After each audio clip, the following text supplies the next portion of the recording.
Mayor, we are live on YouTube. I'll begin the recording so you can begin the meeting at 6 o'clock. Thank you. I don't see the record there. Great. Welcome, everybody. I want to call this meeting of the Lafayette City Council to order at 6 o'clock on September 13th, 2021. And for the roll call, I want to say for the record, all council members are present, including our newest council member, Wei Tai Kwok. Welcome, Council Member Kwok. Thank you. Thank you. It's good to be here. Yes, thank you so much for being here. So I want to go to adopt the agenda, and I do want to preempt is that Nirup and I had some discussions about the ambitiousness of this huge agenda, and we have considered, and we are going to push off until tomorrow night items 9A, which is the Lafayette American Rescue Plan ARPA update and business survey results. We'll push off 9B, consideration of partial fund refund of filing fee for the appeal. Item 9C, hybrid teleconference and in-person city council meetings. Item 9D, the contract services for City Lafayette code enforcement for a duration of 6 months. Item 10B, approval of the sale of Lafayette Mercantile to site centers. Item 10C, the alcohol beverage control ABC license finding, a public convenience and necessity for Holly's Homegrown. And item 13D, council member and jury resolution 2021-38, appointing member to the Creeks Committee. All other items will remain on our agenda tonight. So I will make that a motion to move all of those till tomorrow. And happy to second. Great, thank you. So roll call vote. Vice Mayor Geringer? Yes. Councilmember Nduri? Well, is there going to be a second motion to adopt the agenda for tonight as amended? You just moved to move things off. I move things off. Okay, rule of order, yes. So we will have, how about it just make it one big motion, right? I move to adopt our agenda as modified and removing items 9A, 9B, 9C, 9D, 10B, 10C, and 13D. To be continued to be continued until tomorrow. Second. Great. All right. So Vice Mayor Geringer. Yes. Councilmember Nduri. Aye. Councilmember Dawson. Aye. And Councilmember Kwok. Aye. And I'm also an aye, so it is unanimous. Thank you so much. I will also announce that at the beginning of our full meeting as well. All right, so do we have any public comments on the closed session items only? So do we have any people here who want to talk about the closed session items? If you're interested in making a comment on the closed session items, please use the raised hand feature in Zoom or press *9 if you're calling in from a telephone. There are no raised hands. Great, thank you. All right, we will continue to our closed session. Thank you very much. And expect you back at 7 o'clock.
You are tuned in to the Lafayette City Council meeting. The City Council is currently in closed session and will return shortly to begin the open session. Thank you for your patience.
Suzanne, I think you're still presenting.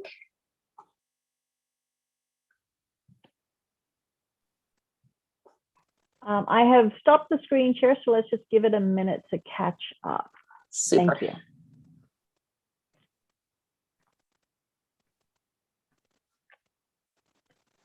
How does that look to you now? No. Okay. Okay, that is looking better. Great. All right, I think we are all back. Thank you, everybody. We will now resume our meeting of the City Council tonight at 7:05. We came back from closed session with no reportable action. Thank you very, very much. So first off, I do want to, before we take public comment, I do want to say that we did not adopt our current agenda tonight. Instead, we modified our agenda and we removed these following items, and I'll actually express which ones they are. We removed for tomorrow night, and everybody's involved has already been notified. We've removed for tomorrow item 9A. That was a Lafayette American Rescue Plan Act update. We removed 9B, consideration of partial refund of filing fee for the appeal. We removed 9C, the hybrid teleconference and in-person city council meetings. We removed 9D, the contract services for city and local and Lafayette code enforcement for a duration of 6 months. We removed 10B, the approval of the sale of Lafayette Mercantile to site centers. We removed 10C, the alcoholic beverage control ABC licensing finding of public convenience and necessity for Holly's Homegrown. And we removed item 13D, Councilmember Nduri's resolution appointing a member to the Creeks Committee. We will take all of those items tomorrow night at 7 o'clock. So thank you very much. All right, so do we have any public comments tonight on items not on the agenda? And Vice Mayor Geringer, I do have a statement as well, but ahead. No, what I just, maybe I missed it, but did we report that we didn't take action in closed session? I did. Okay, thank you. Thanks. Mayor, we So do have some public comments. And I'll just make an announcement for anyone who wishes to make a public comment now. Please use the raised hand feature in Zoom. And I will first promote Minha Pham.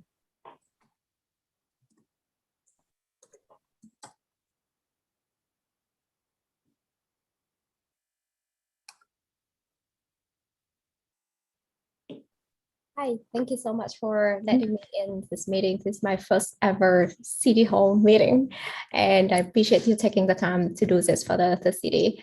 So I came here because of the death of Ashley Diaz. It's tragic, and I also learned that there was a safety report of studies on the safety issues around Stanley School last year. And I wonder what is the city's thought or plans on acting on those recommendations, and how the community can help to move us faster. Great, thank you very much. Any questions for the speaker? No, thank you very much. All right, I will take this moment in order to make my statement. I was going to wait till the end, but I'll go now. I just want to say that it is with a very, very sad heart that I want to acknowledge the death of Ashley Diaz, our heroic crossing guard who gave his life last week, saving the children he was protecting at Stanley Middle School. We in Lafayette are forever indebted to him for his service. And I'm so very sorry for all of the other Lafayette families who have been impacted by this tragedy. We as a city cannot make any formal announcements now and need to wait until our police investigations are over. I do, however, want to announce some special upcoming events that I hope you can all participate in. And these dates may change, so please look for notifications. So first off, Stanley Middle School will hold a service for Mr. Diaz on Wednesday, September 22nd at 6 p.m. There will be a celebration of life for Ashley Diaz at St. Perpetua's during the day on Friday, September 24th. And we on Wednesday, September 29th at 6 p.m., our city, along with our schools and staff, will hold a listening forum on safe student travel around Lafayette schools. We encourage people to bring their ideas and concerns for safe student travel to this interactive forum.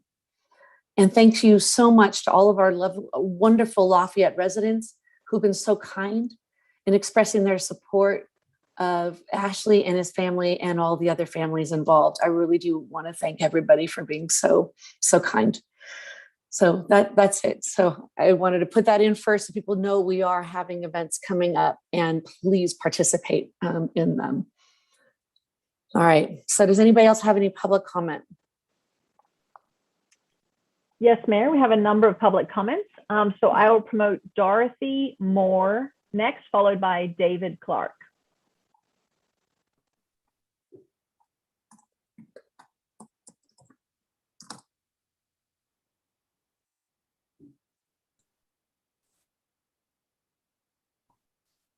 Thank you, Mayor, for addressing that issue first up. We would like to do something a little unusual here, and that is to request that the city appoint an ADA coordinator, which I think has been sorely lacking in this process for achieving safety in Burton Valley and actually in other public projects. So this is in relationship to item 9E. That would allow for public communication, transparent communication, open communication on ADA issues, which we've raised in association with. This is supposed to be public comment on items not on the agenda? This is an item I'd like to have on the agenda, is to have an ADA coordinator. And then we'd also like to request the city table item 9E until it has fully and properly commented on the ADA issues that we've raised, because we don't feel like we've gotten a response on those. Thank you. Thank you. There are currently 7 people wishing to make a public comment. I'll promote David Clark, followed by Michael Grubman.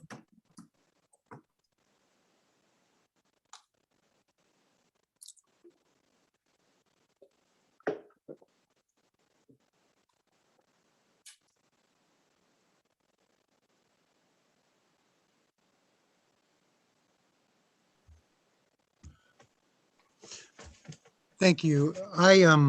Thank you, Mayor, for your comments as well.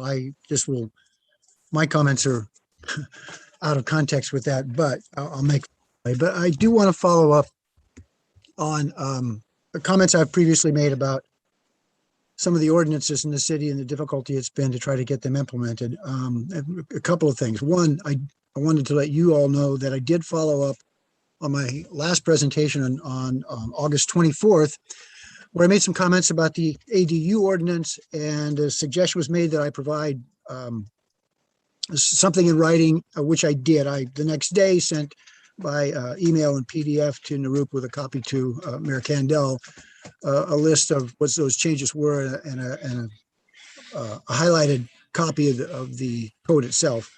So I would encourage you, I haven't heard back about that. I didn't expect to necessarily, but I would encourage you to keep in mind that I think timing is very important here, and the faster that we can get that addressed and taken care of, the better. I think there's some inherent delays built into the process of correcting that ordinances and others, such that each one I believe needs to be read twice by the city council. So already we're looking at a month, even if we're in process, which it's not.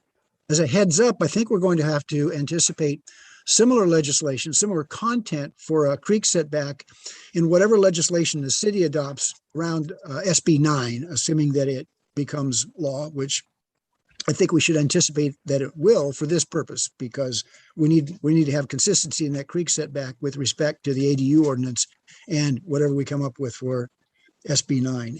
In addition, both of those are going to have to be updated to conform to the language in the Downtown Creeks plan, which has been pending for almost 4 years, when that gets taken care of. So we've got changes in that in a similar ordinance coming from 3 places that are all going to have to get coordinated and ideally happen at the same time. It doesn't do us any good if they're not consistent one versus the other.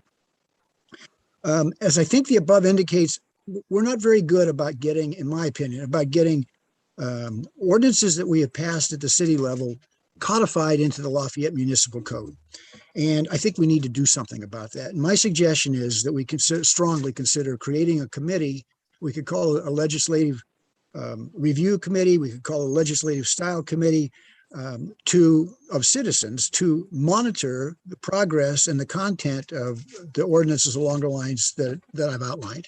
I know we do have, the city council has a legislative is it called the Council Legislation Committee? Other places it shows up as the Council Legislative Committee, but I don't think that's the purpose of that committee. That committee seems to have been set up to monitor outside legislation, particularly state legislation that may impact the state.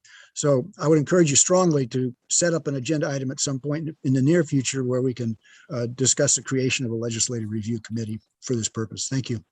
Thank you. The next speaker is Michael Grubman, followed by Stella.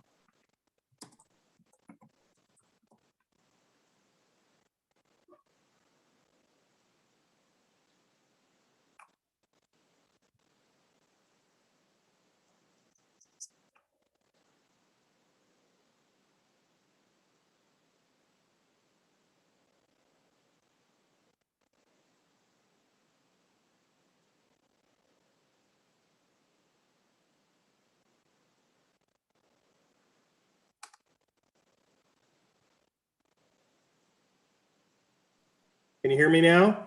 We can, thank you. Okay. Sorry for my error there.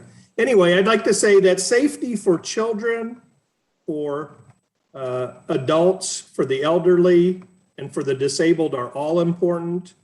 There's an obvious intersection every time there's an infrastructure safety issue in the city, and we're dealing with existing infrastructure and retrofitting it. ADA issues arise. The city has a stated public policy of open and transparent government, and that would and should entail openly addressing ADA issues.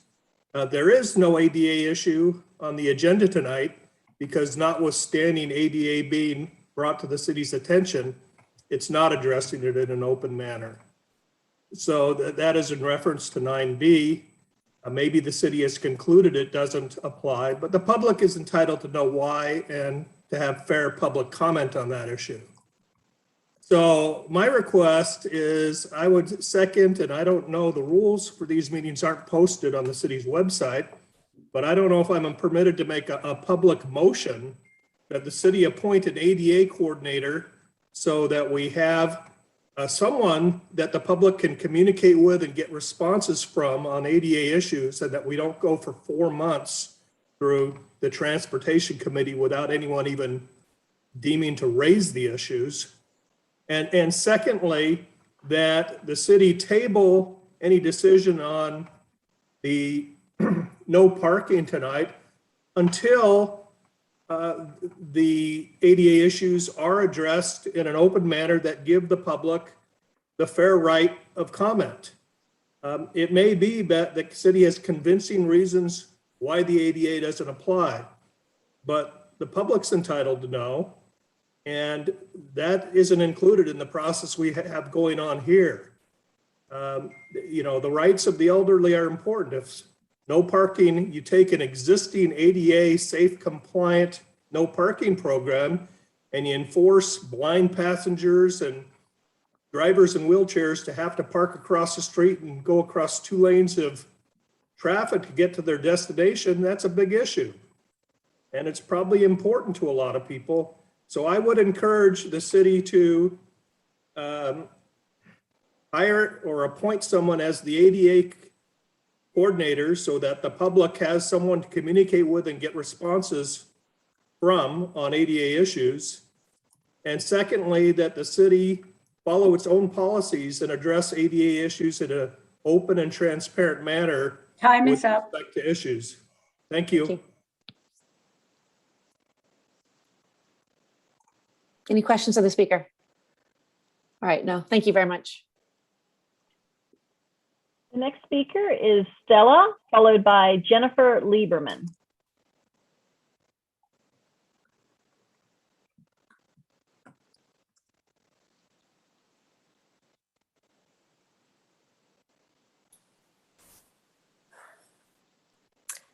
Good evening, council members. My name is Stella Weatherspoon, and I'm a City Transcert Commissioner, but I address you tonight as a private citizen. I am devastated by the death of one of our crossing guards, Ashley Diaz, at Stanley Middle School last Wednesday, as I know you all are. I have read the 2013 Safe Routes to Schools report and the 2020 UC Berkeley Safe Trek Complete Streets report in depth. I've spent hours observing pickup and drop off at all 4 schools this year, at 4 schools. I haven't gotten to all of them. I believe there's great need at all the 5 schools. Each school site is unique. Burton Valley and Happy Valley are in residential neighborhoods. Stanley and Lafayette Elementary are in downtown, greatly affected by busy Moraga Road. Stanley welcomes around 1,200 students each day, all within a 20-minute period in the morning and the evening. Spring Hill and Acalanes are on Pleasant Hill Road, which is effectively an alternate 680. The free flow speeds on Pleasant Hill Road are from 35 to 50 miles an hour. And there's rampant red light violations, both during free flow and during the heavy congested period during the peak AM when people are rushing to try to get to the 24 on-ramp. So each school has really different needs, very, very unique settings, and they have some of the needs that are in common as well. So I am so very grateful that the council included improving safety around schools in its 2021 priorities. And I urge that the council continue its commitment to this area of critical importance this year. I believe that meeting the needs of each school requires vastly more funding than currently earmarked this year. And I urge the council to start thinking now creatively about how to allocate funds for safe routes to schools improvements at all 5 public schools within the city. Thank you. Thank you so much. Any questions for the speaker? No, thank you, Sala. Thank you. The next speaker I'll promote is Jennifer Lieberman. There are currently 6 hands raised. After Jennifer will be Jessica Lorden.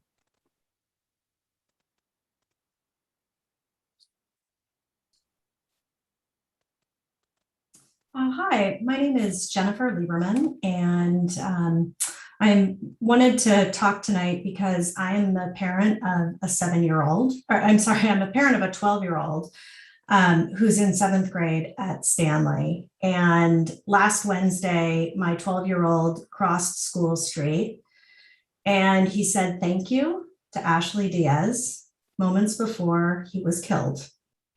And I have to remind you guys that this is my same son who lost a classmate at Burton Valley in the 5th grade. So Max is at a Boy Scouts meeting tonight with another classmate who witnessed firsthand Mr. Diaz dying.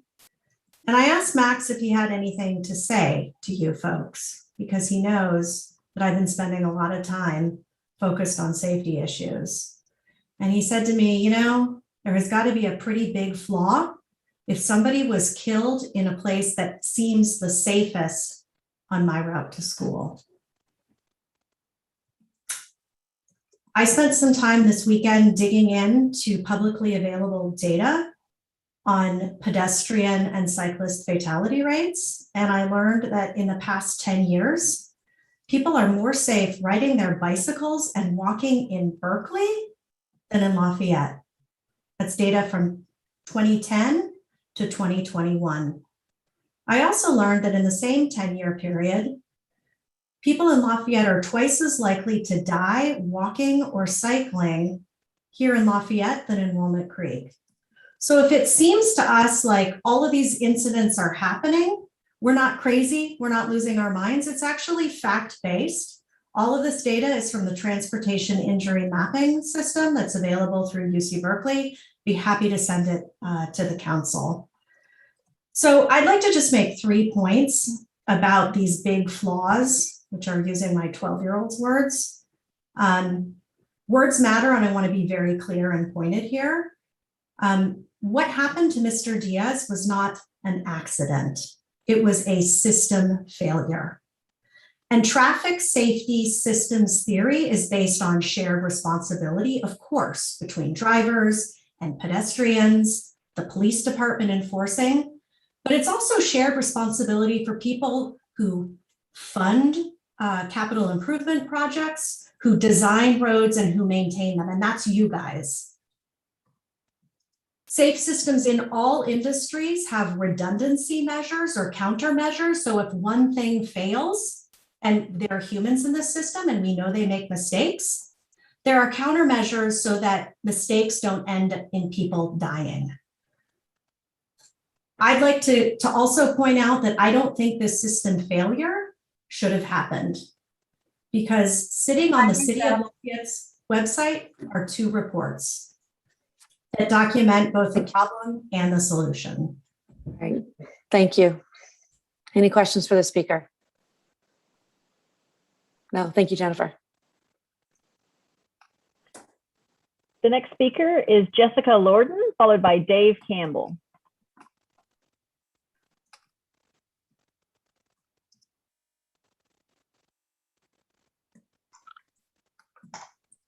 Hi all, my name is Jessica and I'm a resident of Lafayette. If I look familiar, it's because I've been bugging you and TransCirc for the last 2+ years about school safety, specifically around Stanley Middle School and Lafayette Elementary. The number of accidents that we've had in Lafayette is sickening. People are, just like Jen just said, people in Lafayette are almost twice as likely to die riding and biking in Lafayette than they are in Walnut Creek. We are the least safe of all other suburban communities, including Los Altos, Mill Valley, Danville, Moraga, and Orinda. And that's before you include the fatalities of Leo, Joe, and Ashley. The city of Lafayette prioritizes parking over the safety of its residents. They prioritize landscaping of easements over the safety of the residents, and they use a popularity contest to determine what things should and should not move forward, regardless of what the professionals have recommended. The city has known for years that it's unsafe in those areas. There are two reports. There's the 2013 Safe Routes to School report. There's the 2020 Safe Trek report. They both raised concerns for walkers and cyclists. They raised concerns at Moraga Road and School Street. They raised concerns that Brook Street lacks adequate safe ways to walk.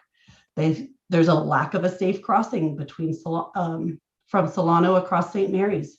There's over congestion on the narrow sidewalks from Topper Lane down School Street to First Street. And there's no safe way for bicyclists and pedestrians to travel down Topper Lane down to the trail, which is my personal thing that I have been battling for over 2 years and received no response. What did these two reports, what did they suggest? They had both long-term and easy fixes. Our easy fixes are easy fixes. Add signage, high-vis crosswalk paint, restricted and removal of parking in order to create separated, safe areas for all of our residents to use without the threat of their life. What has been done from these reports? City applied for a grant once, they didn't get it. And then they did nothing. Nothing, just imagine these things went away. So what do you need to do, City Council? You need to take a stand, you need to make a change, and you need to lead by initiative. Do not put it on the public to come up with solutions for drainage and utilities, flow of traffic. That's why you have staff. You need to make and track police reports. They need to be public. We need to know the transportation action requests that have been made. We need to know and track the near misses and the collisions that have happened in our city in order to make everybody safer. It should not have come to this, where we are today. Myself. Thank you, Jessica. Any questions for the speaker? All right, no, thank you very much. The next speaker is Dave Campbell, followed by Abigail Fateman, and there are a few more speakers after that.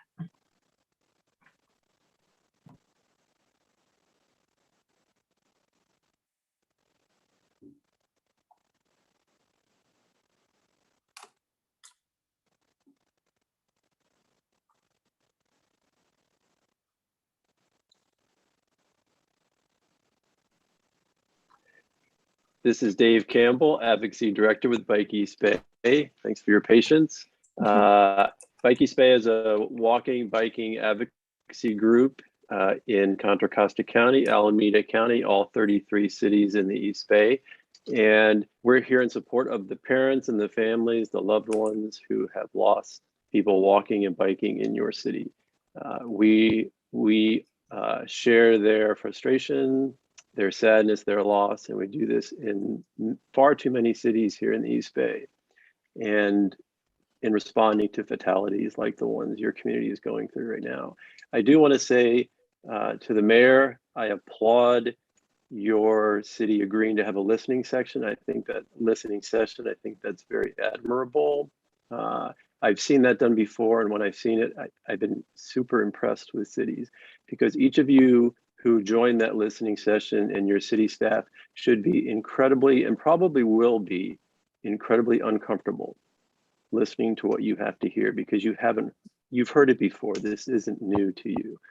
And so when cities do this, I want to applaud you for it and thank you for doing that. I think, and your community residents want to know that you're going to act, not just listen. And so there's two things I think you should consider doing in connection with the listening session. One is summarize for the city and the residents what you've already heard. You've got a couple of safe routes to school reports. Make them easily digestible, easily accessible in advance of the meeting.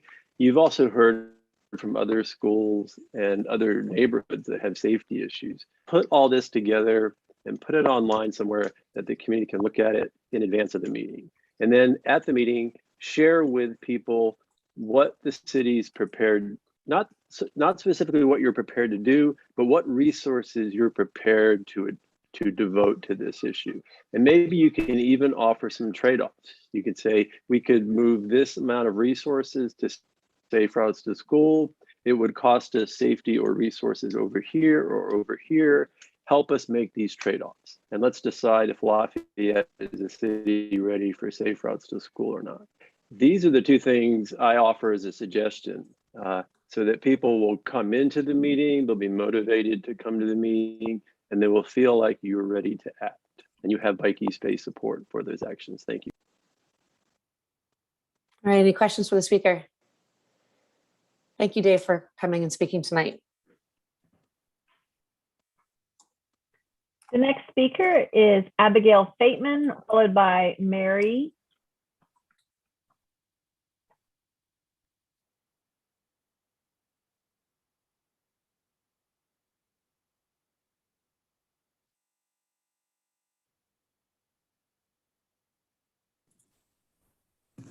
Hi, can you hear me?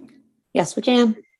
Hi, my name is Abby Fateman. I'm a longtime resident of Lafayette. I've raised 2 children here. They're both in college now. Okay. I am here as someone who's been advocating for safer streets in Lafayette for over a decade. I have done this through comments to council. I've done this through comments to Transportation Circulation Commission. I've done this through buying signs for my entire street and having people post them along the street. I have done it by standing in the middle of the street, slowing down traffic as kids ride their bikes to school. I feel betrayed. I feel betrayed by council. I feel incredibly betrayed by staff. And when you say that you're going to have a listening session, my response is, what have you been doing for the last decade? We have reports. We have people crying out for change. And you're coming to us with a listening session? I want you to talk. I want you to tell me, just like Dave said, what have you heard? What have you learned? And what are you going to do? I do not need another report telling me that my city is not safe. I do not need you to tell me that you don't have the funding. Look at Measure J. Move money from a paving budget into a safety budget. Find it, be creative. We are asking you and staff to be creative problem solvers, and we have just gotten excuse after excuse. We have seen you push off things to the future. We will solve this in the long term. I want you to do something now, something tangible, which is what we as residents in this community have been doing every day. When we walk our kids to school, when we ride bikes with our kids to school, when we stand in the middle of the street, when we go door to door in this neighborhood asking our neighbors to slow down. We need you to put the same effort and commitment into making our city safe as we do every day when we put our children's lives in danger when we send them to school. And that is my challenge to you, to earn our trust, again, to demonstrate that you are going to do something and you are going to prioritize safety over aesthetics, over parking, over smooth pavements so people can drive faster and hurt our kids and our crossing guards and our residents and our friends. I need to see action. And I plan to be at every meeting talking to you about what you need to do and holding you accountable. And you should want that. You as leaders need to be leaders. And I am mad and I am upset and I am heartbroken. And I am so grateful it isn't my kid who got killed. I'm done. Oh, thank you, Abby. Any questions? All right, take care, Abby. Thank you. There are currently 5 hands raised. I'll bring in Mary Kuhn, followed by Megan Mittman.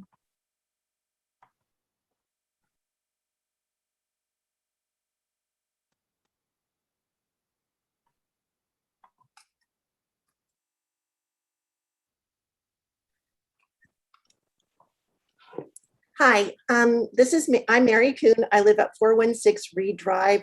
Reed intersects Rohrer right at the backside of Burton Valley Elementary. I do believe you care, and I'm going to be honest, we have a problem. In 2019, while stopped at the stop sign at Reed and Rohrer, I witnessed a driver of an SUV nearly take out 3 kids from our street. Lost on her was that every driver was stopped. Lost on her was that there were already kids in the crosswalk. She did a cursory stop, decided to start going, and it was only the quick thinking of the oldest child that moved and swept the kids away from danger. And thankfully, she was going slow and was able to stop. That's what you're dealing with. The next day, with another grandmother of kids on the street, we stood out and watched during school drop-off hours, car after car after car, not stop at the intersection with the stop sign. We called the police, we reported it. What happened this week is not a surprise, and it will happen again. We have a problem. We have a problem with drivers. We have a problem with uncontrolled crosswalks. We have a problem, and it requires a city-wide response, a city-wide campaign involving every agency in this city, from school to library to police to city council. And with this whole Burton Valley calming, opponents put out flyers with logos making it look like they came from the city, in which they contended, well, technically they were right, that there had been no drivers hitting pedestrians or bicyclists. You're right. The fatality last year may not have been the driver hitting the 9-year-old bicyclist, but it was still a fatality. I reported that to the city. I got a call back and I asked about what is the data. And I was told the short answer is the city doesn't have a complete record of accidents in this city. Listen to that. The city does not have a complete record. That came from Mike Morin. As a parent, you get the emails from Burton Valley, from Stanley, from Acalanes. Every time there's an accident, every time there's an altercation, and frankly, they happen. So we've got a problem, and it's up to the city, and I believe in you. I believe each of you as individuals. I know you care. We need a citywide campaign. It's more than, curb things. It's more than parking. It's about a citywide change of behavior, and it's about all of it in us in it with the school. Thank you. Appreciate it. Thank you so much. Any questions for the speaker? No, thank you, Mary. Thank you. The next speaker is Megan Mittman, followed by Namita Kamas.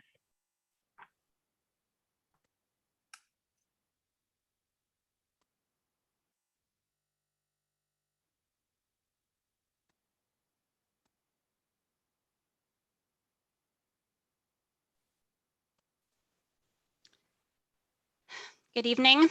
My name is Megan Mittman. I live on Marywood Drive in Burton Valley. And so here we are again with another horrible death in our community. Will this be it? Is this the time we're going to say this is enough?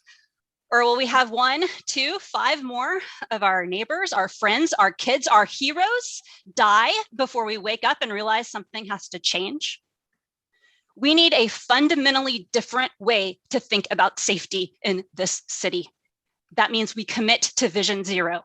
That means we have city staff, our elected officials, the police, the school district, all of our leaders in lockstep on this priority. And you own, as leaders, the process, and you lead us through the solutions. I work all over this country and all over this state on effective Vision Zero efforts with cities that know how to do this. Do not set up a listening session next week, 2 weeks from now on the 29th. The time for listening has passed. Set up a launching session. I want you to launch the city's Vision Zero commitment, and let's get to work. Today, I sent you a letter of a series of actionable steps that you can take following that Vision Zero announcement. This includes repurposing your local road safety plan funds that you already have to develop a Vision Zero action plan, implementing the quick build projects in the plans that you already have that Jesse was showing us, putting 15-mile-an-hour speed zones next to our schools, speaking with other leaders like the city of Fremont, who's figured out how to do this and can teach us all a few lessons, and talking with Albany, who figured out how to pay for it. I want to be a collaborative partner. I've offered, I've been committed, I've donated so much of my time and my energy. I need to be with my kids tonight. And yet again, I'm here with you all, sitting here asking you, begging you, imploring you to take this seriously, to lead us, and to not have us be here again after another tragedy. Thank you. Thank you, Megan. Any questions for the speaker? No, thank you, Megan. The next speaker is Namita Kamath, followed by Monet Hagopian.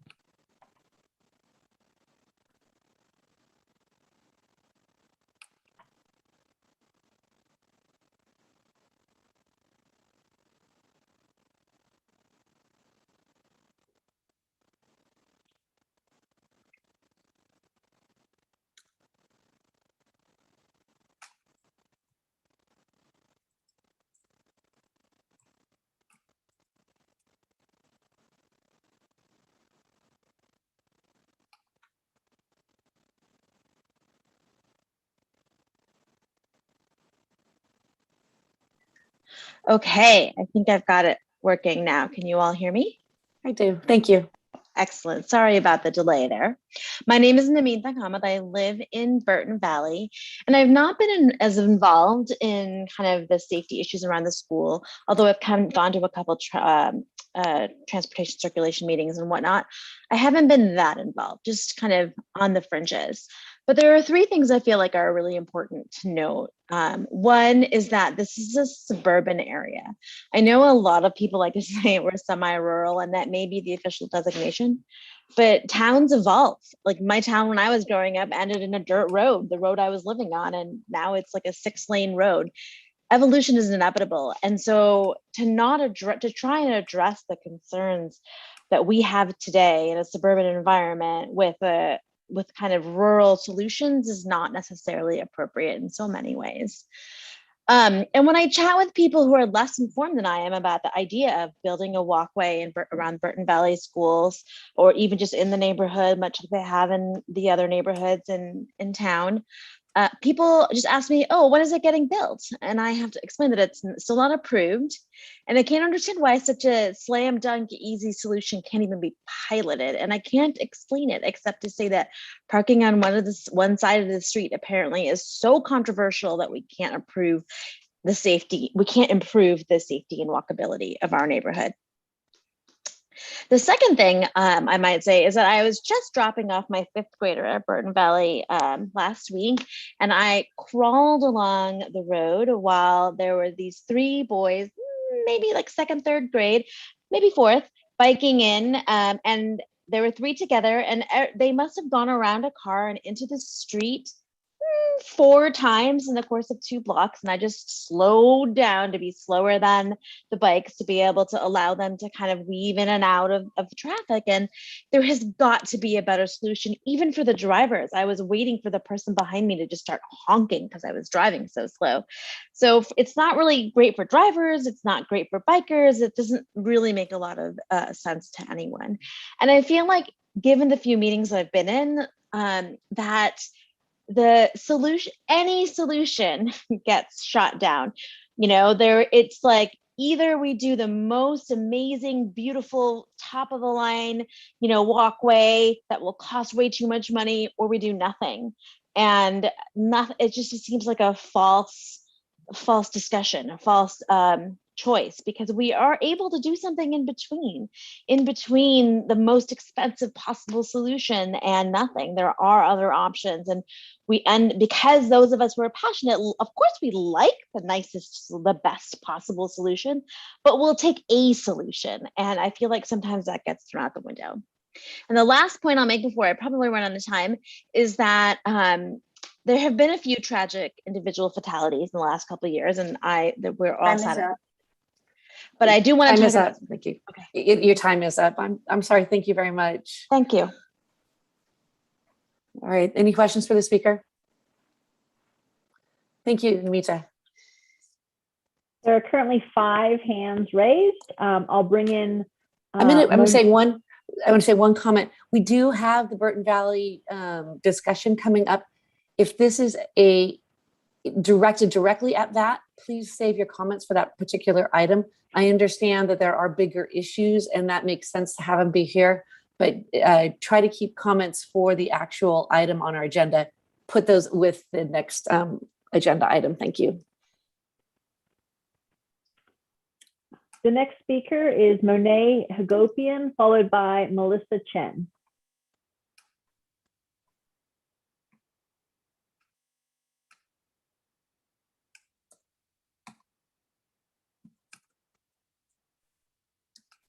So, hi, my name is Monette Hagopian, and Mayor Kendall, I understand that you wanted to keep the Burton Valley comments to later, but I have joined these last couple of meetings and they have lasted until midnight, and I do have 2 children. So if I may, I'd like to just take a few seconds to just talk about a few things. I'm Monette Hagopian. I have 2 children at BVE, one who's 8 and one who's 10.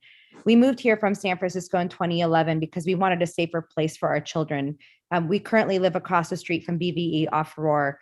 We don't let our kids walk across the street anymore. And that's not just since last week. That's because there's near misses on Roar every single day. No one uses that crosswalk on Roar and Reed. And I believe a previous panelist just talked about that. Why? Because jaywalking is actually safer to get across the street and to school. That crosswalk is blocked by parked cars. The sun limits people's eyes. The people prepare to barrel down that hill. And for 10 years, I've tried for change. I've sent videos, I've sent pictures, and I believe I sent them to you, Mayor, and to the Transportation Board recently as well.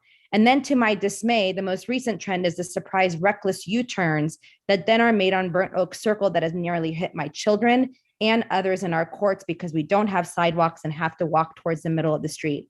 I'm mostly frustrated and saddened because just like others who have spoken here before us, we talk, we listen, but in this case, we didn't do anything after the last meeting. And imagine if we had.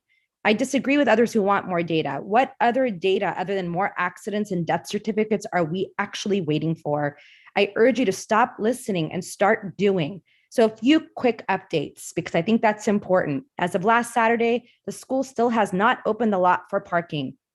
People were double parked and parked illegally up and down Roar on Saturday, which caused multiple hits with little kids trying to get into their cars after the soccer games. Super dangerous. No action for months on our complaints to the school board. 2, there was a police car today. So thrilled to see that. And for the first time, I've seen that for 5 months. And he was actually relegating and regulating the barreling down on Roar. It seemed very effective, but I don't know how often we're going to see that again. But he was stopping traffic and literally had his brakes on, stopping people from barreling down the hill. I've asked for speed bumps and additional crosswalks between Burnt Oak and Reed on Roar. We're told that that won't be supported, but I haven't gotten the reason why, and I have followed up several times. But the 50 jaywalks that I saw this morning alone is what you're going to get in return. The last part is we say we need to walk against traffic to be in alignment with traffic laws. I urge you guys to try to do that yourselves. I did it this past weekend just so I can check it for myself and notice the bushes and limits you'll face with blind turns and at every single intersection at BVE. And it's scary for both the walker and the driver. At this point, I just urge you guys to do something here. We voted you all in to help us and to help our children. So please help us. It's the least we're hoping that you guys can do. All right, thank you. Any questions, speaker? No, thank you, Manette. There are currently 5 hands raised. The next speaker is Melissa Chen, followed by Kay Peacock.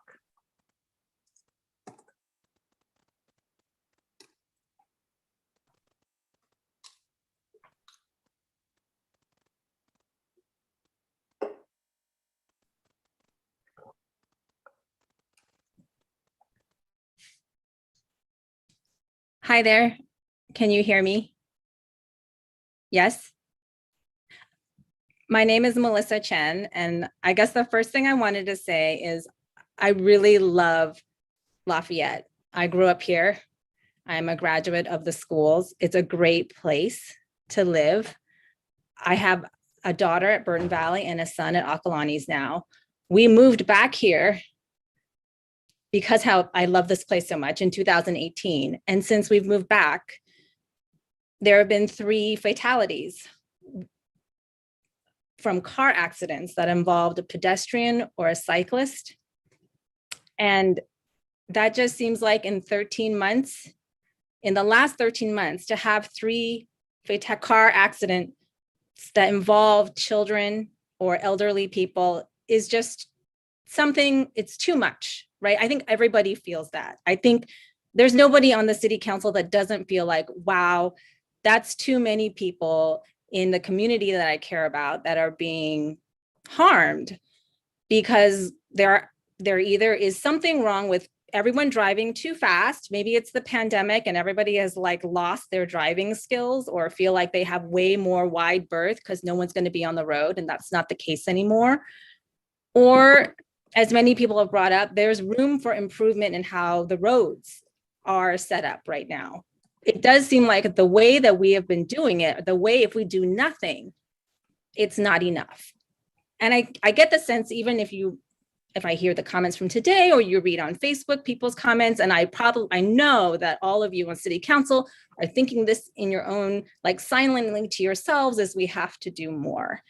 And I guess I'm pleading with city council to please take action now. This is like a policy window that's opening up. You know, nobody wants to see another person hurt. Nobody wants to see more children being hurt. I've seen it myself at Burton Valley, where cars and kids are sharing the road together, and it takes your breath away when you see a small kid on a bike almost like topple over. I see kids riding their bikes on their way to Stanley, crossing Pleasant Hill Road, and I hold my breath when I'm like out walking or jogging because I don't want to see an accident. And so when I heard that Ashley Diaz was struck, I felt sick to my stomach because I felt like, wow, one of these worries that I've always had when I walk around or drive around has happened. And I really don't want it to happen again without us, meaning the community and the city working together, trying to prevent it. And one of the things that I think about is it does need maybe some sort of public campaign.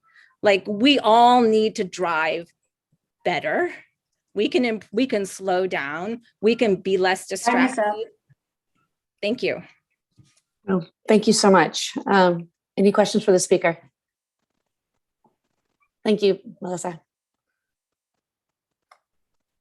There are 4 hands raised. Next, I'll bring in Kay Peacock, followed by Nancy Hu, and then Lauren McCabe Herping and Manju Lin.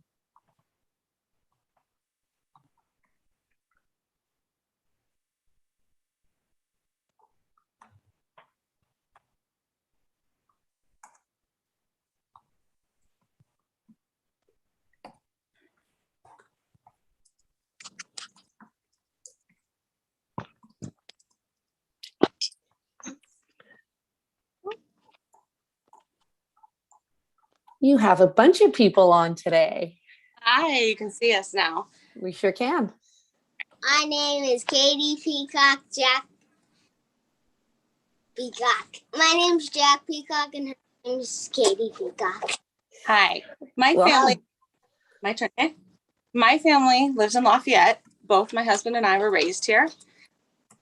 We have been emailing a number of you, as well as other people in positions of power in the city, the Transformation Commission and Chief of Police, since the end of last school year. We walk these boys across Moraga Road twice a day. Just last Friday, we emailed videos of rampant red light runners, including a school bus. It's far beyond the time.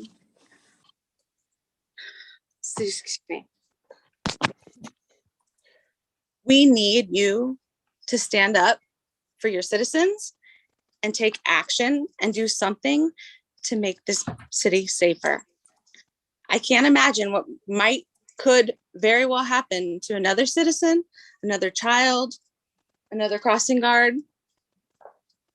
Sorry. Yeah. Thank you. That's what I figured. Thank you, Katie and Jack and little one. Thank you. You to stand up for your citizens. I think we've lost them. All right, thank you.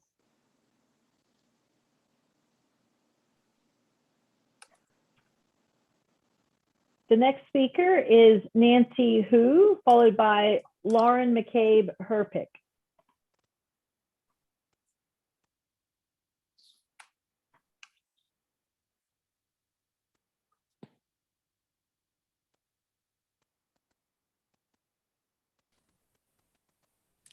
Good evening. Can you hear me okay? Yes, we can.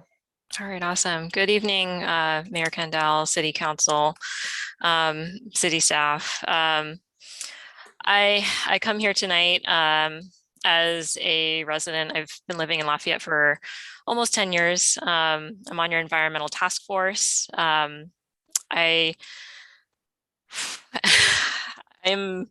impressed with a lot of the comments made from a lot of passionate citizens regarding the safety around the schools. And I appreciate your statement earlier, Mayor Kendall. Although I do agree with a lot of our citizens, even though this is kind of newer for our family in walking or walking and biking our kids to school, about listening and acting. And I did also take a look at the Complete Street Safety Assessment from November 2020 and saw that there were a lot of suggestions for how to improve safety around the schools. Today after work, when I drove by Stanley just to see for myself, what does it actually look like there? Because our kids aren't at Stanley yet. And the crosswalks and the stop signs, there's just, it's abysmal. There's not very much there. Not many systems in place to protect anybody crossing the street. And, I agree that there has to be more systems involved. Make crosswalks that are obnoxious as possible, make cross guards redundant, that they don't have to be there to push kids out of the way to keep them safe. I think if you're going to have, like Dave Campbell had said, if you're going to have a listening session, make sure there's actually something to say that, what you've heard. And I would actually propose, what are you going to do and what resources are you going to trade for? The comments about paving and parking, I think it does come down to priorities of, are you going to make it safer for pedestrians and bikers or make it more convenient for cars for driving? And, if someone, as a parent, I hear somebody dies on the street, it's kind of like, well, do I really want to keep doing this, biking and walking to school? I know it's the right thing to do. We live only half a mile away from school. I don't want to get into a car and drive my kids to school when we can very much just walk and bike. It's healthier for us. It's healthier for our communities. We have to make a way. And I think as City Council, I really, you guys should be taking the lead on it and making it a public campaign, and not to point to, oh, okay. Well, anyway, thank you so much for your time. Oh, thank you so much too. Any questions for the speaker? Thank you for your service as well. Oh, well. Oh, was that a wave or was that a question? I'm fine. Oh, sorry. I was actually, if we could have her come back, I did want to hear what her last comment was on the public campaign. Or assuming that's her next comment, but I'd like to hear what Nancy's last Suzanne, comment. can we bring Nancy Hu back? Yes.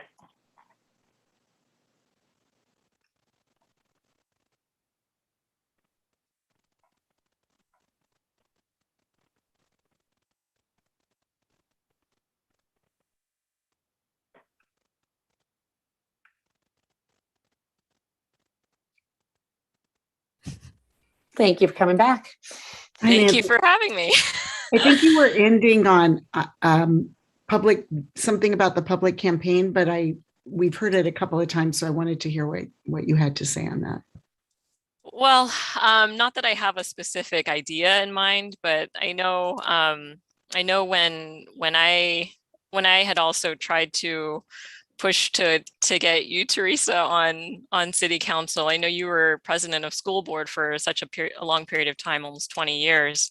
And so, you know, I was hoping some more coordination between schools and city council and trying to make it safer for all our schools. So, yeah, that was all I was going to say, but thank you. Thank you. Thank you, Nancy.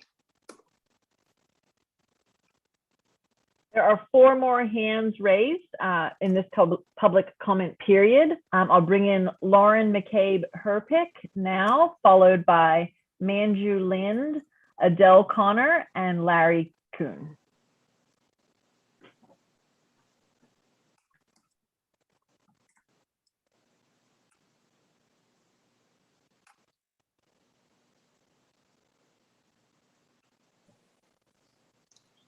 Oh, I'm really close. You're fine. Looks Hi, good. everybody. I know we're using iPad tonight versus computer. So Lauren McCabe Herbick, 3382 Moraga Boulevard. There's so much I want to say, but I do want to keep it short because you've stated that creating safe paths to our schools is one of your top priorities. And I don't want to repeat any of the comments made tonight. I'm not going to repeat the data in the projects or in the reports because you don't need me to repeat them. They've been brought to your attention for nearly 10 years. You already have a group of citizens like me, like Eric Law, like Jen Lieberman and Jesse Lorden and Abby Fateman and Megan Mittman and so many others who have stepped up and who are providing you ideas. It is time is up for you guys to listen. Take action and make a deadline. Make a deadline proving that you are not all talk. We, the citizens of Lafayette, are the ones that are now listening. Thank you. I appreciate it. Any questions for Lauren? You're not seeing any. Thank you. The next speaker is Manju Lind, followed by Adele Connor.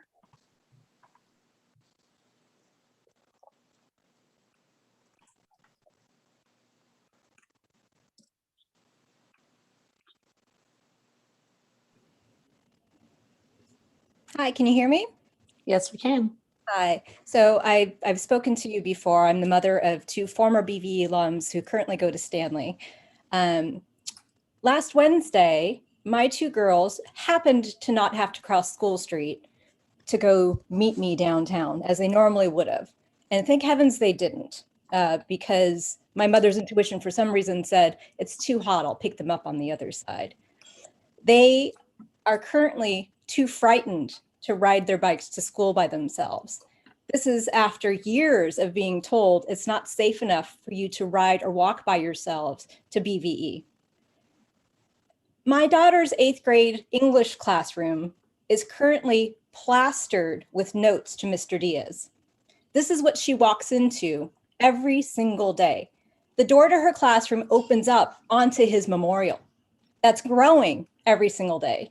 She may not have witnessed this accident. She may have been in the other side of campus, but you can believe that the impact of this is going to live with her for a very, very long time.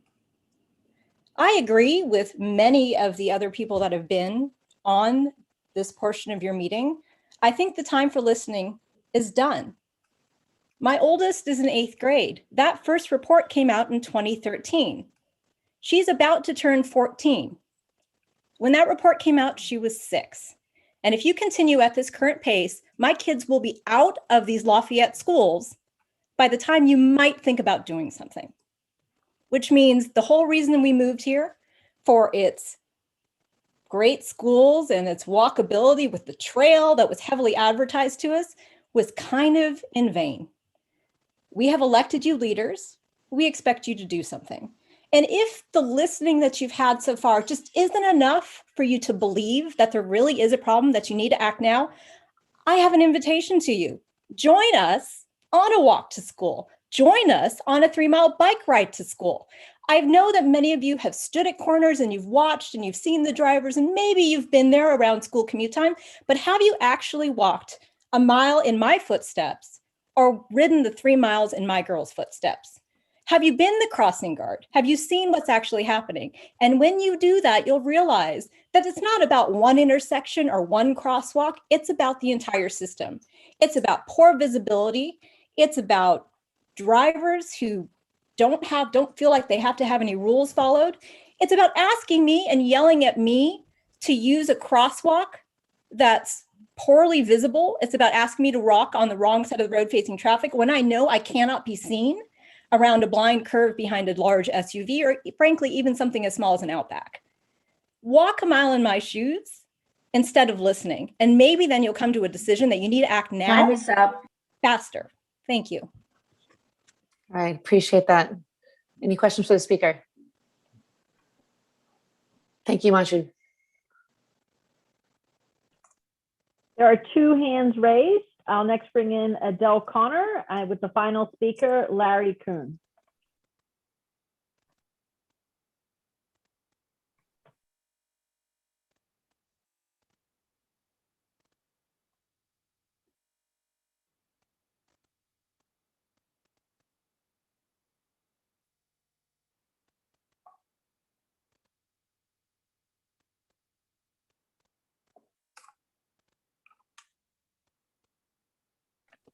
Hello. Hello, Adele. Hi. So I just wanted to say that there is a convenience for everybody is what we need to make. Convenience for drivers and safety for pedestrians and bike riders.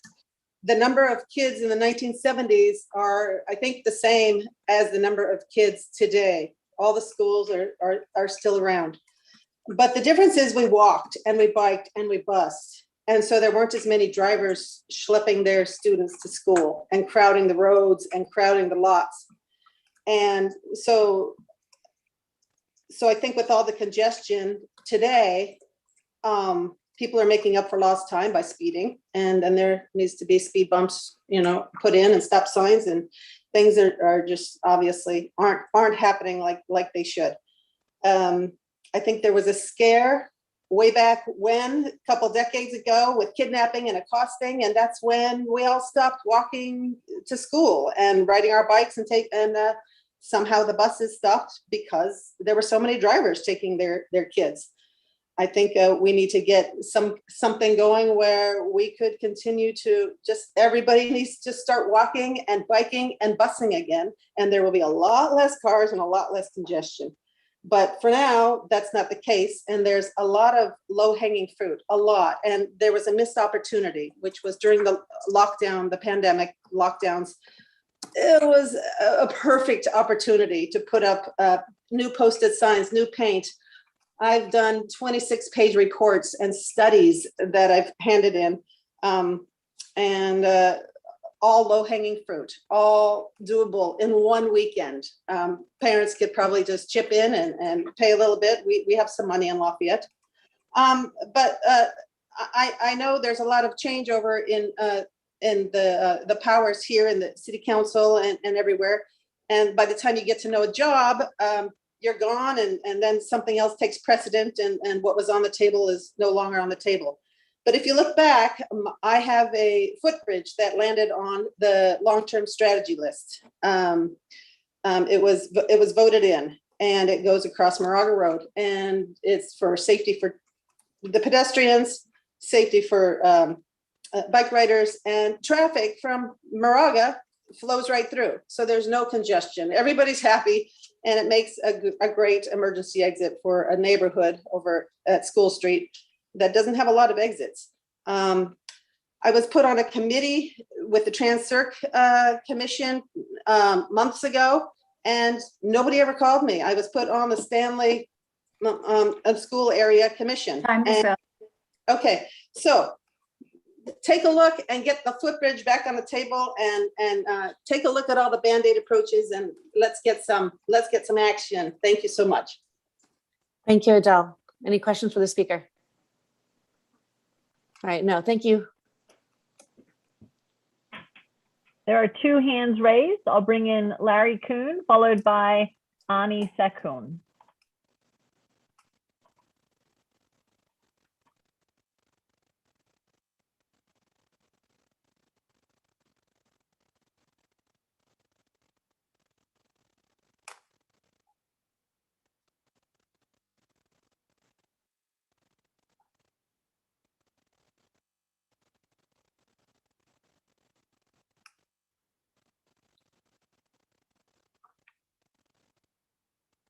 I can't hear you, Larry.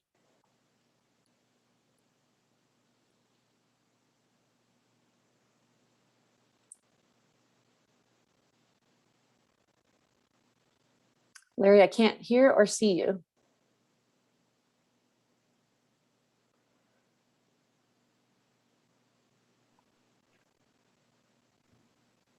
Hello. Hello. Sorry about that. No problem. I'm new to the phone Zoom. At any rate, I apologize for the delay. Sure. I just want to say I've heard a lot of good thinking tonight, a lot of different ideas.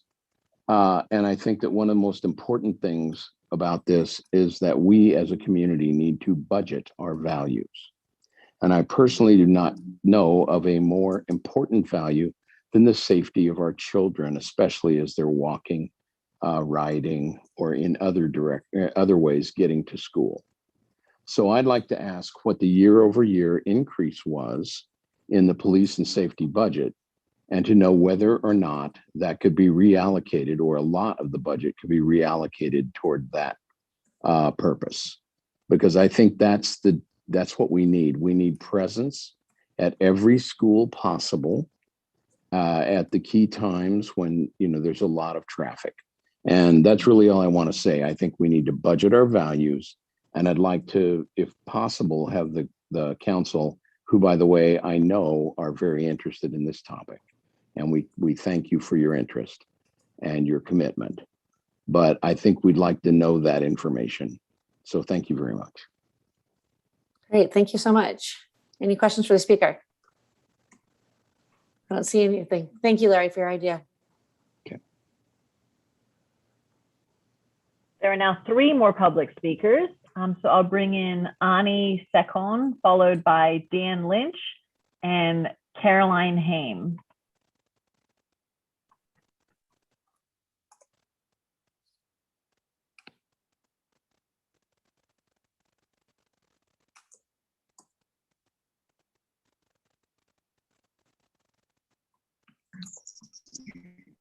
Hi, my name is Anya Parasikan. Thank you for giving me the time to speak today. We are residents here of Lafayette, and my husband grew up here. He graduated from Akalani's class of 2000, and we've been living here for about a year. And one of the major reasons we live here, not for the schools, is for the safety. How beautiful and how safe our town is, and how incredibly bikeable it feels and walkable. And unfortunately, it doesn't feel that way.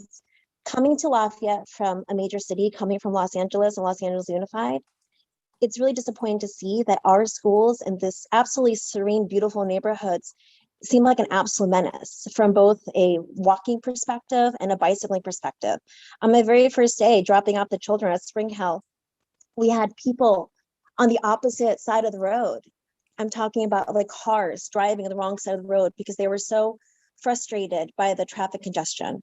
And there was nobody there to hold them accountable. My twin girls are at Stanley, and it was an absolute miracle because they walked down the exact same intersection where the unfortunate accident, I shouldn't call it an accident, the vehicular homicide occurred of Mr. Diaz. And we're so blessed that they while they didn't actually witness it happening, it's had a ramification. And our experiences here regarding biking and walking have unfortunately not given us any confidence, from the unfortunate student who died last year at BB that would have been in my girls' incoming 7th grade classroom, to what's happened in Stanley. And it looks like there's a lot of groups, a lot of folks have done the work, the research, the legwork to provide valuable solutions on how to make Lafayette more walkable, more safer for students, for pedestrians, so we can, mitigate all these effects of climate change and keep that smoke away and keep all of our residents healthy. But it doesn't seem as if these ideas and all of this work is being implemented. So what I really request for our student council to do is to come back by the next meeting and give us a timeline when this is all going to be implemented. Because I think what we all want is to be able to be out and about safely walking and riding our bikes and enjoying the beauty of this place. Thank you so much for your time. I appreciate it. Thank you for your comments. Any questions? All right, not seeing any. Thank you, Ani. The next speaker is Dan Lynch, followed by Caroline Haim.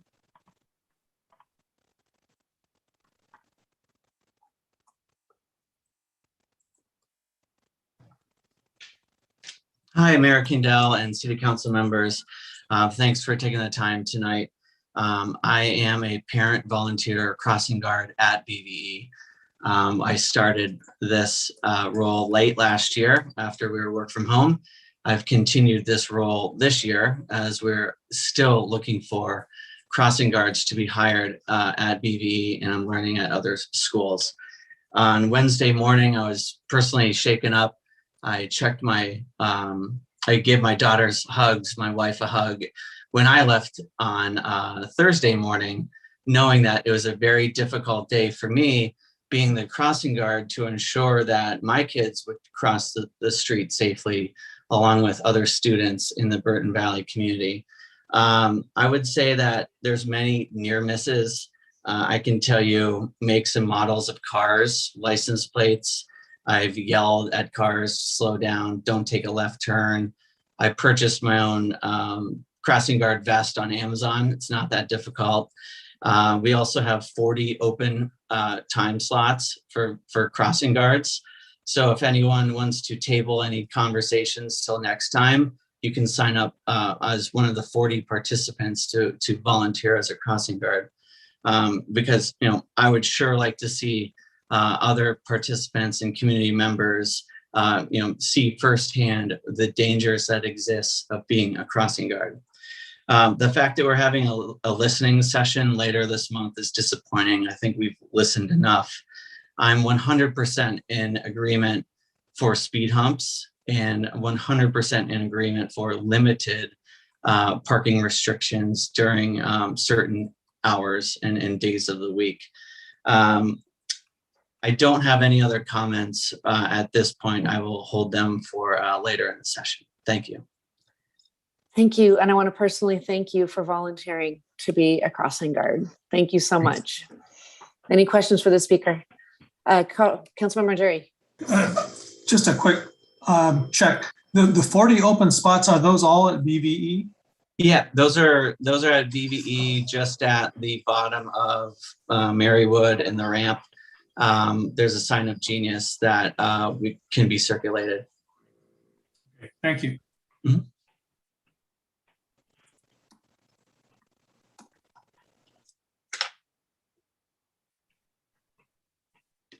The next speaker is Caroline Haim, and there are no additional hands raised.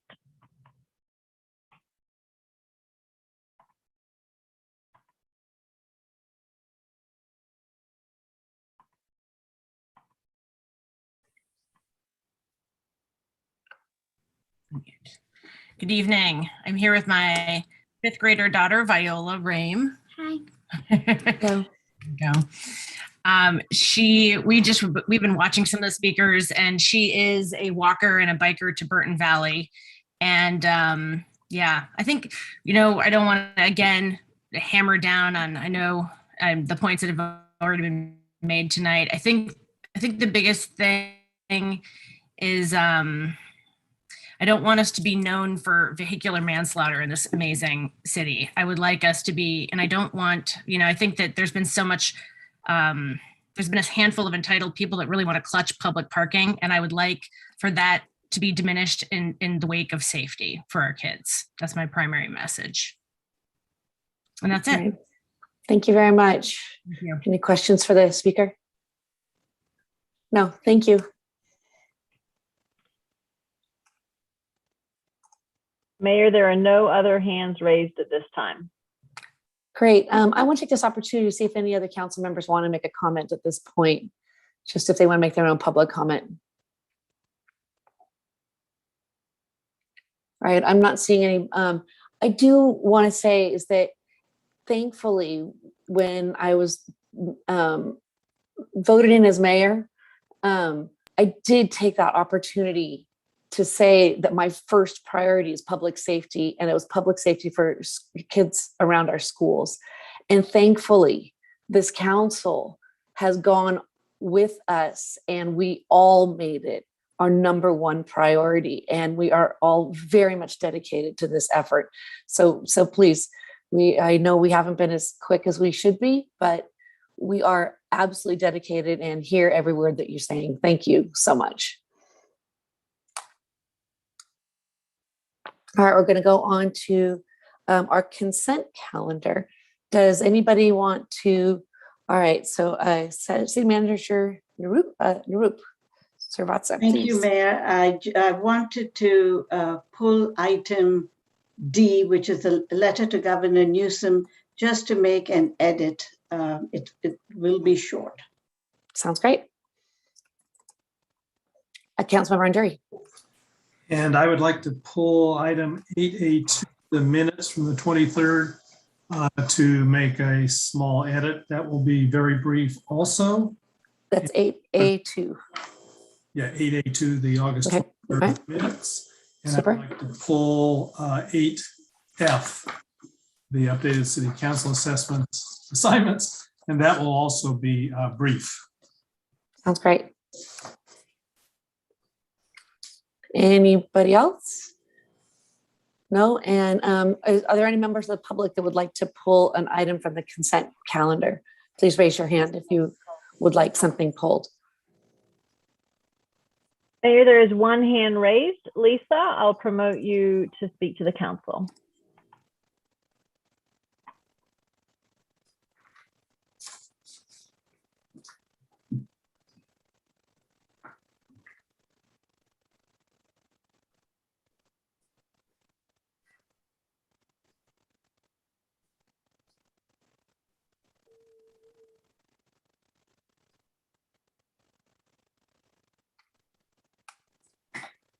Hi there. Can everyone hear me okay?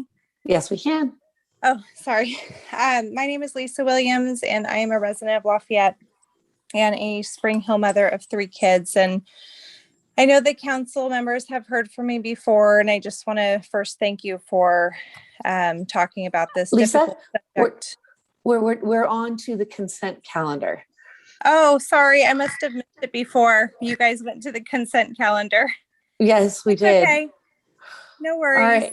All right. Thank you. Please feel free to email us too. Okay. Okay. Thanks.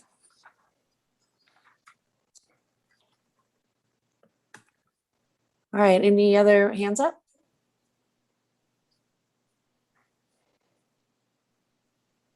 No. So do I have There maybe was one, but it's disappeared again. So can we just give them, well, okay.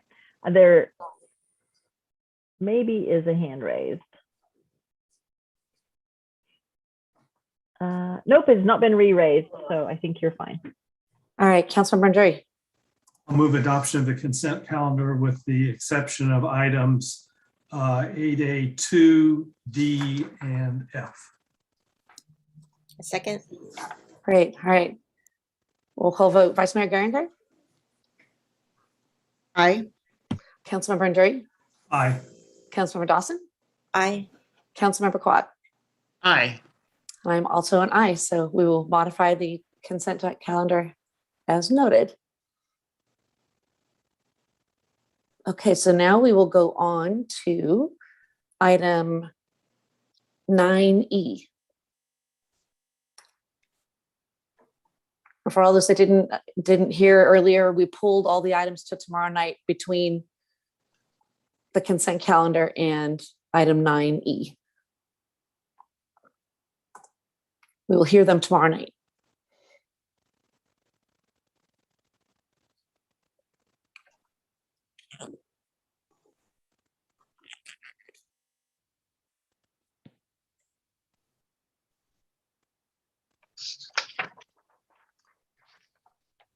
Good evening, Council. Can you hear me? Okay. Yes, we can. All right.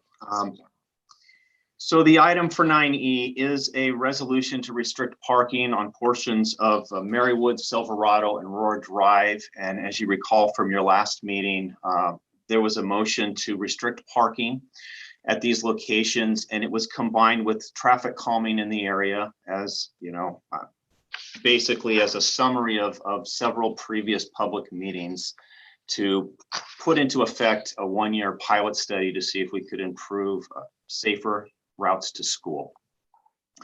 So I know there's still a lot of voices out there commenting on this item. I know that you had 150 pages of public comment added to the staff report.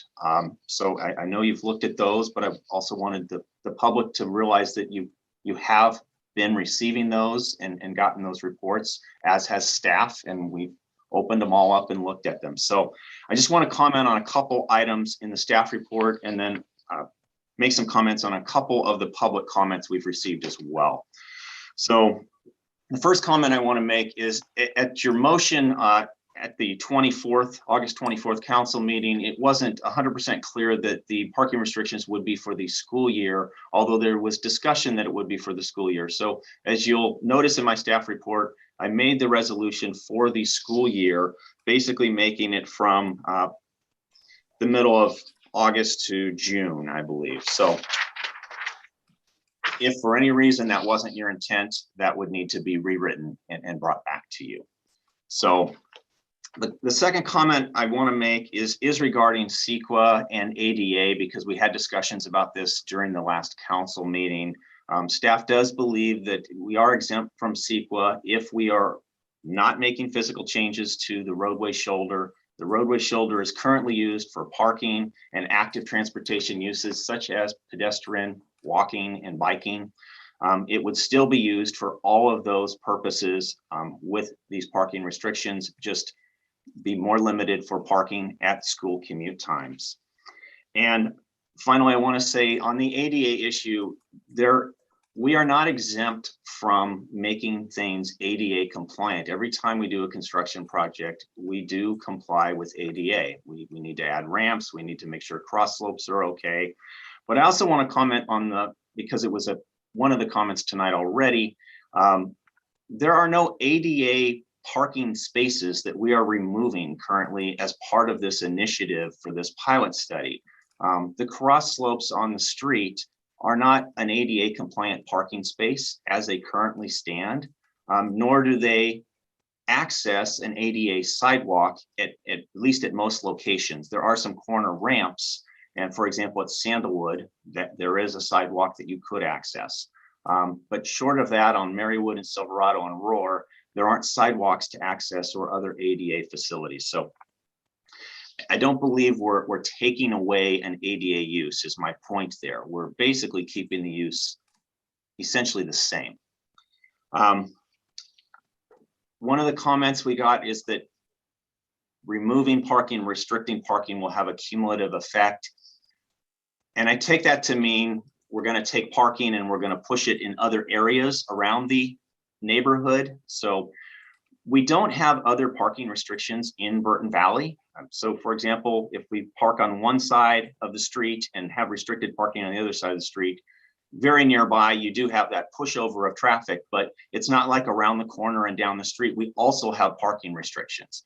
And we do have parking restrictions in place in other sections of Lafayette. In fact, near schools in Lafayette, we have some temporary parking restrictions, such as we've recommended for this pilot study. So given that we've looked at the parking use before, during, and after the discussions on restricted parking, staff does not believe it'll be a huge impact on the users, because there actually are very few users that would park during these restricted times or proposed restricted times. So finally, I want to just kind of mention the bulk of the public comment you received seem to vary around the parking restrictions and the time frame. Of course, there are those that want it 24/7. They want a dedicated use for active transportation users round the clock, year round, and that's understandable. And then there are some of those that are in that camp that would say, okay, maybe you can't do that, but would you consider 7 a.m. to 7 p.m. at least give us the daylight hours so that we could use this parking as walking and biking and just better pedestrian and active transportation use. There's the other side who thinks that there's no need to restrict parking whatsoever, and you have comments from that as well. And then there's a pretty large contingent that is commenting on the proposed 2-hour parking restrictions in the morning and afternoon and saying, we understand why you're doing this, but we believe that those restrictions are longer than they need to be. We think you could get away with 8 to 8:30 in the morning and 2:30 to 3 in the afternoon and be just fine. So it varies around the clock. You've seen all the public comments from we want it all the time, we don't want it at all. We want it for just these shorter periods of time near the school commute times. I'm not sure anybody said we really like the 2 hours in the morning and 2 hours in the afternoon, but I might have missed that comment. There were those that commented that we are grateful that you're putting into effect traffic calming and parking restrictions. So maybe those are the ones that are dialed in on, we think the 2 hours is a great recommendation. So with that, I know you'll probably receive some public comments, more public comments during this public speaking time. Happy to answer questions. The staff recommendation was to adopt the resolution for the proposed 2 hours in the morning and 2 hours in the afternoon. Staff will certainly take feedback and adjust if preferred by the council. Thank you. Thank you so much. Councilmember Under, you had your hand up, it's down, and Teresa's is up. How would you like to handle that? Vice Mayor Geringer. Okay, so thank you, Mike, for that report. And also thank you to all of the residents who submitted public comment. We, as Mike said, have been reading that. And I know that I and probably all of my colleagues have also, been out at the site throughout the process that has taken place. Mike, I did want to ask so one of the things that we had asked staff to do was to confirm with and get schools' input on, what either the timing or, all of that piece. So if you could speak to that, that would be great. So we did confirm, the school timing, that the school start is 8:30 and it gets out at 2:42. And that's the 1st through 5th. That's not the kindergarten schedule. And that's Monday, Tuesday, Thursday, and Friday. The Wednesday timing is 8:30, still the same start time, but an hour earlier, 1:42 in the afternoon. So if right now the proposed 2-hour windows cover, they encompass those commute times that you would expect, the 7 to 9 in the morning and the 1:30 to 3:30 in the afternoon. So we did confirm that with the school. Okay, and did they have any additional input on this as an alternative? They did not. Program. They didn't have any specific input as this should be longer or shorter or so forth. Okay. I will say that I also revisited the site with a member of the public and did some just last week. Just watched from 7:45 to 8:45 in the morning to note that at least in the morning commute, almost all of your pedestrian bike traffic did occur between 8 and 8:30. It literally was, just a few minutes after 8 when anything started, when pedestrians and bikes. Now this is for the main entrance at Marywood. So at that time, I couldn't tell you what was occurring simultaneously on Sandalwood which is where you might expect more bicycles because the bike lot is back there, or on Roar. So, and I have visited those locations at different times too, but just for the purpose of this restricted parking and that main entrance on Marywood, certainly most of your morning commute use is in fact between 8 and 8:30 a.m. Okay, thank you. Councilmember Nderi. Okay, I'll let the city attorney stop me if she wishes to, but I have a question about the traffic calming measures that we approved 3 weeks ago. And I'm wondering, Mike, if you could give us an update on what's happened since August 23rd in terms of you're looking at the Burton crosswalk, the Aurora crosswalk, and anything else relating to what we approved at the last meeting so the public can know what's happened since then.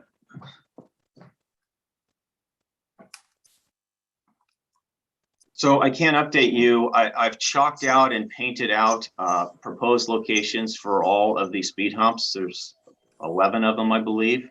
I've met with a couple of different residents who have had concerns about locations of sign and exact locations of speed humps. I'm still open to receiving public input to let me know, hey, I think it'd be a little better, 20 feet that way or 20 feet that way. I will admit to everybody, placing speed humps is very difficult given driveway locations. Some of you have multiple driveways. The driveways from one side of the street are offset across the street, and we're trying to avoid those locations. So in some locations, there's very limited choices on where you can actually site a speed hump and the signs that go with those speed humps. Regarding the crosswalk, one of the locations that we were asked to relook at was at Burton and Silverado and Lucas, that basically that four-way intersection there. Staff has chalked out a proposed crosswalk as requested and did not find a reason not to add that. So that would be included with some of the traffic calming features that we would put in place. Regarding the crosswalk on Roar, near this crossing from Roar at the school entrance, staff put together a staff report and took that to the Circulation Commission. The proposal was to take care of a sidewalk gap from the nearby court, and it's about 100 feet of sidewalk we would add, plus 3 ADA ramps, plus the crosswalk. It would cost between $40,000 and $50,000. And we did have that item, and we did receive some public comment from a few families that would directly be impacted and really wanted us to put in place that crosswalk. It would be a mid-block crosswalk. And one of the items that I mentioned in the staff report is that staff would be more supportive of that crosswalk if it were coupled with a crossing guard at school commute times. And I know, obviously you've had a tough earful about crossing guards, and it's been a tough week. But we would be better with that. And the item was ultimately continued because the Transportation and Circulation Commission wanted more input on more users and some school input. And we even talked about doing a survey through the school, but that's going to take time. It's going to take some staffing or volunteering, and it hasn't occurred yet. So in that 3 weeks, though, we did take that first step and look at the item and cost out the item. I got an actual quote from a contractor to affirm how much that would cost. And it could happen should we confirm the support for it. And also some of the logistics, like could it be coupled with a crossing guard? Because you are talking about another mid-block crosswalk, which isn't considered a protected crosswalk. So we want to be careful when we're adding our safety features that we don't add something that perhaps is less safe than maybe walking a little further away. Okay, thank you very much.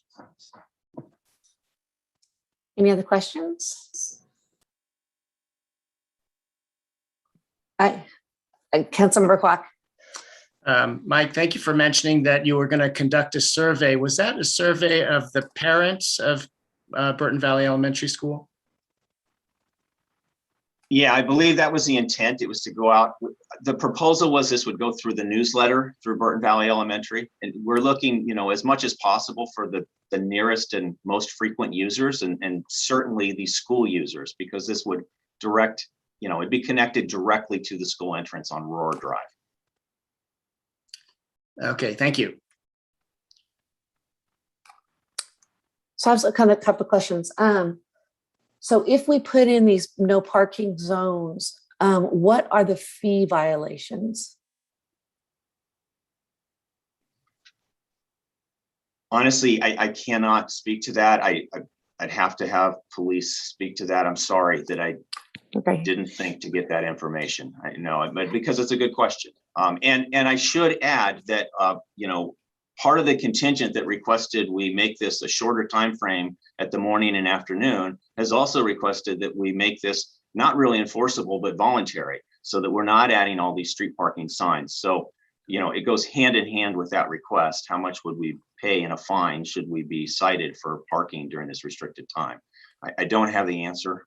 So why did the police set that and not us? I'm just my own naivete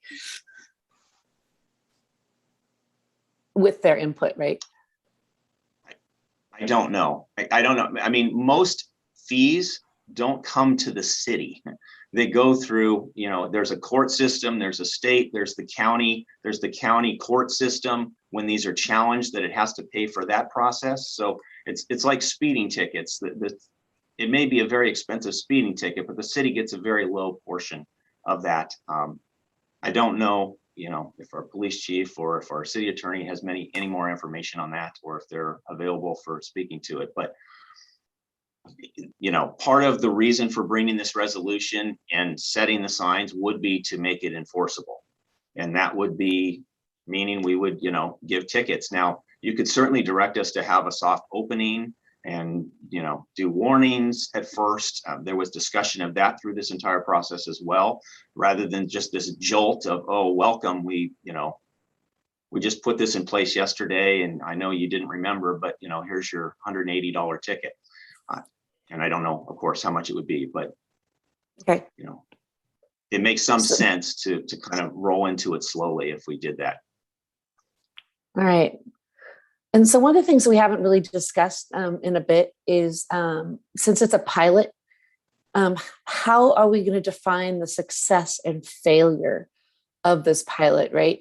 And so I know that maybe not a decision for tonight with this resolution, but I guess like if we pass the resolution, these things like these fines and how we're going to define our success and failure criteria, we should maybe consider after that. So it's maybe not just as much a question, but could we, along with this resolution, even talk about that tonight, or is that outside of this agenda?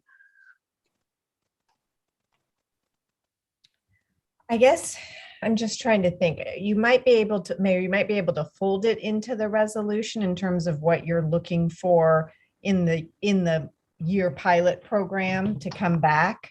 That may be one way to address it, because we do call it out as a pilot program for these period of time. So you may be able to fold into it that, you know, within that year, certain data needs to be collected to come back at the end. I think that may be one way to address it, if that's what you're looking for. Mm-hmm. Okay, great. So Mala, if I could comment, and this did come up at the last meeting. I mean, there are a few criteria to judge if this is successful. I mean, one is certainly just the feedback during and following this pilot study, if people liked it, the users liked it. But if you're looking for more numerical, another is, are we getting more students that are biking and walking to Burton Valley Elementary? And we have some data because we went out for grants years ago. So we have counts pre-COVID from the school and with their assistance on some counts. And certainly we could do that again and compare those counts, because that is certainly one of the goals of making a safer route to school for active transportation users, is to encourage and provide safer walking and biking to school. So there's another one. Another one, particularly with the traffic calming portion of this, is we do have historical speed survey, and we could do another speed survey with the traffic calming in place and compare, you know, the average speeds at different locations. So there's another one that's kind of more numerically driven. But really, ultimately, this is a pilot study. There's supposed to be some tweaks or some, you know, feedback during and following. And what does the community think? And are we meeting this goal of providing safer routes to school? That's ultimately everybody's goal. Right. Thank you. So just to make more of a question, people were bringing up the 15 mile an hour for schools. That is a separate topic we would have to bring back separately to council, and we would do it citywide. That was what I was hearing. Okay. And one of the recommendations is authorize staff to file a notice of exemption for the project. that's a CEQA exemption? Is that what I got it. Just making sure I was understanding the recommendation. All right, so those were my questions. Any other questions? Okay, so we will open it up to public comment. If any members of the public would like to comment on this agenda item, please use the raised hand feature in Zoom. Mayor, we currently have 3 people wishing to comment. So first I'll bring in Michael Grubman, followed by Lynn Sanger.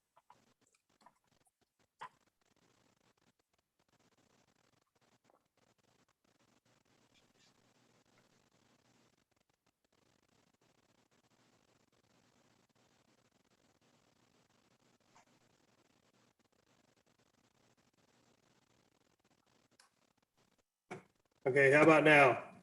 We can hear you, yes. Okay. Can't see you. All right, so on the ADA, the on-street parking is clearly a program that provides some access to disabled people such as Mr. Baker. To say that it's not a fully ADA compliant facility is, to me, a frivolous argument. So there are clearly ADA compliant, non-compliant issues entangled in doing a on-street solution to what should be an off-street solution. You may recall that before the last vote, I said the proper solution is to put raised traditional concrete sidewalks on one side of the street. And that's the unanswered elephant in the room because the city claims it can't afford it. But the public should be aware that the city spent approximately $900,000 of public funds to do the Spring Hill and Quant raised sidewalks, no private financing.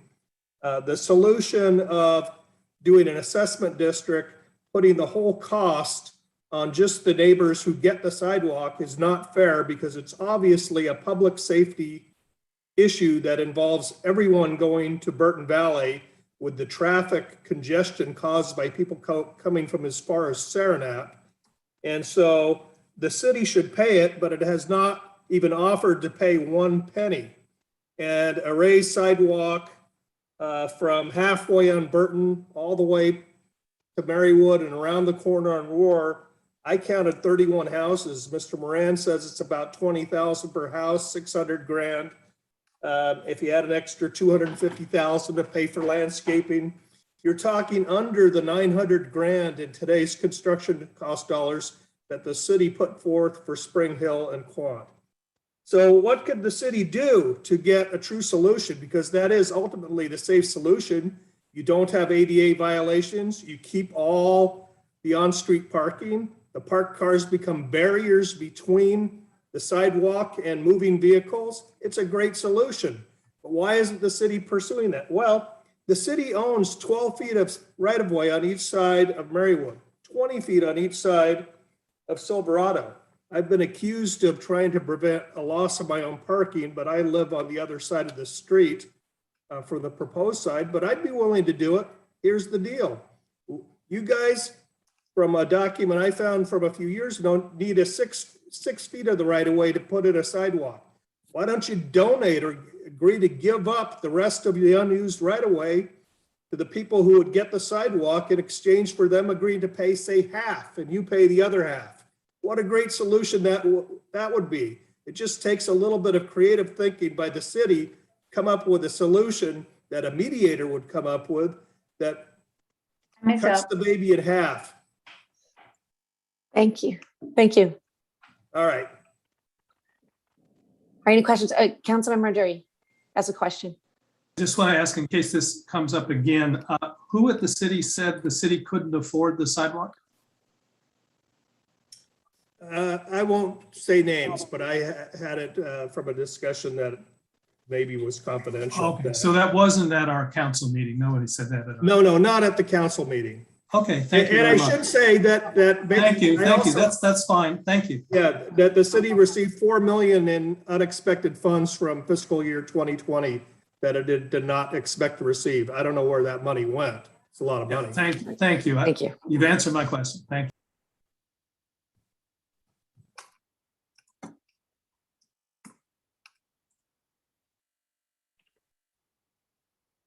The next speaker is Lynn Fanger, followed by Damon Jurens.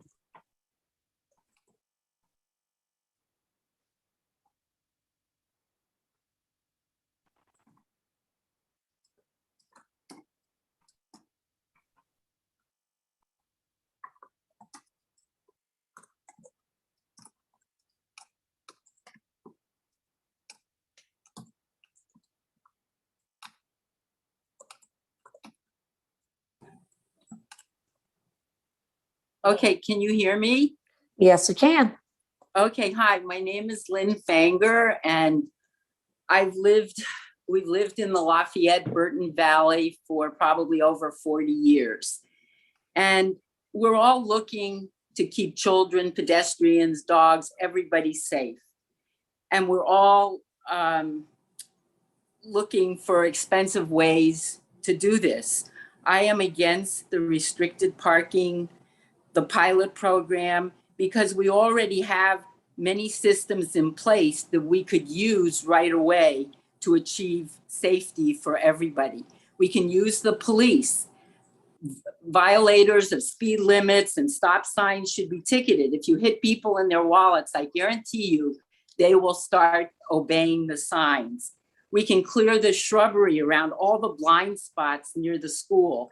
It takes several calls to whoever, I don't remember who I had to call to get shrubbery removed around curbs where kids can't see, drivers can't see, walkers can't see.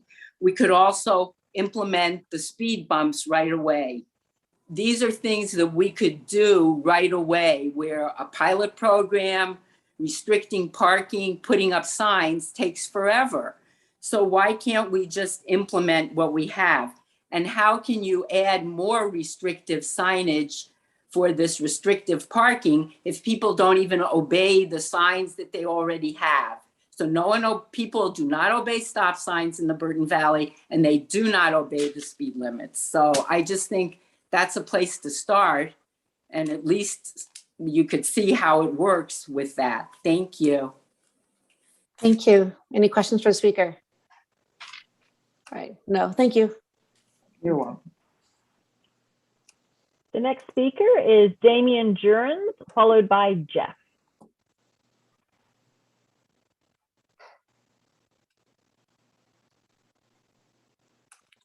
Good evening. Hello. Thank you for letting me speak, and extra thank you for letting me speak before my bedtime. It feels like these meetings do drag on to the late hours, and I appreciate all your time. I wanted to express my support for the pilot project. I think it's important. I think it's a very necessary move, and I think that given that the nature of it is a pilot project, testing it out for the next year is a great idea. I would like to express a little bit of dismay with some discussion about cutting down the no parking limits even further in terms of time. I think that's just inviting chaos. And I think it makes sense to make sure that there's enough of a buffer around that time, regardless of who's standing out there and sort of anecdotally counting cars. At this point, I don't think shortening the amount of parking time is wise. We've already compromised enough by not making it a 24-hour restriction. I'd also like to note that I think some people have brought up the point, and I think it's an important one, that enforcement is an important part of this. I'm not talking about just police coming and patrolling, but if we're going to have a no parking zone, it can't be on the honor system because people will abuse that. Anyone who's asking about it being on the honor system is hoping to abuse it. It's just a bad faith argument. So there needs to be some sort of enforcement, whether that comes in terms of tickets or towing and impoundment. There needs to be a plan for that, just because it's human nature to try to get around these things. But I think it's a very important step. It'll be a great pilot program. I appreciate your time. Thank you. Thank you. Any questions for the speaker? No, thank you very much. There are currently 7 other speakers. I will bring in Jeff, followed by Monet Hagopian.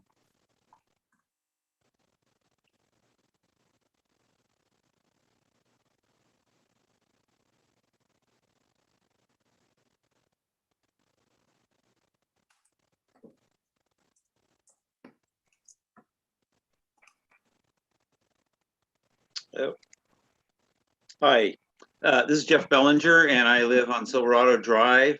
And I sent in, as is my way, I sent in a fairly detailed letter on Friday. And I really only have two things.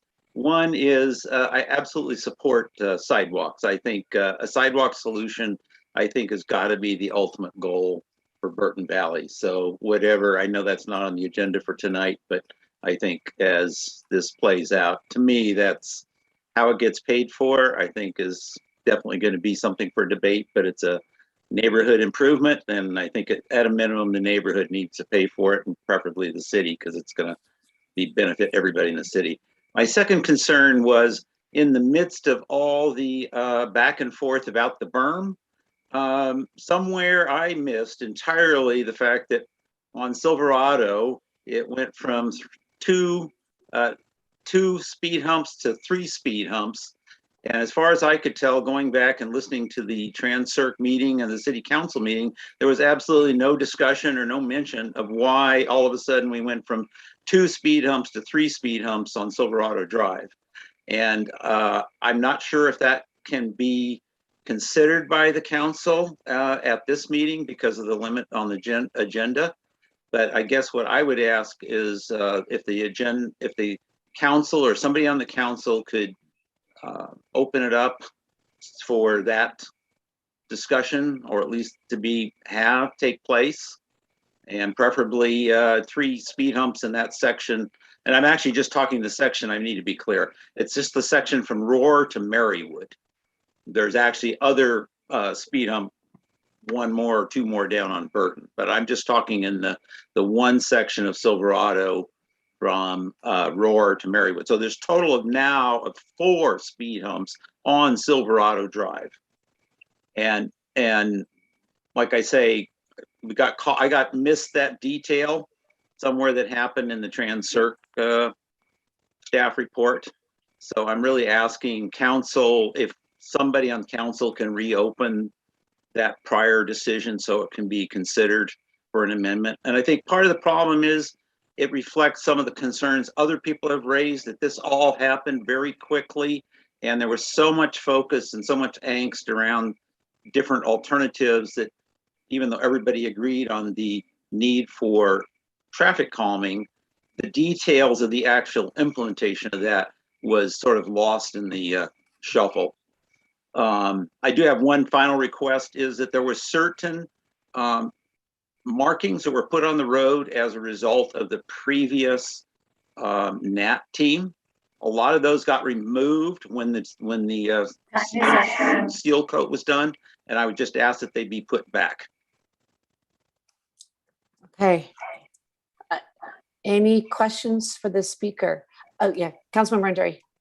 This is not a question for the speaker, but it relates to that, because just in case anyone else is concerned on that topic, if I could, I'd like to ask Mike to address that and how we got from 2 to 3.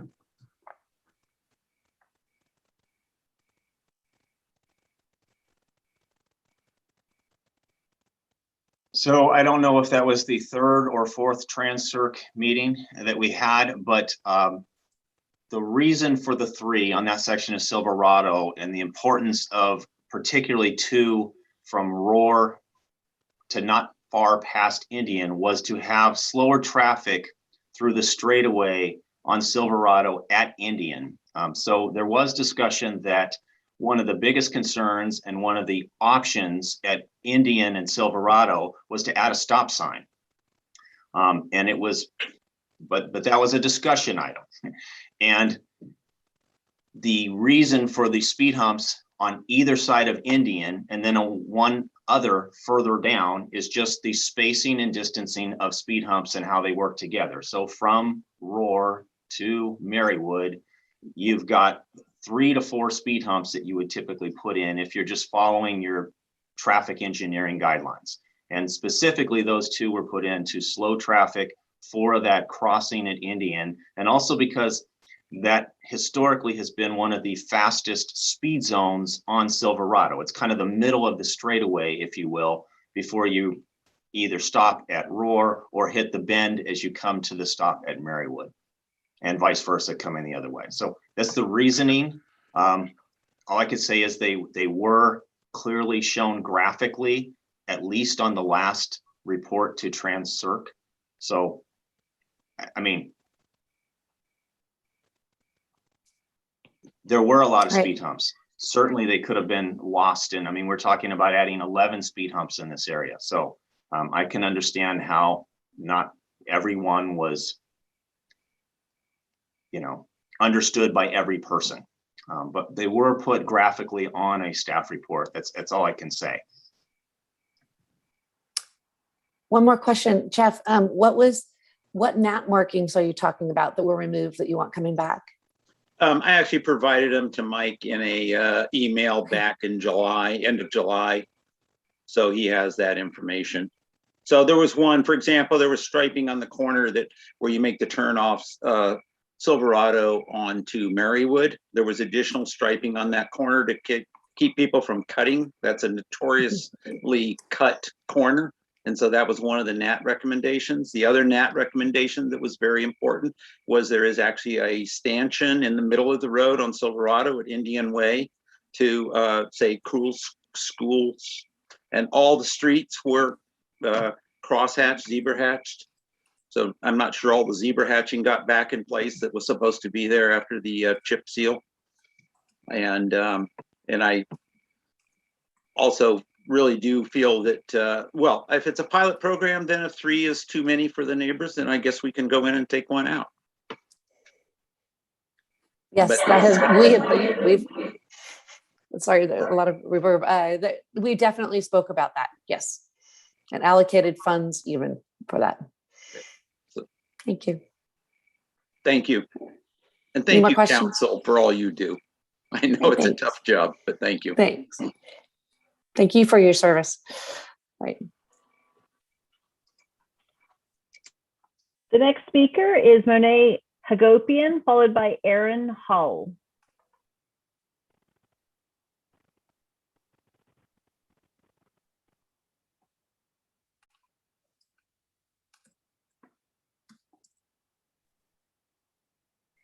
Never have I spoken about Roar so much in my life. So I'm back here on the Roar train. Mike, again, I appreciate you and Mayor Kendall's responses to us on the Roar component.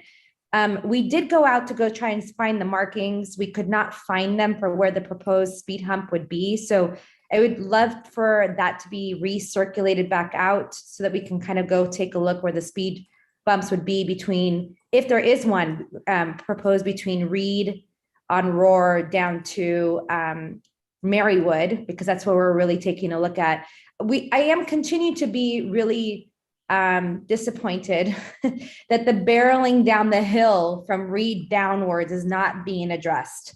I understand and recognize the Marywood Silverado issue as being a really big one, but I would really encourage you guys to try to even come one morning. I'll be happy to bring you guys coffee. And just stand with me at the entrance on to the Marywood School and to Burton Valley School through the Roar gates at closer to the Reed crosswalks, because that is a jaywalking area right now. And again, that crosswalk terrifies a lot of parents. We are all talking about how none of us like that crosswalk and we choose not to use it. So I'm sure that there's smarter people than us on the traffic side of things on why we don't want to do a speed hump on the way down from the hill. I'm sure that there's a reason for it, but that hill is scary, scary, scary. And I'm just wondering if there's a way for us to address that piece. And the last part is, if you guys need us to go door to door on our section of Roar, I'm happy to volunteer myself, my husband, he doesn't know this yet, for us to go around and get those signatures for you guys for support, because I do think that we do need to send the kids a direction, and it can't be to the Reed crosswalk unless the Reed crosswalk is cleared out so that people pay attention to it a little bit more. And again, there's sunblock, there's car blocking, there's a lot going on up there that I think that crosswalk is one of the most dangerous ones in Burton Valley. Thanks for your consideration. All right, thank you. Any questions for the speaker? No, thank you. There are currently 6 other speakers, I will move in Aaron Hull, followed by William Folkson, and then Carol Singer, Megan Mittman, Abigail Fateman, and Laura Kelly.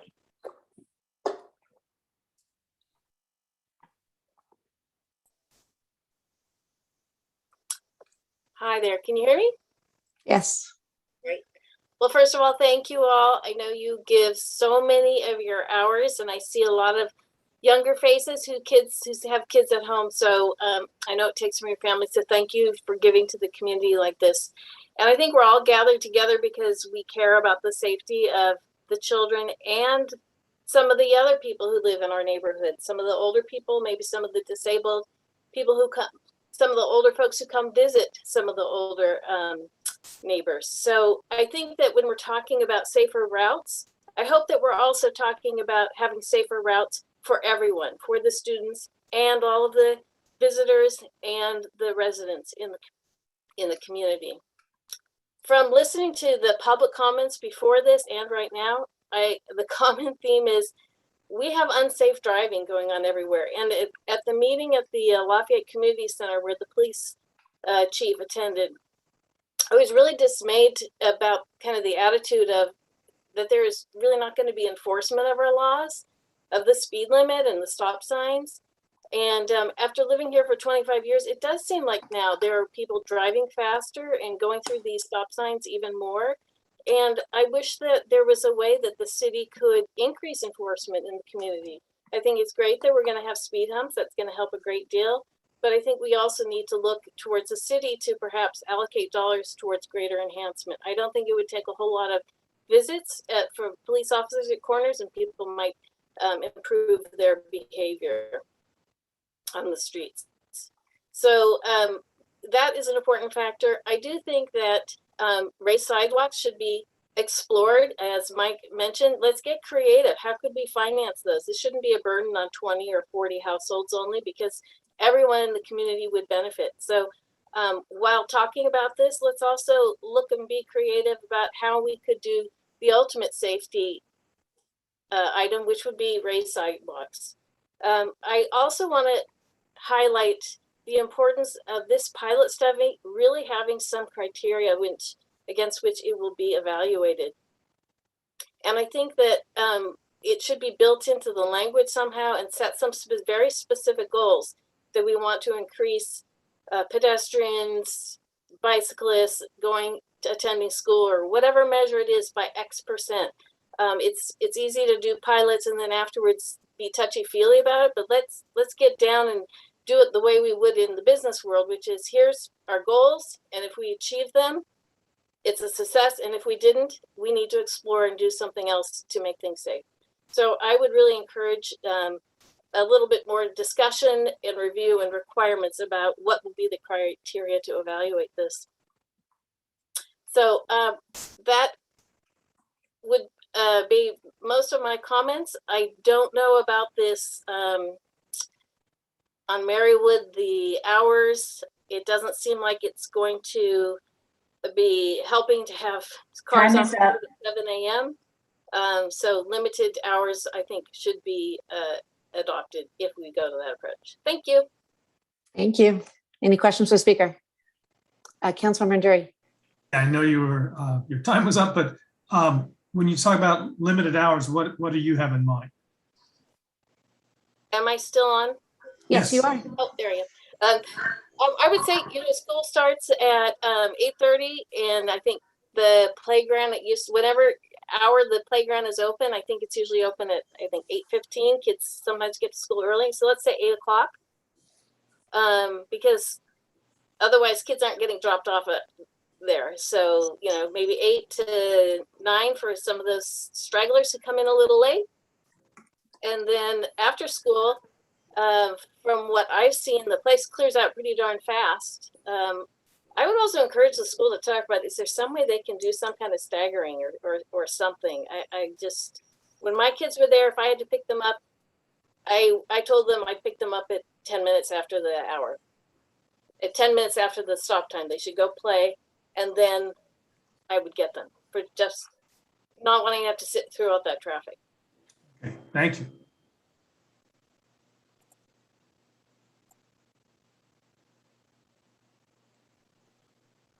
The next speaker is William Folkson, followed by Carol Singer.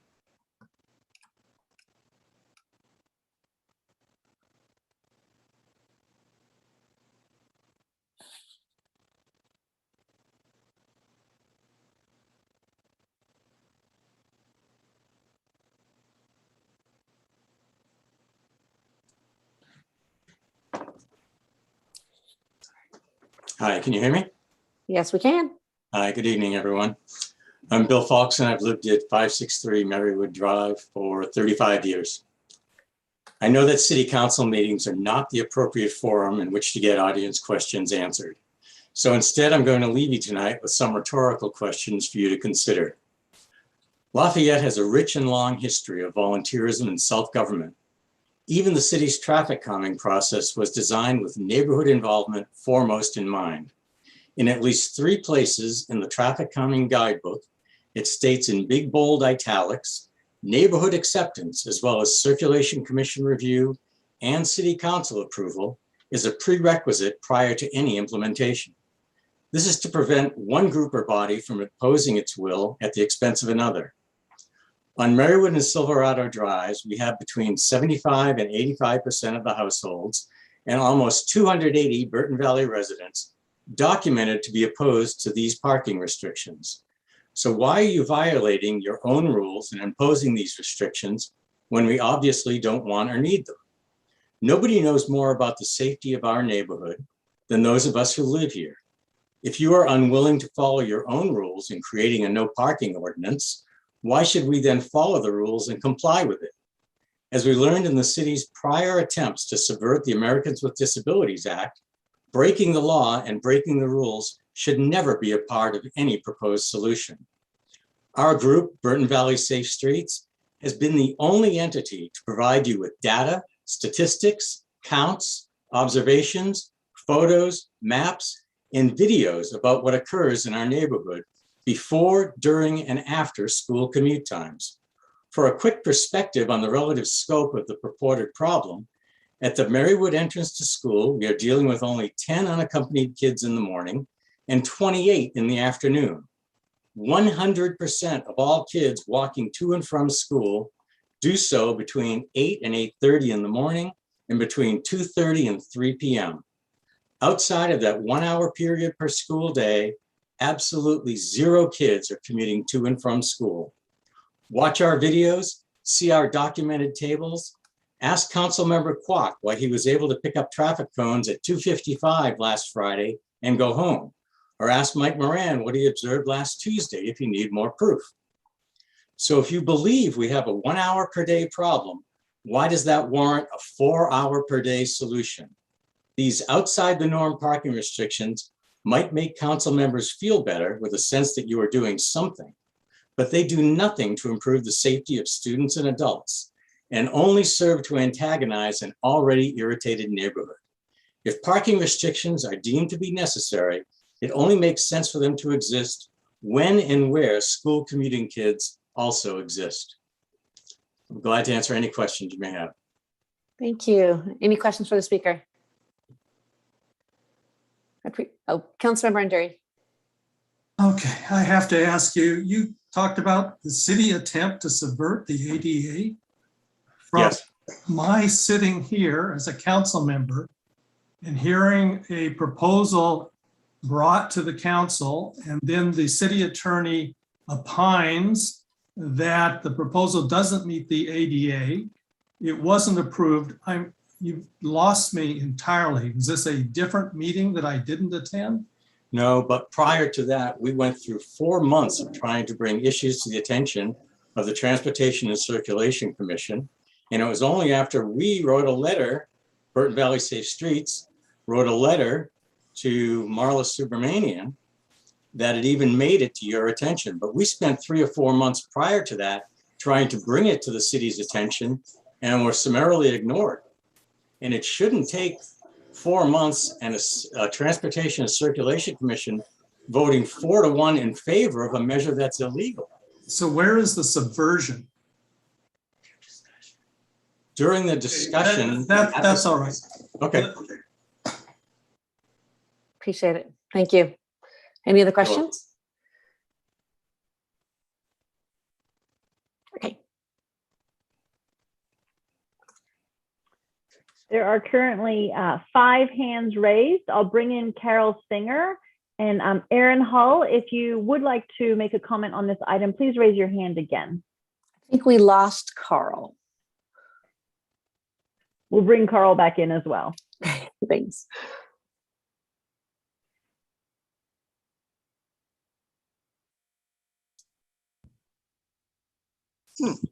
Good evening, council members, Mayor Candell and staff. I don't know why I'm off center here. My daughter lives in Burton Valley, so I'm over there every day, sometimes 2 or 3 times. And her kids went to Burton School. I have a question. Is there a difference between parking, which to me means your car is turned off, the engine's turned off, and you're not in the car, or just sitting in the space with your engine on and you're sitting in the car? And I'm surprised it hasn't come up, but when I am over there in the afternoon, the line to pick up kids at the main entrance goes up around the circle in front of the school. I remember it well, comes down the driveway and goes down Marywood on the no parking side. On Roar, it's the same thing. They go up around into the parking lot. They come down the side of the driveway and they're parked on the side of Roar. They're not parked, they're sitting there. And the line goes around as the kid up at school gets in the car, they move around, the line moves up. So if there's no parking at these 2 places, can the parents still line up there? Or is it different? Is it not parking if you're sitting there with the ignition on and you're sitting in the car? And if that is considered no parking, where are all these cars going to go? Where are all these parents going to go? That's my question. Excellent question, Carol. I think the no parking, you can't queue in the no parking lane. So where are all these parents? They're going to go. Like I said in my email, they're going to be in the road. Be where? They're going to be in the road because the kids have to have that free access in that lane. That's the whole point of the free access in the lane, is not to have it be full of cars, idling or not, or queuing or not. They won't be there. And so, yeah, they will block. So both roads will be blocked. That's how I've read right this. With the police and fire and everybody. That happens around all the other schools. That happens around Spring Hill and Happy Valley every day, as the cars line up. At least in Burton Valley, you have a way around. We don't have ways around on the other parts of Lafayette around our schools. But you can't go around. You can go around. You're in the other lane. That's sort of what happened at Stanley, is what I heard. That tragic accident. No, it's not what happened at Stanley. But you can't go. You're not supposed to go around the other lane either. No, you either wait in the queue and you wait until you go through, or you turn around and go back the other way. Okay. Thanks. Thank you.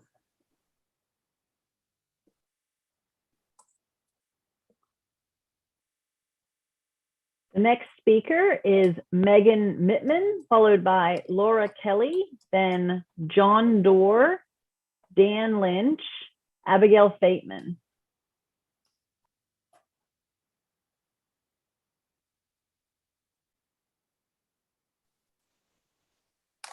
Hi again, and thank you again for the chance to speak to this really important topic tonight. I want to underscore that I feel like this is your first chance to take action after we charged you to take action, requested you to take action at the beginning of this meeting. So I hope you take that really seriously. That's my hope, that will be the outcome of this meeting. We've been collaborating for years in the community to try to figure out a great way to protect people walking and biking in Burton Valley. And we originally wanted to propose a protected facility to provide a buffer, right? So that somebody who'd be walking and biking over on the shoulder, if there was a mistake that happened, it wouldn't be fatal. That was the idea of a buffer. And I don't care what the buffer is. I don't care if it's a berm, if it's plastic. The idea of the buffer was to protect, to create a safe system, to provide redundancy in the system. So I would have appreciated a problem-solving opportunity to address whatever ADA and other concerns. I take those all very seriously. This is what I do professionally. But I think there was a problem-solving way to make it through rather than to drop all of that. I know we're not here to talk about that tonight, but we are here to talk about what the backup plan was, kind of what the watered down safety alternative of providing paint is now to be left in the neighborhood. And now we're yet talking about watering that down even more by saying we're only going to provide it a couple hours a day, a couple of days a week. And so if you walk your dog in the middle of the day, if you're a senior in a wheelchair going to visit a friend, if you're somebody who's going for a walk in the evening after work, if you're a kid going to soccer practice or a game on Saturday morning, or if you're anybody going to the pool during the summer, you don't get any safety. It's just exactly what it is right now. You got to go around the parked cars and into the traffic lane. But if you happen to walk during, that's a specific time of the day that we're talking about, that's when you'd get, I guess, safety as we might define as paint. So I would request that if we're going to water down safety and not provide a protection, we at least do it during daylight hours when everybody in the neighborhood who might be walking or biking would benefit, and do it all year round. So that's my request, to change the hours from 7 a.m. to 7 p.m. all year round. And in the topic of how do we define success, I don't think it's a question of do we need this pathway or not. I think the question is, can we do it for cheap and do it on the street because we don't need that parking? And we've been told there's not funds for it, or do we need an actual sidewalk? And I think that's what we try to evaluate through the course of this pilot is, can we do this cheaply and quickly, or do we need to do something more permanently? I don't think it's either or. I think it's a progression into that, because we have the ability to act right now, and we should. And then finally, in my letter today, I sent a note about the need to think about a crossing at Indian Way in Marywood. I do believe there is a jog over on the east side of Marywood that we also need to be thinking about for children who would be walking down Indian Way and then want to go over to the crossing guard crossing at the entrance to the school. And if we don't also prohibit parking just on that one little stretch of Marywood on the east side as well, we're going to move the cars over to that side, and that's where then the children are going to be walking to get to the crossing guard. And that was something in previous iterations we talked about and didn't make it into the stretch. And I think that that's an important piece to not lose track of. We either need a crossing at Indian Way and Marywood, or we need to prohibit parking on that little jog to fully complete the safe route to school. So that's it for my comments. I really appreciate you taking them seriously and taking action tonight. Thank you. Any questions of the speaker? All right, no, thank you, Megan. The next speaker is Laura Kelly, followed by John Doerr, Abigail Fateman, and Dorothy Moore.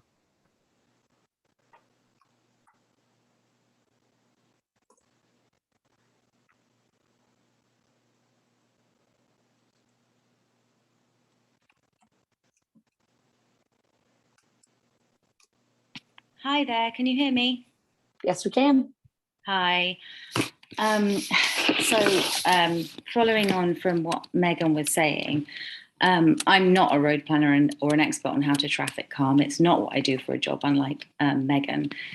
And I know that we've all been on these calls quite a few times, going well into the night, and it seems like these discussions have just gone round in circles. I just want to echo the thought that it seems like many residents who are against the measures don't currently have children walking to and from Burton Valley any longer. And so perhaps they don't see it through the eyes of people who are walking those streets and, walking their dogs and going back and forth, on a daily basis. Life has changed significantly in the last 35 years. And it seems like certain residents are irritated and antagonized by nearly any proposal, but the very bare minimum.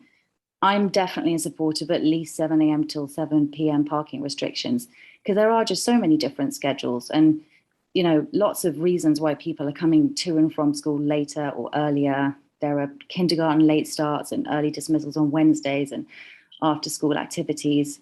And I'm just not sure that any of the counter arguments are actually genuinely interested in the safety of pedestrians. It's just really the maintenance of a status quo and the protection of excessive parking. Nearly everyone living on those streets has the ability to park 4 cars in their driveways, and 2 at the very bare minimum, not even including garages. It just sort of seems like action has to be taken. It just has to be. And we're talking about a pilot here. Something has to be done. or are we just going to sit here till, midnight, on and on and on ad infinitum? So I really, I am grateful that everyone is sitting here and everyone is kind of saying something, but it's clear that we're sounding alarm bells, and, can we please just do something? All right, thank you. Any questions for the speaker? No, thank you, Laura. Thank you. The next speaker is John Doerr, followed by Abigail Fateman, Dorothy Moore, and Jennifer Lieberman.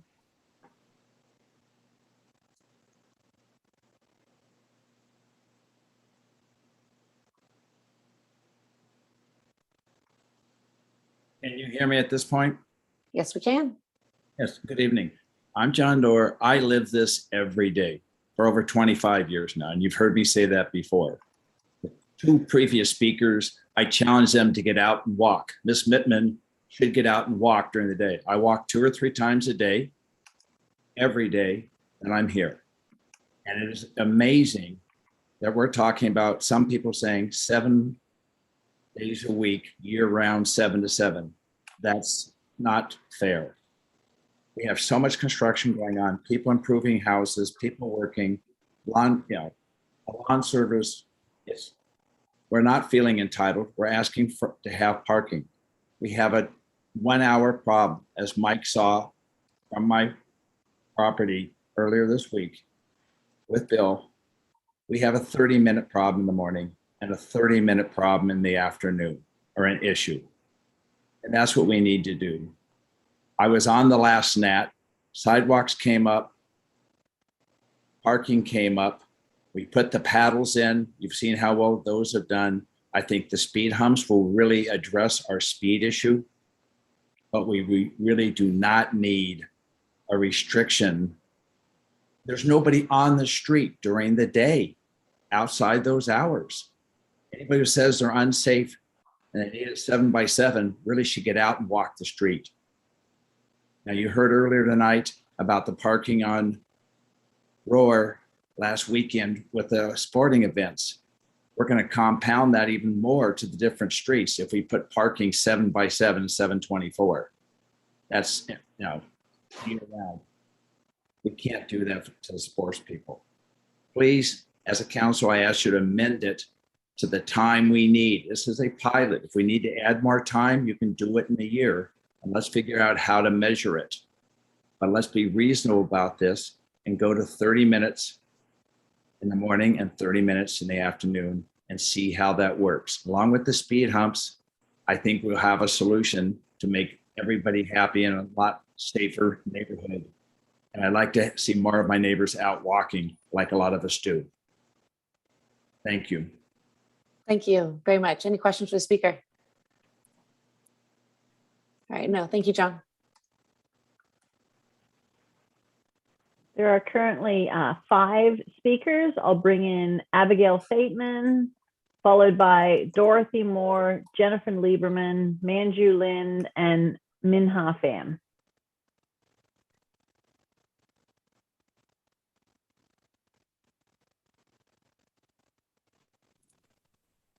Hi, can you hear me? Yes, we can. Hi, my name is Abby Fateman, and I would just like to echo and augment what Megan Mittman commented on before me. And also to add on the comments that I guess Bill Foxland and the speaker right before me said, which is there are not a lot of people on the street. And I think that's an indication that we have a problem. We have close to 900 students that attend Burton Valley Elementary.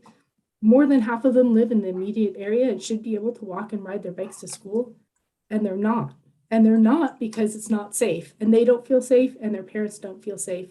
I live in the neighborhood, and I don't feel safe walking my dog at lunchtime along Marywood. I avoid it. So when you look at who's not using the street, that's an indication that there is a problem. This should be an extremely walkable neighborhood, and especially with more people working from home and able to take breaks during the day. There could be a lot more use of this area. So the lack of people, the lack of kids is a huge indication that there is a problem, and a problem that we need to solve in an area that should be extremely walkable and user-friendly. When we talk about safe routes to schools, we are not talking about, the intention is not explicitly delivery of kids to and from schools for those half hours. We are talking about using the school as a proxy for a community hub of activity, an activity that includes sports games on the weekends, kids that come and go from school at different times. We have kindergarten, strange start times and end times in the middle of the day, kids who stay at the Marywood preschool late and then bike home the way my kids used to. There are people who can and should be on those streets walking and biking all throughout the day.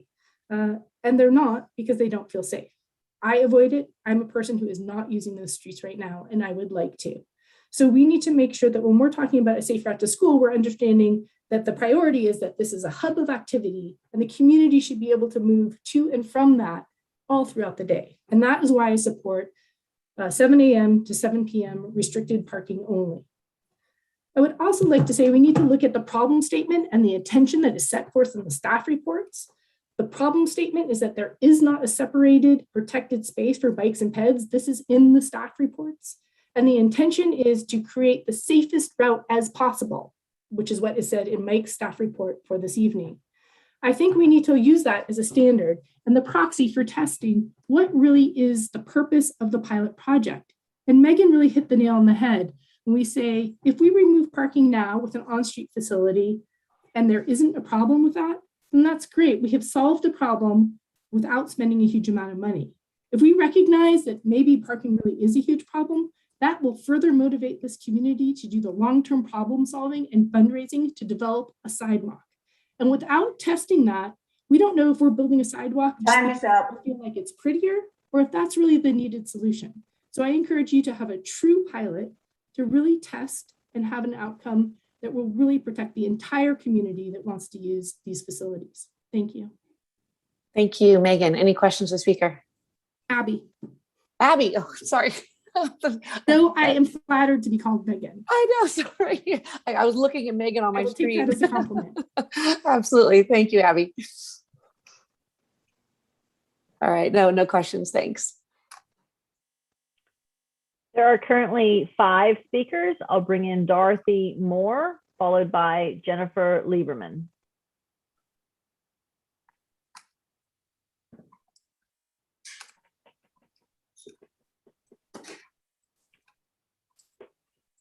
Hi again. My husband got up, well, he gets up early already, every morning for a couple of weeks and got some data as to who's on the street and how many cars are parked. He looked at Silverado, he looked at Marywood, he looked at Roar. He went up to the bridge from the community center to the school. So it was interesting. On Silverado in the morning at 7, there's typically 1 to 2 cars parked on the street. And of course, 0 kids going to school. So I don't know, what's gained by putting no parking up at that hour. We all walk a lot in the neighborhood, probably at least twice a day. It's also really interesting that most of the kids are turning up Sandalwood and going to the bike up that because there's a sidewalk. But, I want safe streets. I'm not so personally concerned about my parking. I just think this is you have to be careful what you do. Like 1 or 2 cars actually provides a barrier. We were watching and this guy in his golf cart, because there were no parked cars, was using the lane to drive his kids in the golf cart. There's a lot of unintended consequences when you start changing patterns. But the biggest thing that concerns me is this queuing of cars and the idea, because the kids are going to now try to dart in and get in the car because their parent can't park. And I think I just think we're going to create additional issues that we need to think about. So that's point 1. Point 2, I think the times, if you look at those tables we sent you, the times are go beyond a point that people will pay attention to them. And then a third, if I still have a minute, money's really cheap now.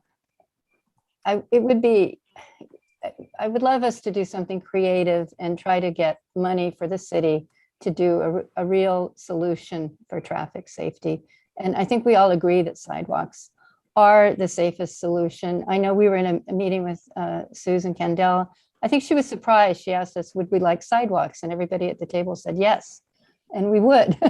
It means tearing up our front yards. It means, I don't care about that. I just think that is really the safest thing. We're going to be talking about this. My hair's already gray, but we'll be talking about this for decades unless we try to do the right thing, which I think is sidewalks. Anyway, that's all I have to say. And thank you, everybody, for your efforts in this matter. I know it's not easy. Thank you. Appreciate it. Thank you, Dorothy. Any questions for the speaker? No, thank you.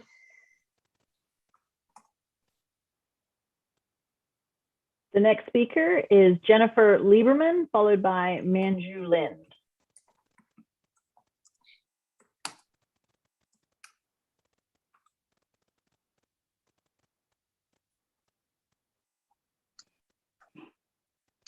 Hi, this is Jennifer Lieberman again. I'd like to start with a thank you of appreciation. I want to call out specifically the members of the Transportation and Circulation Commission, who are the only people I've seen so far demonstrate bold leadership. So I want to personally thank Stella Weatherspoon, Greg Brown, and Carl DiGiorgio, who were people who were able to hear that the community had two problems, and they were bold enough to put popularity contest concerns aside and actually do the right thing to prioritize human life over car storage in Burton Valley. The second point I'd like to make is that I'm in favor of parking restrictions during daylight hours year-round between 7 a.m. and 7 p.m. for the reasons that all the other speakers have said. We have noon dismissal during the holidays. We have people that are going to sports practices, swim meets, etc. I don't know what neighborhood Mr. Dorr is walking in, but from 5 to 7 o'clock, there is a lot of traffic. It is unpleasant. It's actually more unpleasant as an adult without children if you walk during the workday, because people don't care even less. That's why we need parking restrictions, so that this is a solution that is inclusive for the entire community. And the final point that I'd like to make, the point that Dorothy Moore brought up about this imaginary line of cars, if we implement a parking restriction, I think the thing, this is just another red herring for not wanting to lose parking. The issue is, if you create safe systems so that people feel comfortable walking and biking, you will not have a line of cars. There are close to 1,000 kids at Burton Valley, and people aren't walking and biking because they're afraid to. So give us something that provides safety, and you're going to see a lot of change in the number of cars. Thank you. Thank you so much, Jennifer. Any questions? I don't see any. Thank you. We currently have 5 additional speakers. I'll promote Manju Lind to speak next, followed by Minha Pham.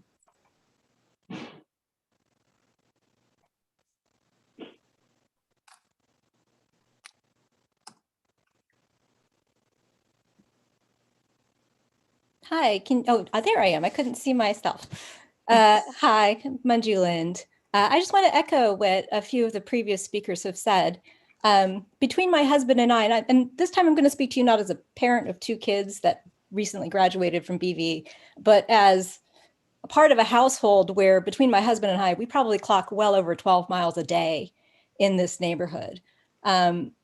I can tell you, I have 2 issues. One is I completely agree with a couple of the previous speakers that if you build it, they will come. During COVID, there was a section of the trail behind the school that led from the community center into the back entrance of the school. It was pig rutted. It was disgusting. It was like kids always tried to ride their bike there because I would always run through there and they never could. And the city did an amazing thing. They rehabbed that section of trail and it was beautiful. And I can tell you, I would almost get run over by kids walking and running and riding their bikes through there, both to and from school. If you had said 40 years ago that nobody wanted to walk in Lafayette because you never saw people walking in Lafayette, well, guess what happened when you built the trail? Everyone started walking and riding their bikes in Lafayette. I don't walk and run anymore along Marywood because my kids now don't go there. And frankly, it just takes one car to be parked on that side of the road for it to suddenly become hazardous. I'm not a tall woman. I'm only about 5'3", and most of the cars in that area are taller than me. You can't see me around some of those blind turns, and you cannot see me around some of those bushes. It just simply isn't safe for me. But if I have a safe pathway, I'll be out there more, and I'll be there with my dog. I'll be there with my kids. I'll be there with my husband. So you build it and they'll come.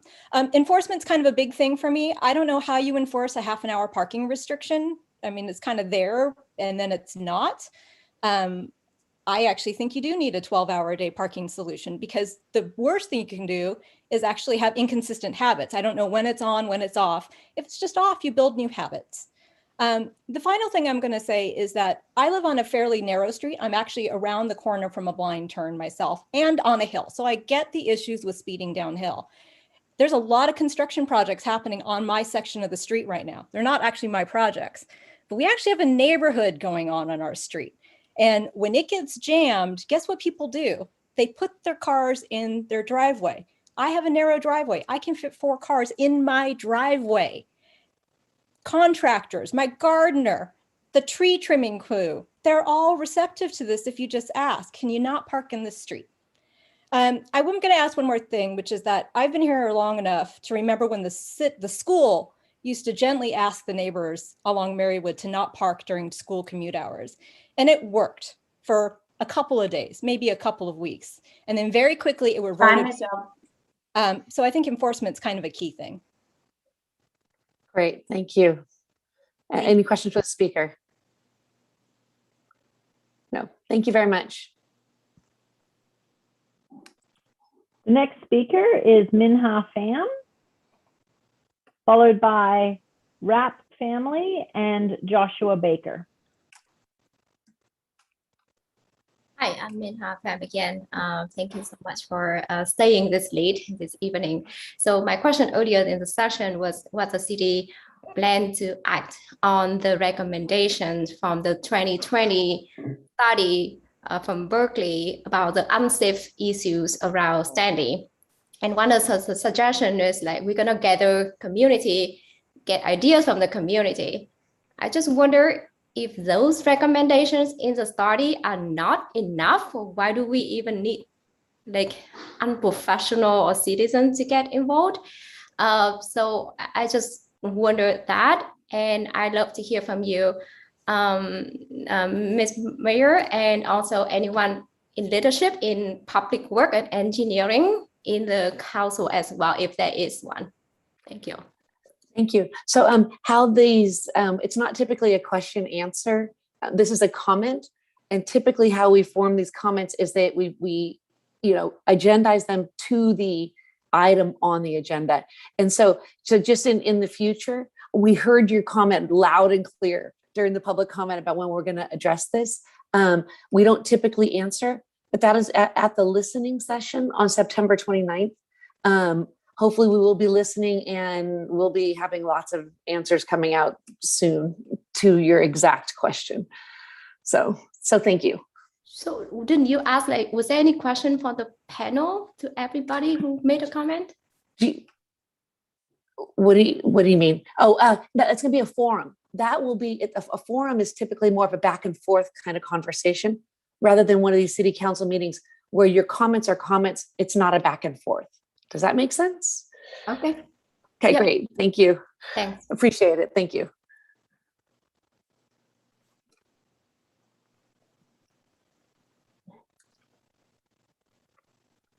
The next speaker is Rap Family, followed by Josh Baker and Dan Lynch.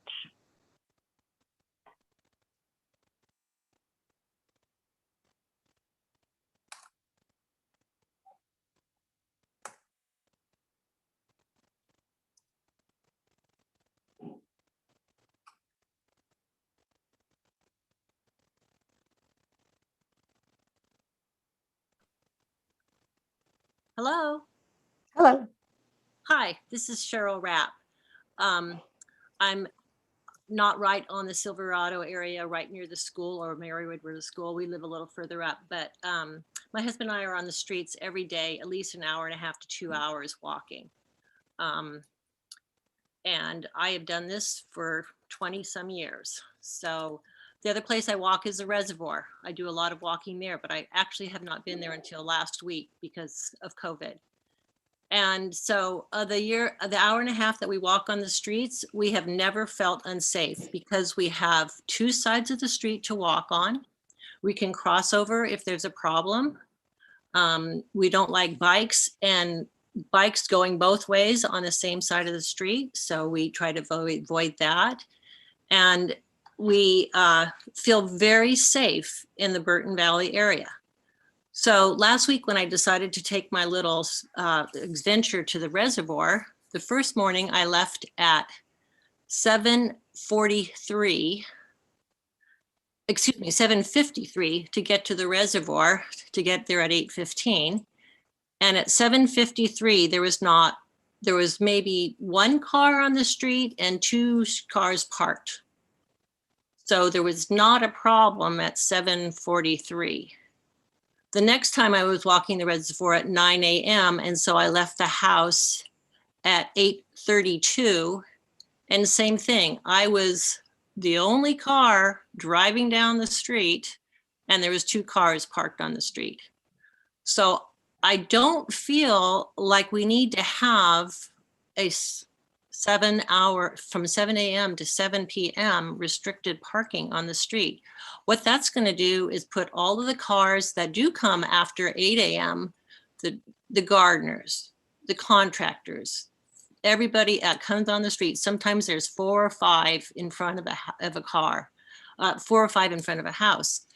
If you put all of that on one side of the street, all of the cars on one side of the street, then you now have alleviated the ability to walk on both sides of the street. You now have one side of the street where you have everybody walking, their dogs, riding their bikes, and everything all on one side of the street. So that totally takes away the advantage of living here for the 20 some years we've lived here. So I believe in the speed humps and doing that. I think sidewalks would be like amazing, would be fantastic. But I don't think that having parking restricted for 12 hours a day is going to make our neighborhood safer.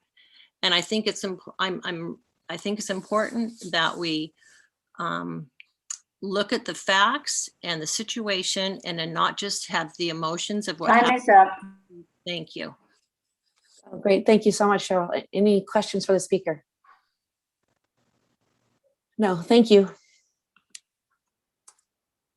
Oh, I left the meeting. There are currently 4 speakers. I will promote Joshua Baker next, followed by Dan Lynch, Caroline Rame, and Robin Fox.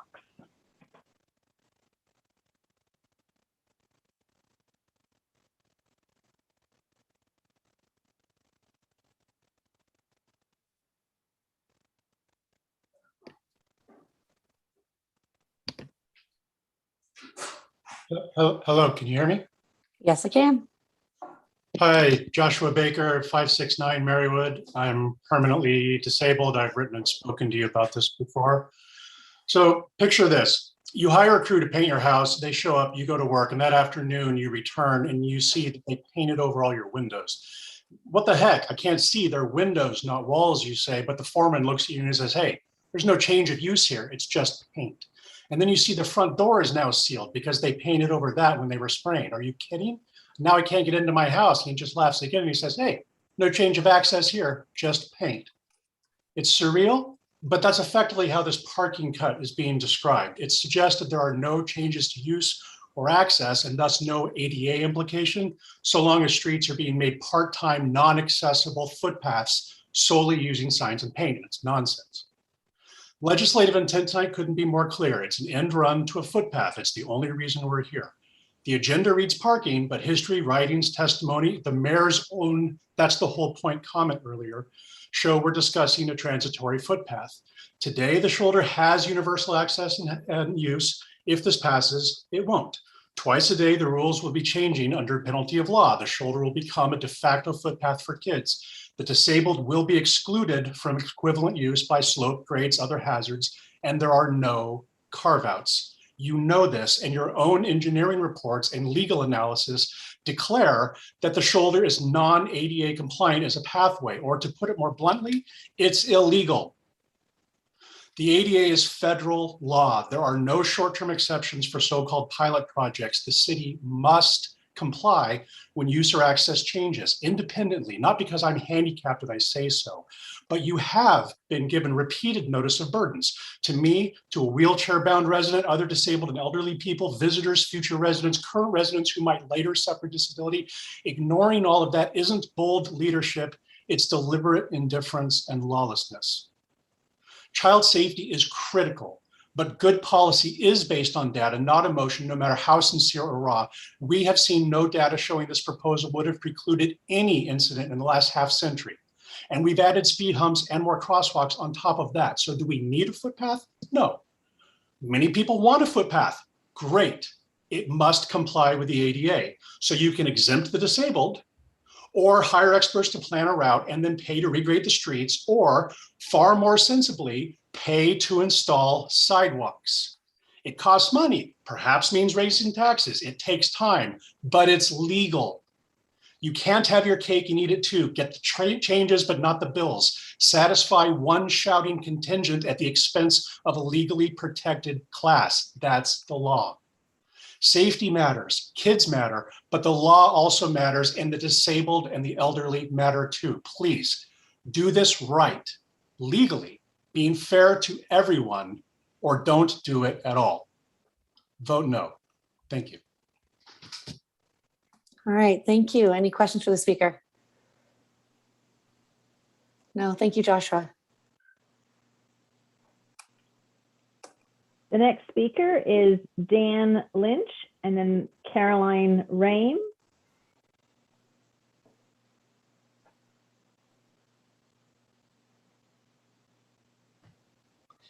Hi, everyone. It's the crossing guard again.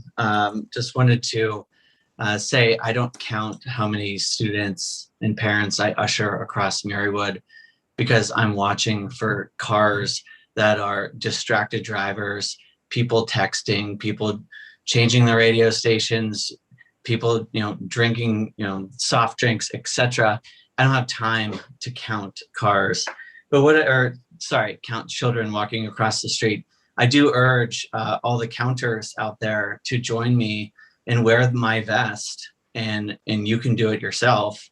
And I urge you to be a crossing guard at Marywood in the driveway, be a crossing guard at Roar, and look what happens at Burnt Oak with all the jaywalkers. That's the comments are really bugging me, because I'm the one wearing the vest, I'm the one that volunteers. You should too. When can we expect the speed humps is a question I have, maybe a statement I should say. And what is going to occur that hasn't occurred already in the past 4 meetings on the 29th? I thought the town hall was fantastic. I thought a lot of ground was covered there. It seems like we're repeating the town hall that's already occurred. So I leave you with, if we're in a community of volunteerism, then be the volunteer. And I'd really like to see some action being taken on the speed humps. Thank you. Thank you very much. Any questions for the speaker? No, again, thank you, Dan, for everything you're doing. There are 4 more people wishing to comment on this item. The next is Caroline Rame, followed by Robin Fox.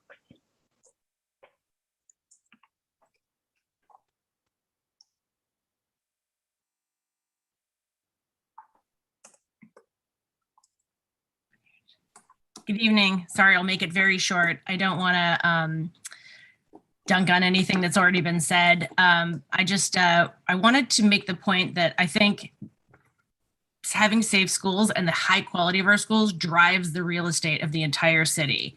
That is why people move here. That is why we moved here. And I think whether people know it or not, it helps everyone to create safe pathways to school.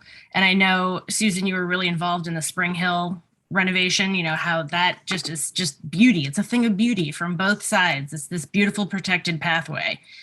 And I think the sidewalks project would be great. That is a long time in the making, and it's extremely expensive, and the pilot project is now. So I would just, again, want us to be known for taking action instead of people dying. It's just, yeah. Anyway, that's my point. Thank you. Thank you so much. Any questions for the speaker? I don't see any. Thank you, Caroline. The next speaker is Robin Fox, followed by Joe Doherty and Eric Law. Hi, this is Robin Fox, and thank you for allowing me to speak. A couple very, very quick points. First, I really feel for the parents with young children. I certainly had young children here. We've lived here for 22 years. We live walking distance very close to the school. And I agree, people come here for their children, but they stay so long after. And we need to have decisions made that are all encompassing for people of all ages and also all abilities. And I wanted to say that after the last meeting, when I thought we'd all voted on this, because I stayed to the very end, I actually the next morning was out driving right at the time when the middle schoolers were biking to school. And of course, I love to see that.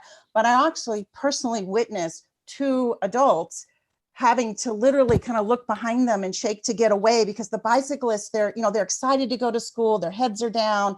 They're going pretty fast. In this case, they were 2, both on the same side of the streets of these walkers. And it actually felt a little dangerous. And I said to myself, wow, I'm really glad the berm didn't pass. And I just think you guys, only because I could see that exact situation of everyone being in the same berm area and it being a problem. So I would ask you guys, I know we're not talking berm, we're talking parking, but it's the same concept. We need both sides accessible, and we need to be able to transfer so that the older couple could have just walked across the street to get out of the way of the bicyclists, because we're going to be more watchful. So I guess I would echo everyone's position about getting more data. I hear a lot of emotion. I just want people to actually go out, third parties, unbiased, look at the exact time that these kids are going on the bikes and really think about the safety. The more we cut off the parking, the more we're going to end up on only one side of the street. We're going to combine the dog walkers and the walkers of all ages and the bicyclists. And we need to be careful that we're not assuming that that is safer. So I would like to see some more study done so that we can really say what truly is safe. And I thank you for your time. Appreciate it. Thank you so much. Trying to get rid of the cat here. Anyways, any questions for the speaker? I was listening to everything you said. All right, no questions. Thank you. The next speaker is Joe Doherty, and then the last speaker with a hand raised for this item is Eric Lowell.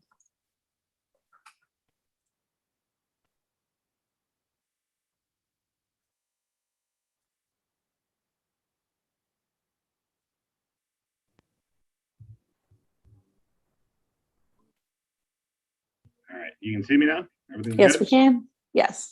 Perfect. Thank you for meeting tonight.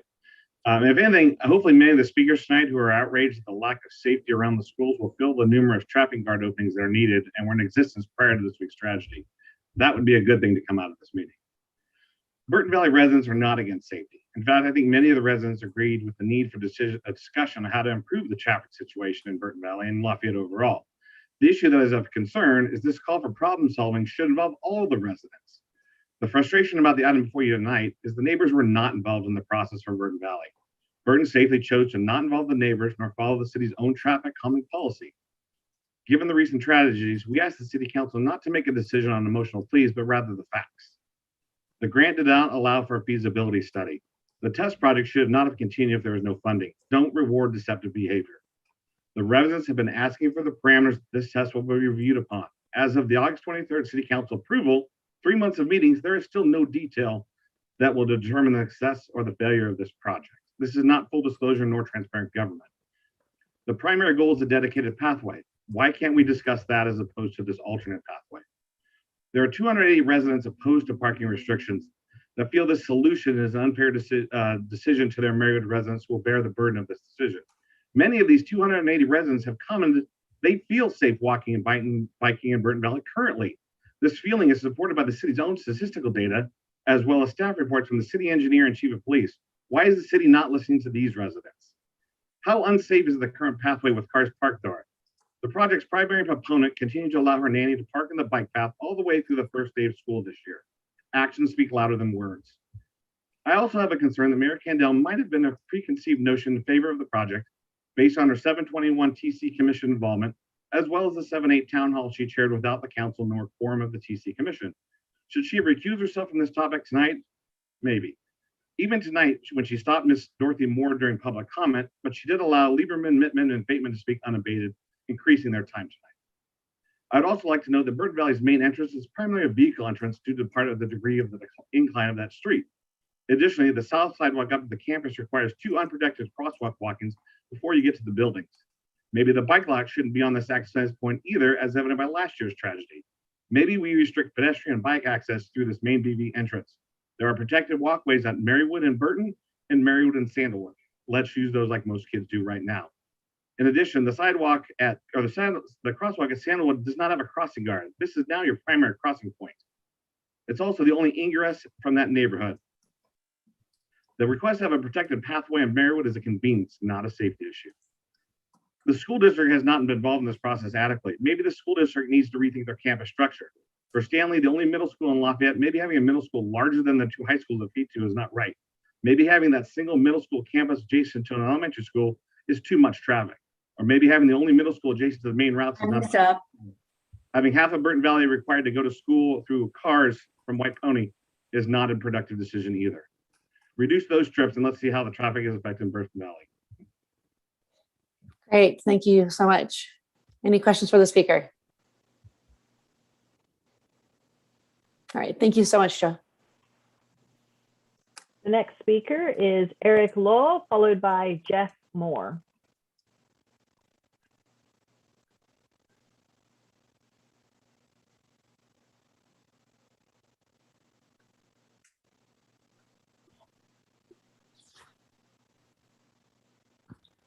Hey, good evening, Lafayette City Council.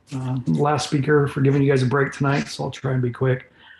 You know, I've traveled the world and worked in many different cities, and one of them is the Netherlands. And over there, bicyclists and pedestrians have full right of way over the streets. Cars yield to the children in the streets at all times. Unfortunately, here in the United States, we do not have that. In the United States, our drivers are incredibly entitled and run over pedestrians and bicyclists routinely. They think like they own the road, and it's a shame. And so here in Lafayette, we have one of the highest fatality rates in Contra Costa County. We have now had 2 fatalities this year of people being in the street doing what they're doing, bicycling and a crossing guard. We need to do more, folks. Limited hours and making sure that cars only park for a few minutes and not for a few minutes is ridiculous. We know the drivers in this town don't pay attention to signs. They don't pay attention to speed limits. They're not going to pay attention to parking signs. We need to paint the curbs red and just make it go on 7 a.m. to 7 p.m. Make it super simple for them. You know, I'd prefer a protected lane like we're trying to do on Pleasant Hill Road, but we know that takes time and money, and the residents of Burton Valley, as well as many other residents, prefer the convenience of parking 6 to 8 vehicles, right? Everybody in Lafayette has parking spaces, except for a couple houses on First Street and a few others. But apparently people in Lafayette love their automobiles more than they do their children and their neighbors. And it's sad. You know, I was hoping that our neighbors have more respect for the lives of children and crossing guards and bicyclists, but listening to the speakers tonight, it's apparent they don't. And so I hope the Lafayette City Council will do the right decision and think what is important to protect residents and protect their safety. You know, a lot of folks in Lafayette can't drive. Children under 16, seniors who, as they get elderly, cannot drive anymore, and a lot of them still ride bikes and still walk. We need to look at all our residents, you know, from 1 or 2 years old up to 90, 100 years old, and how they get around the city. Not everyone can drive an automobile. So I'd hope you take that into consideration this evening of how do we move people around Lafayette, not just how do we cater to people only in the automobile. That is an old method and people need to move beyond it. We need to share our roads with pedestrians, bicyclists, and cars and all work together to solve this problem. So thank you guys for your time, and I hope you guys find a good solution to the problem. Thank you. Appreciate it. Any questions for the speaker? All right. Thank you, Eric. The final speaker that we haven't heard from yet is Jeff Moore, who I'll promote now. And then just a reminder that at these meetings, the public is invited to speak for up to 3 minutes to the City Council on an item and will not be called on twice.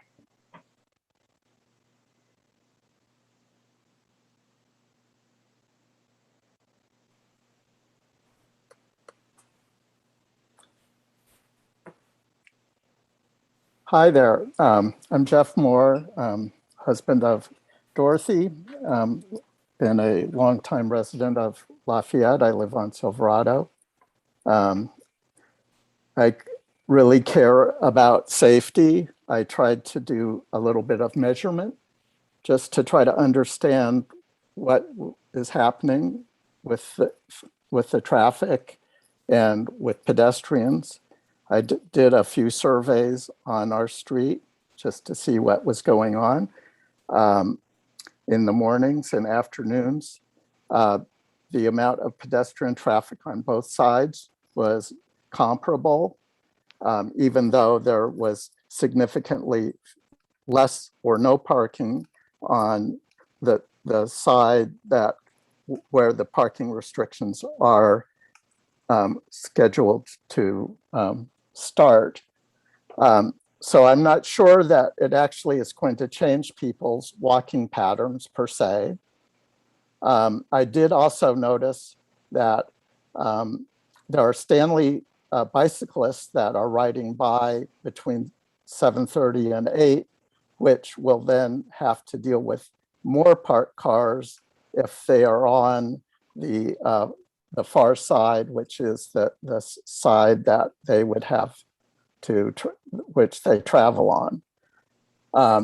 I was also pretty surprised to see there is actually much more bicycle traffic coming through the community center. And I was seeing a bit more pedestrian traffic coming at Roar and Marywood and Roar and Reed. I was appalled to see a lot of jaywalking.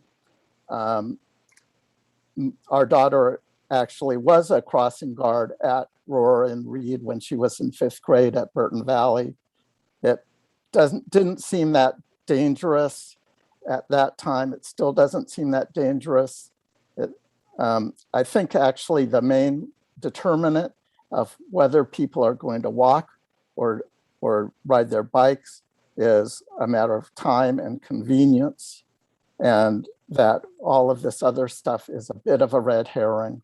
I personally feel the streets are very safe, but I concur with a number of the speakers that sidewalks are the right solution, and I am in full support of that.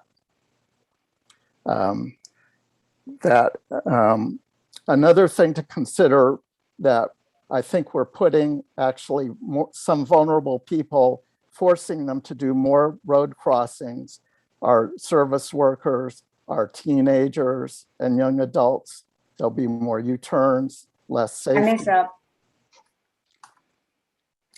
Wrap it up. Thank you very much. Did you wrap it up? Have a good night. And Okay. If you have any quick comments, feel free to finish up. the one other thing is, I know that Lafayette is talking about trying to become a denser city, and restricting parking is actually going to make it, if people have ADUs, there will be even less parking available, or the parking will be a scarcer resource. That's why I think moving towards sidewalks is the right long-term solution. And we're sort of wasting our time doing these half measures at this point, and I think it's very divisive to the community. Right. Thank you very much. Oh, sure. Have a good Any night. questions for the speaker? Any questions, anybody? All right. Doesn't look like it. Thank you. Okay, thank you. Mayor, there are no new speakers for this item. Okay, so I am going to see if anybody else would like to take a quick 5-minute break. I would like to, great. So I propose we take a 5-minute break. It's so 10:16-ish. Coming back would be great. Thank you, everybody. Thank you for letting us take this break.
All right, hello, everybody. Real quickly, before we get back to this item, is there thought that we might want to defer item 10A, which is the appeal of the encroachment agreement? Also defer that to tomorrow. Quick question, by what time do we need to open the matter in order to hear it tonight? 11 p.m.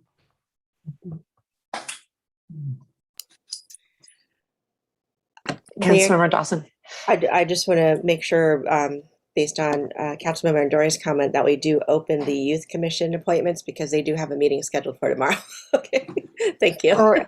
Yes. Yeah, so maybe we can discuss all the rest of the items. And I know the league meetings and all the other items we're pulling from consent are quick. That we might be able to get through all those tonight, probably with the exception of the appeal. And so I would suggest that we do pull the appeal and hear it tomorrow. Mayor? And yes. We want to ask Matt Lutrop, who is here, and the staff member, if his people that are for this item, for this denial, if they are able to attend tomorrow night. And if I might add, Mayor, I think one of the individuals has her hand raised. I believe that's Heather McGregor. I think she's the property owner for that appeal. Okay, can we bring her in and find out if she's available tomorrow night? Yes.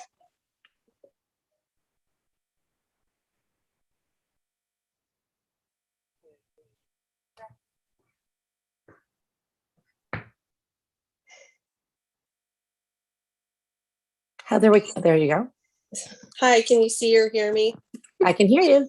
Okay, sorry, I guess on the iPad it doesn't do it. If there's any possibility to hear mine tonight, I know that's a real hassle. I've been checking with Matt, and yeah, I know he's on the line, and he's probably so very tired of hearing from me because I'm like, is it gonna get bumped? Is it gonna get bumped? Because I've been up all night with my 4-year-old. I'm a single mom, so it's really hard for me to join. Okay, so you would rather do it tonight than tomorrow. That's what I'm hearing. Yes, if possible.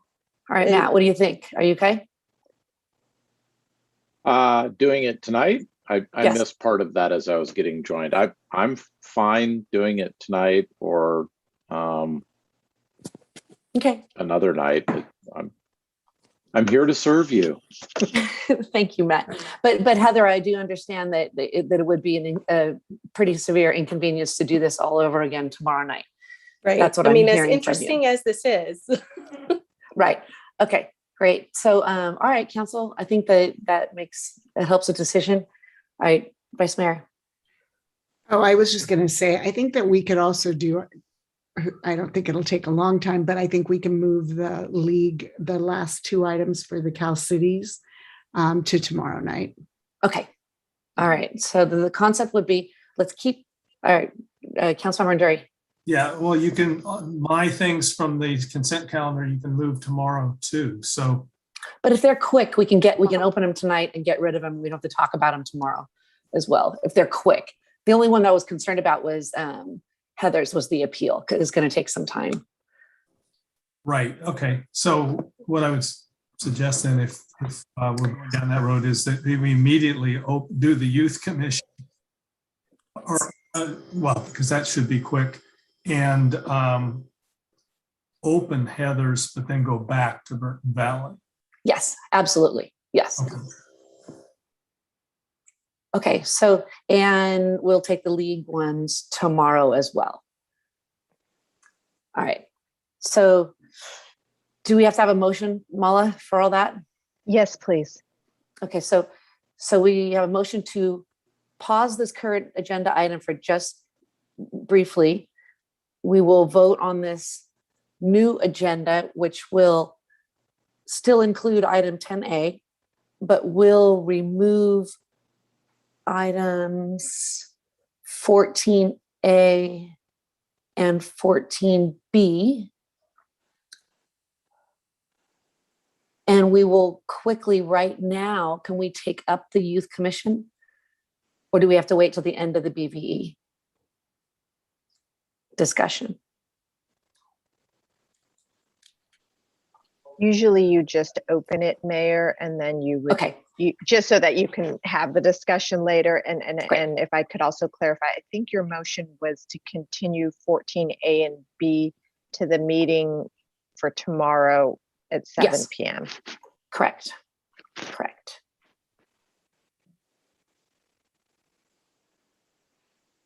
Okay, so do I have a second? I second the motion to move the items we need to move. Okay, great. Thank you. All right, Vice Mayor Geringer. Aye. Councilmember Dury. Aye. Councilmember Dawson. Aye. And Councilmember Quag. Aye.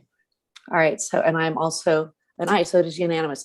So as of this point, we will resume our Burton Valley discussion at the end of that. Oh, no, well, now we need to open the other items. We need to open the item 10A, and we need to open item 13C.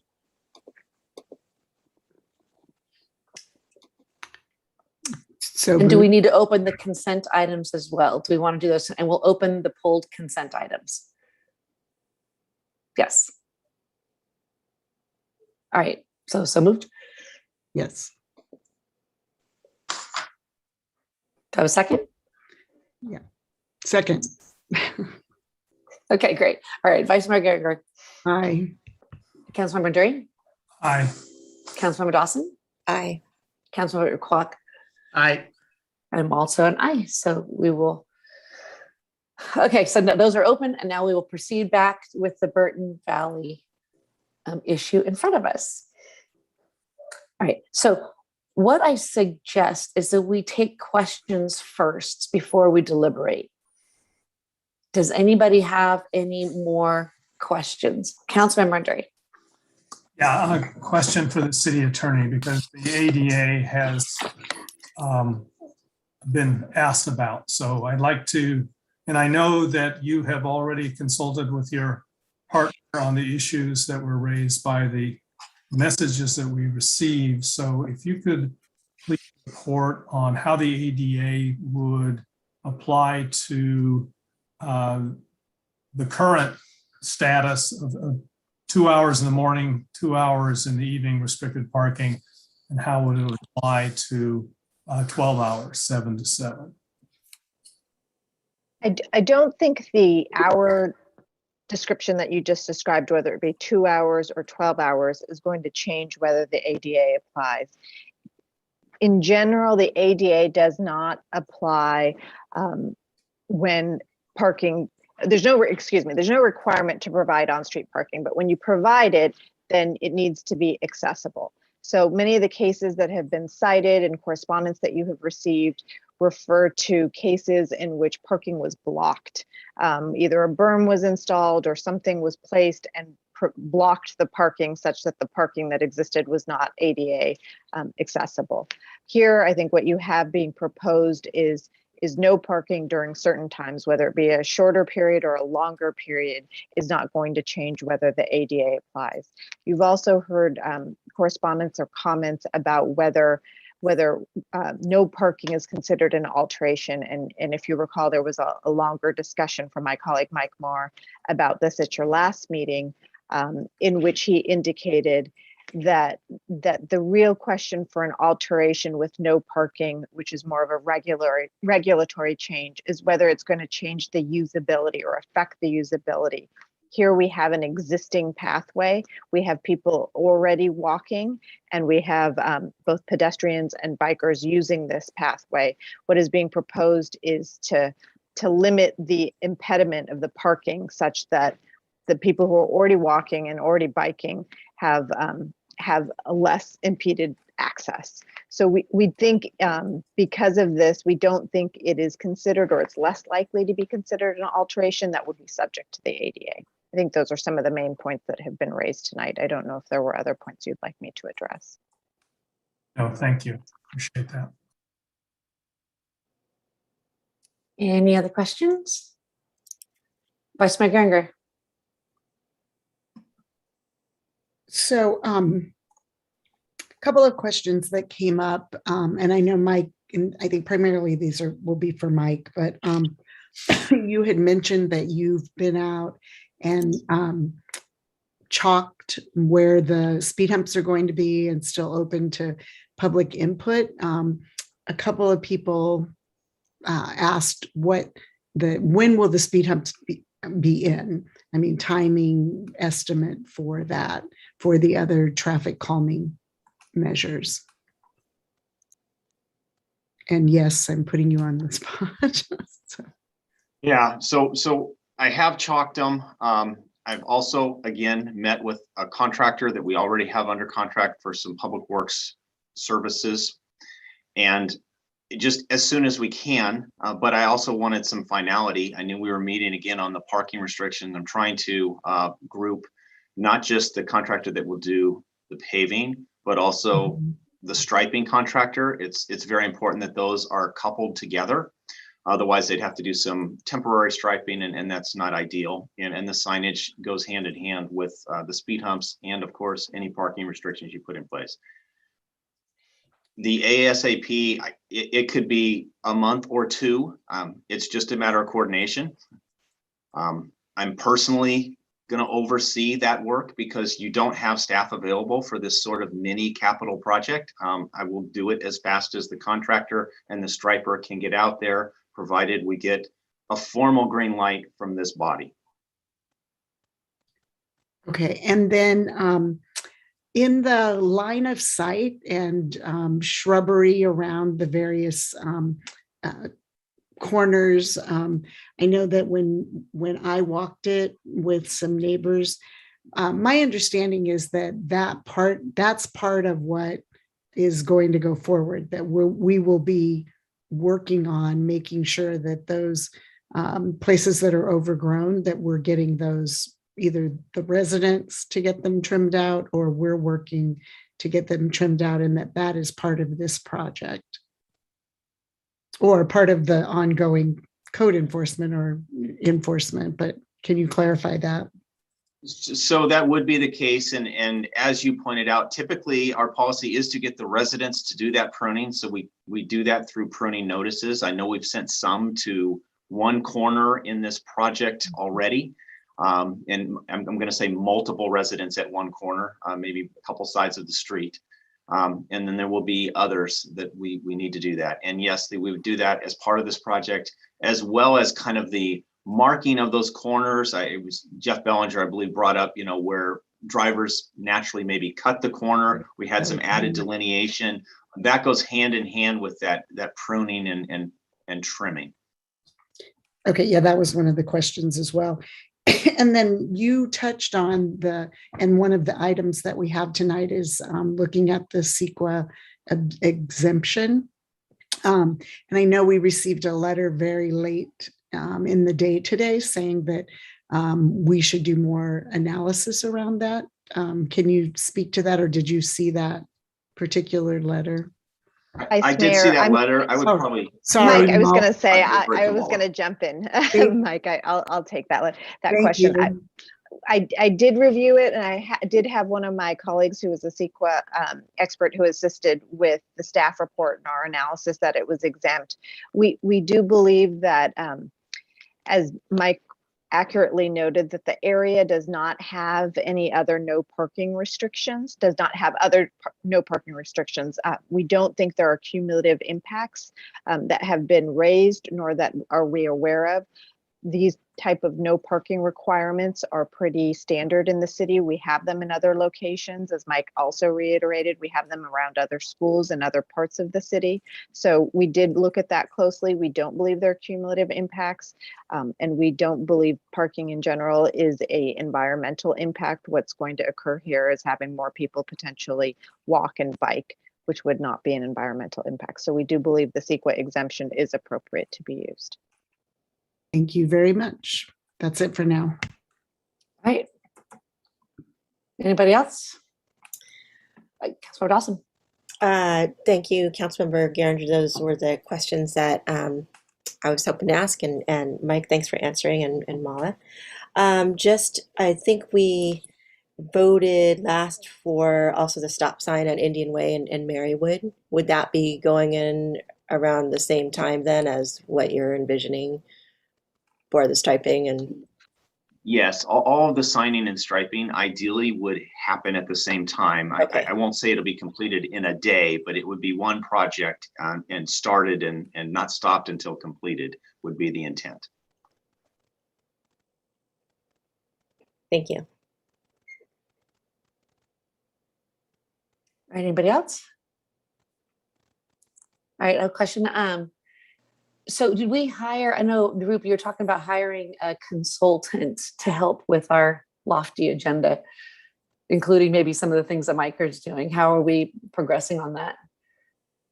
Thank you, Mayor Kendall. I did contact some transportation professionals and the CCTA, and Mike and I have received recommendations on 2 firms that are transportation consultants and safety consultants.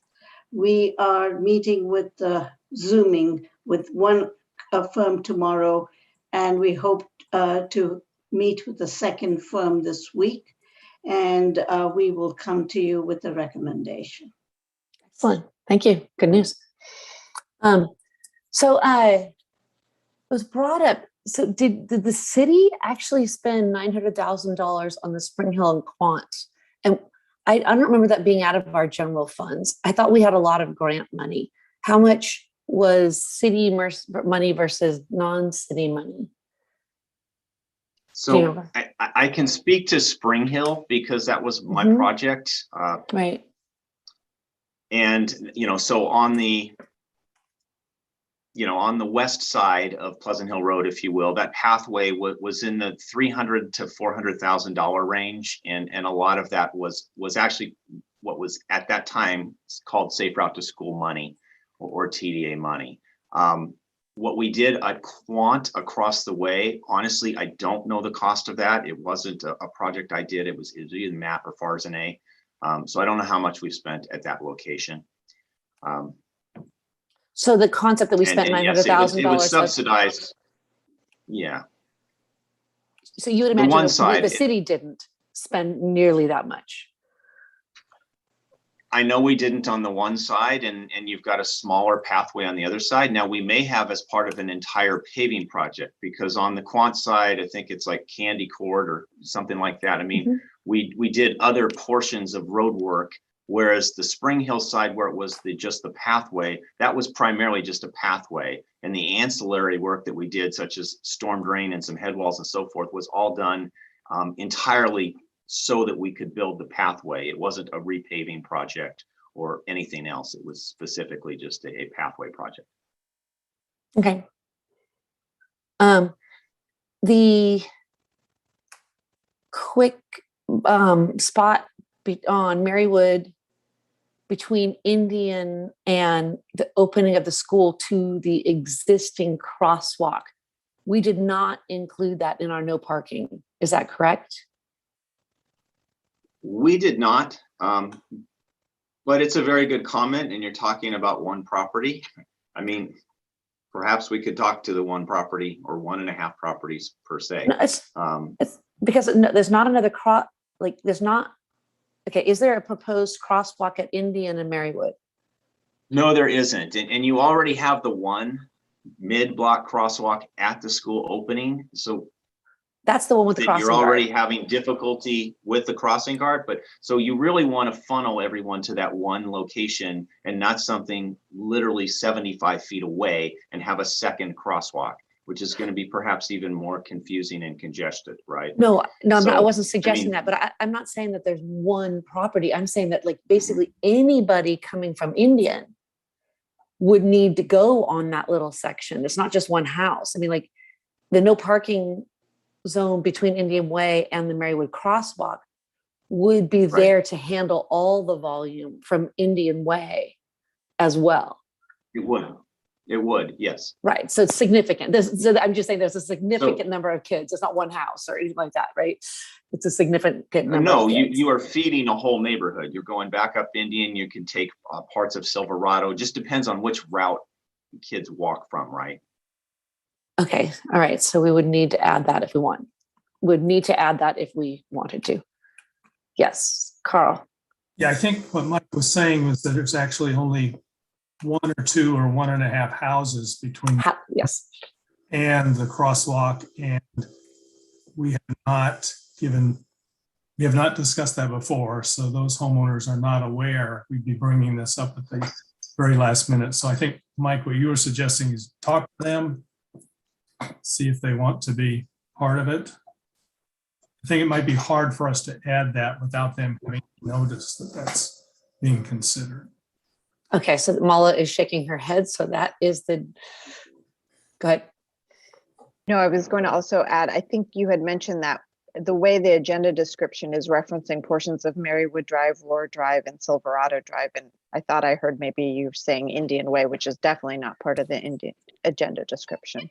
It won't be on Indian. It's just, it's on Marywood between Indian and the crosswalk. That's how I'm reading that. So, but Carl's suggestion is that yeah, we should probably include this later. Is that what the thought would be? Or can we include it in the resolution tonight? I mean, technically, if it fits within that description, you could, but I think it may be a practical consideration, as Councilmember Anduri said, if people really had no belief that would be included, it may be worth either approving this resolution and coming back to add additional properties at a future date, should you desire. Yeah, it isn't within the description of the resolution. Okay, then if it's not within, we're only right. calling out the west side of Marywood, north side of Roar between certain points, and the west side of Silverado. Then it definitely has to come back. Okay, got it. But we could start that process tonight and ask that process to be pursued. I would suggest you not talk about it as opposed to bring it, because it again is not even agendized, but you could ask that it be brought back for future discussion. Exactly. Excellent. Okay. All right. So can we add a mid-year or some sort of change? So for the weekends, so I'm struggling with the weekends. If we wanted to enforce this on the weekends, because I know that on the weekends, especially on big soccer weekends, I mean, the whole neighborhood is full, especially since the schools haven't opened up. Is there a way we can add to the process that we could add changes if the school changes its policy on opening up their parking lots on the weekends? I think, Mayor, we'd have to be as clear as possible in the resolution for enforcement purposes. So I'd be concerned to trying to tie it to what the school did. I would suggest you either have the dates and the times as proposed, or modify them with specific dates or times. Okay, got it. Thank you. All right, questions? Councilmember Dawson. I would like to try to figure out how we can incorporate some kind of data analysis that was mentioned before in the comments. And I know, Mike, you had some comments that we could use, kind of like number of people potentially walking now and who might be walking after maybe a certain period, 6 months or whatever. The speed survey and feedback, which is more qualitative, but we could also do some quantitative. It's at least a stake to start with that. So would that be something to include in the resolution then? We'd have to work that out. Okay. What do my council members? What questions? The way Ty's got questions still. I Okay, I guess this is a question, but maybe related to Councilmember Dawson's question. My question is for Narup regarding the consultant, the traffic consultant that you're narrowing down to hire. My question is, what is the scope of work being proposed to the consultant? And is it appropriate to have the scope of work be two prongs? One, if this pilot passes, that an evaluation of the learnings of this pilot is included in the scope of work. And secondarily is the other part of the scope to come up with longer term systemically safe solutions with a couple options or scenarios of recommendations, but which you would think would be informed by the learnings of the pilot. So I hope that's still a question. Oh, absolutely. Thank you. Since the council has established safety as one of its 4 priorities this year, and that's been mentioned before. And we recently lost our traffic engineer, and we need somebody to help Mike with not only the short-term tasks, but also looking holistically at safety around schools. And given that it's going to take us time to hire somebody, Mike and I have been looking for consulting firms that will provide staffing to assist Mike, but also with an eye towards firms that embrace the Vision Zero concept, that embrace safety around schools. And in our research, we found 2 firms that, as I mentioned, we would be talking to. So to answer your question, Council Member Kwok, it's we can expand the scope of work. Our immediate need was to provide assistance to the engineering department for traffic safety and public safety related issues. But we could also look to these firms to really look at safety to schools holistically. We have 5 schools in Lafayette, and providing their expertise to what we can do in the short, mid, and long term. We could expand their contract. So Mike and I hope to have this conversation with the 2 firms this week and draft a proposal to you and bring it to you at your next meeting. Councilor Mundry. Are we still in questions? Or? Yes. Okay, well, here's a question on what you just said, City Manager. There's 4 things in play, it appears. One of them is in the resolution that we approved last week. We were to bring in a consultant who would look at the possibility and alternatives for a protected pathway for Burton Valley School, Burton Valley Elementary. That's one. What you've just mentioned is bringing someone who would help with the short and immediate term needs of the engineering department. And I would certainly support that, but that's not something we discussed last week. And the third is looking at all 5 of the schools within the Lafayette School District and coming up with a vision in accordance with Vision Zero. And then the 4th is what Councilmember Kwok just mentioned, and that's analyzing the results of the pilot.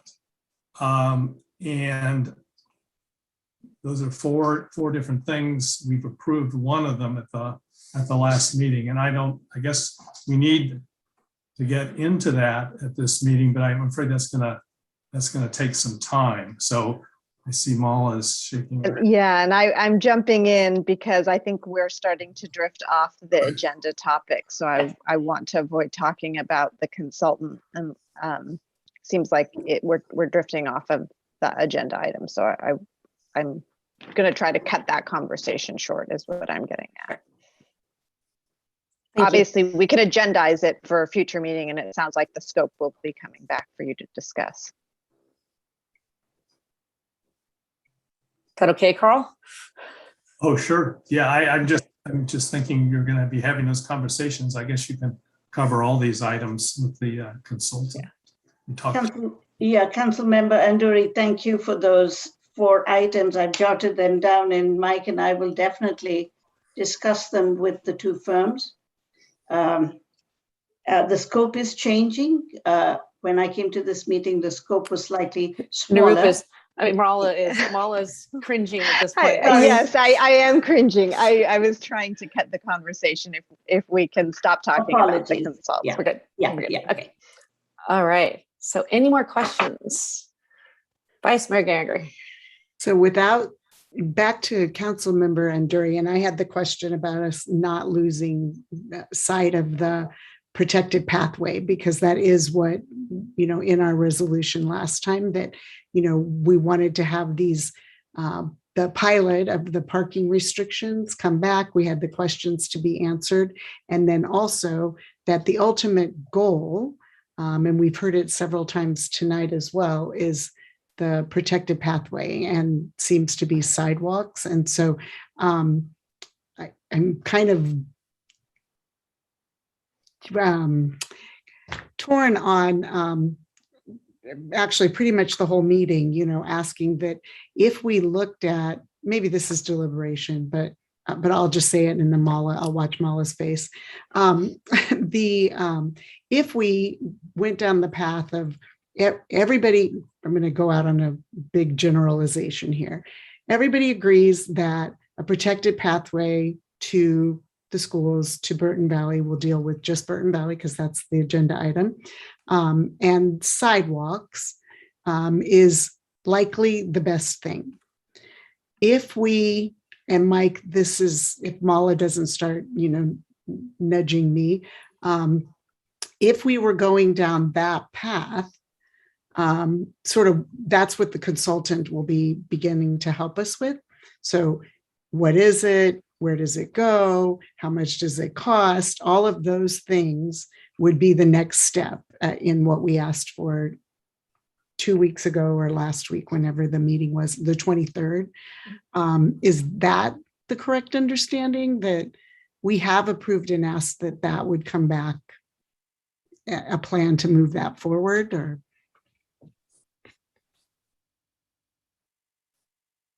if I could answer that, that was something you asked staff to bring back, and staff does plan to bring that back. Maybe just as simple as that, to find a longer term solution and maybe evaluation of protected pathways.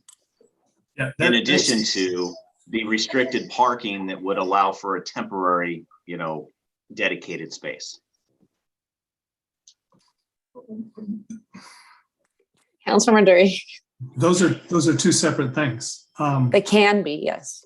Well, they are. I mean, we've approved a motion that covers exactly what, Mike, you just said, except for your last 5 seconds. Okay. Yes, that's what we did pass.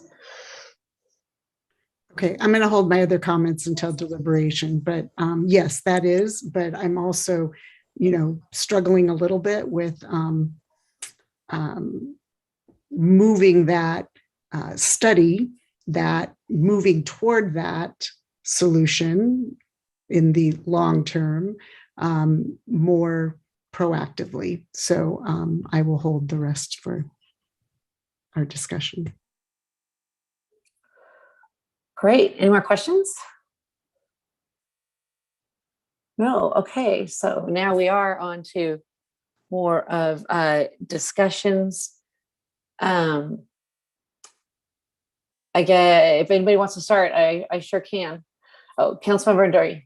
Yeah, I'll just start with 2 observations, both of which are obvious, but I just want to put them out there. One is that it's pretty clear that we're not going to make everybody, if not anybody, happy with our decision.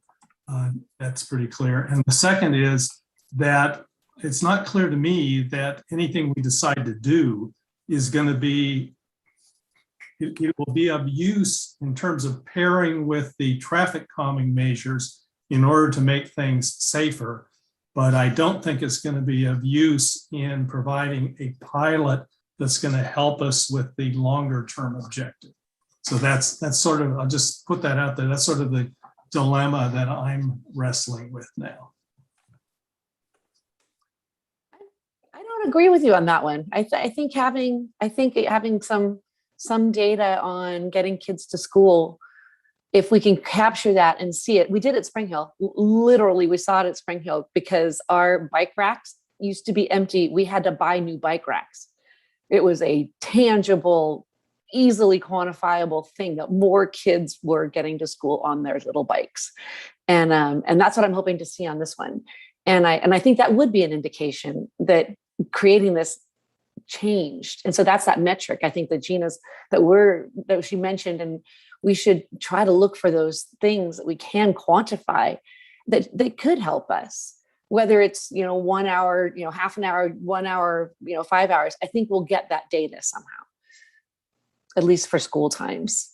Yeah, no, I'm not disagreeing with that. And I think we can get data that will tell us whether whatever traffic restrictions we decide on are helpful or not.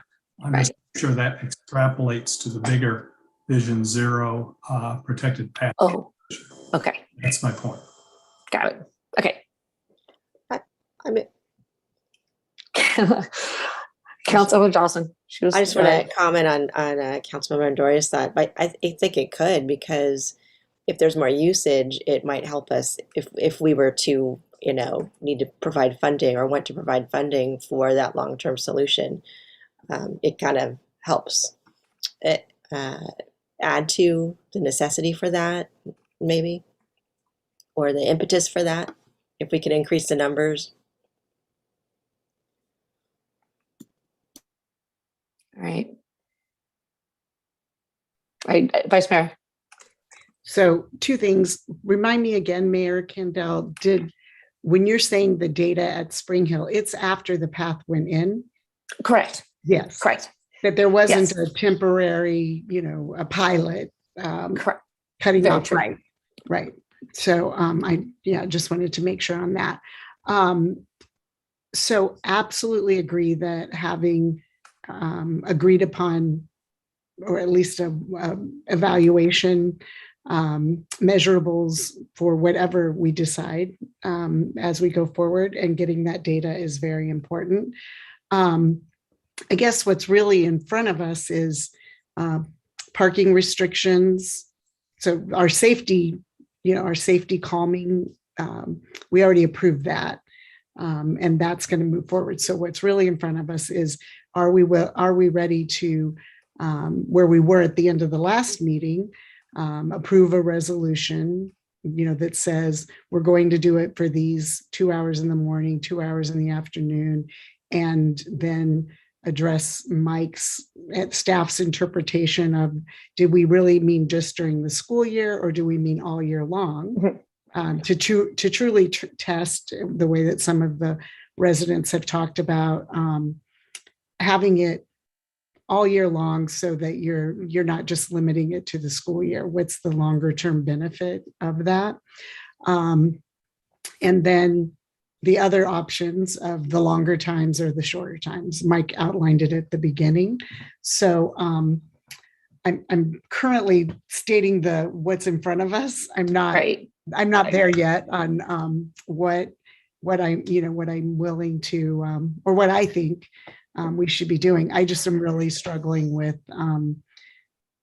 the trying to move to these longer term solutions while doing something, while not kicking the can down the road while we study sidewalks and how much it's going to cost and all of that. So anyway, go ahead, Mayor. So would you opine on whether you support the parking restrictions at the locations indicated in the resolution?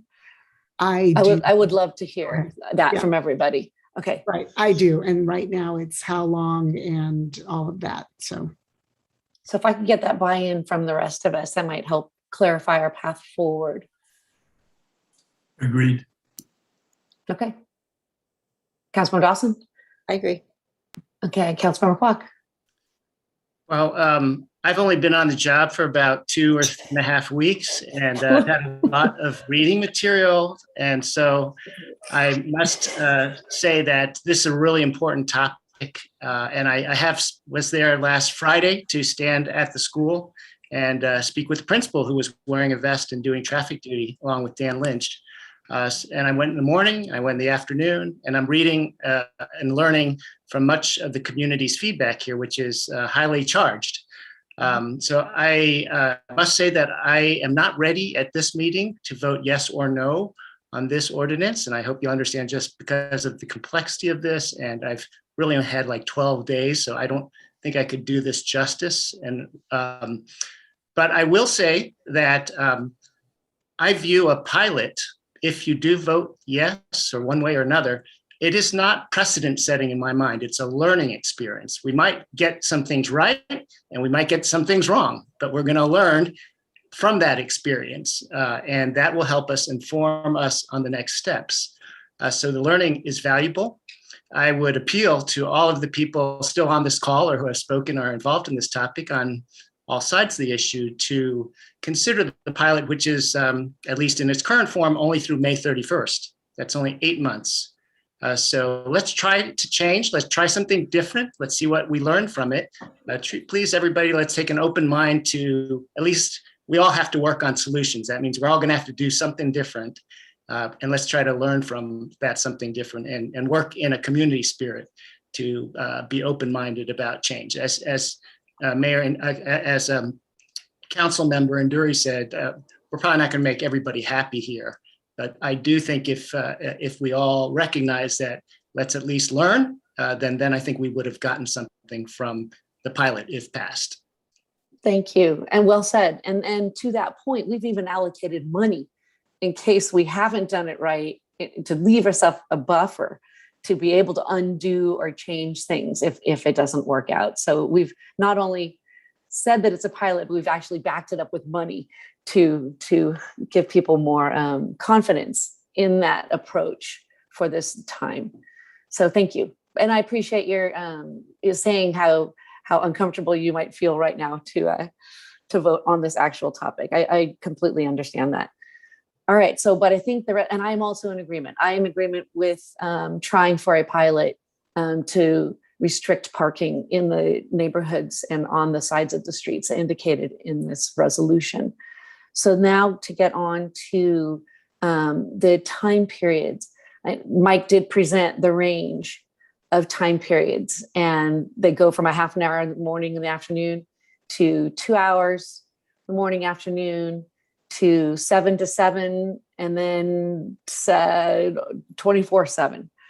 And I would say a demarcation of weekdays versus weekends could also be considered as a demarcation. And so if we could hear on how people think about, which ones you might support, that might be helpful. Councilmember Nduri.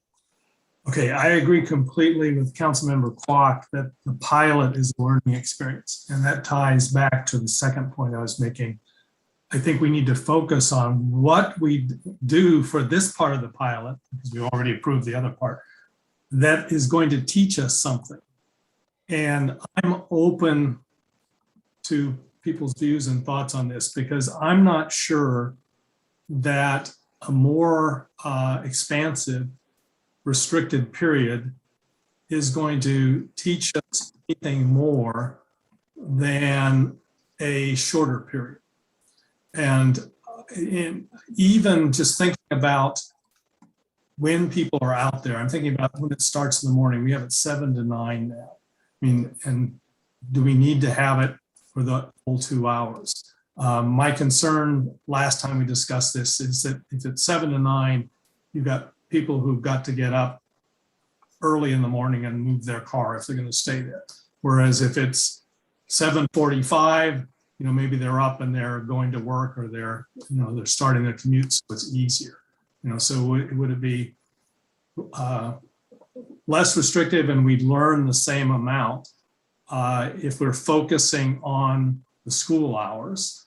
Well, the commute to the walk or bike or drive to school in the morning and then in the afternoon, and make those time periods as narrow as possible, as opposed to 7 to 7. I'm just trying to think, what would you learn from doing that about walkability to school and bicycling to school that you wouldn't learn with the shorter periods in the morning? Fair, and I understand that, but you might learn what the general public's response to the path is outside of hours. It might be harder to measure, but that could be something. I'm just saying that is another way to look at it. And other people had their hands up. Councilmember Dawson. I see what you're saying, Mary Kendall, but I agree with Councilmember Andori. I think the other thing to remember is this started off as a Safe Routes to School project in the first place. So I think it's important that we kind of keep that, because obviously we do have a safety issue across town and we do need to address that. But for this particular project in front of us, it is a school route. So I agree that maybe we can look at that a narrow time frame. I would look at it that way, as a narrow time frame just on school days for now. Not to say it won't eventually become something bigger based on maybe the qualitative data we're able to get after the pilot. But right now I can see it being a consistent narrow time frame within the school days during the school year specifically. And I do have to correct you. I don't think it started off as a Safe Routes to School. I mean, the whole project came from Megan, right? And it was the berm, and it was a whole community connect to the pathway. We eventually evolved it to Safe Routes to School, but that's a complete technicality. But I know I'm hearing her in my head saying it didn't start off as a Safe Routes to School, but we morphed it into that. It actually was a much broader proposal right from the start. But it doesn't matter, technicality with your argument. Yes. All right, Vice Mayor Geringer. Actually, I was going to ask Mike, because my recollection is it did start around the schools, and it started out as a, so if Mike could clarify that, it might be a minor, So the funding was listed. Correct. Yes, the funding for the TDA grant is listed as a Safe Route to School. Okay, that's true. Community input may have been for obviously general use, but the specific grant was revolving around a Safe Route to School. Fair. Thank you. So I have actually, as we're having this discussion, I have a couple of questions. So if we keep it narrow and we keep it to the school year, and I believe that we have this in August 15th to May 30th, our pilot study is going to be a 1-year study. Would Mike, is the intention that it would go into the next school year, or are we this portion of it? You're nodding your head. Okay. Yeah, the intention would be from 1 full year from the start of everything, right? And that would mean, yes, it would go into the next school year. And I do think it is very important to have seasonal data. It's going to look different in the summer when we do or don't have restrictions. It's going to look different in the winter when fewer kids may walk or ride just due to the elements. And it's going to look different in the spring and the fall as well. So I do think it's important to get 4 seasons of data. And whenever those start, they would also end the following year. Okay, thank you for that clarification. So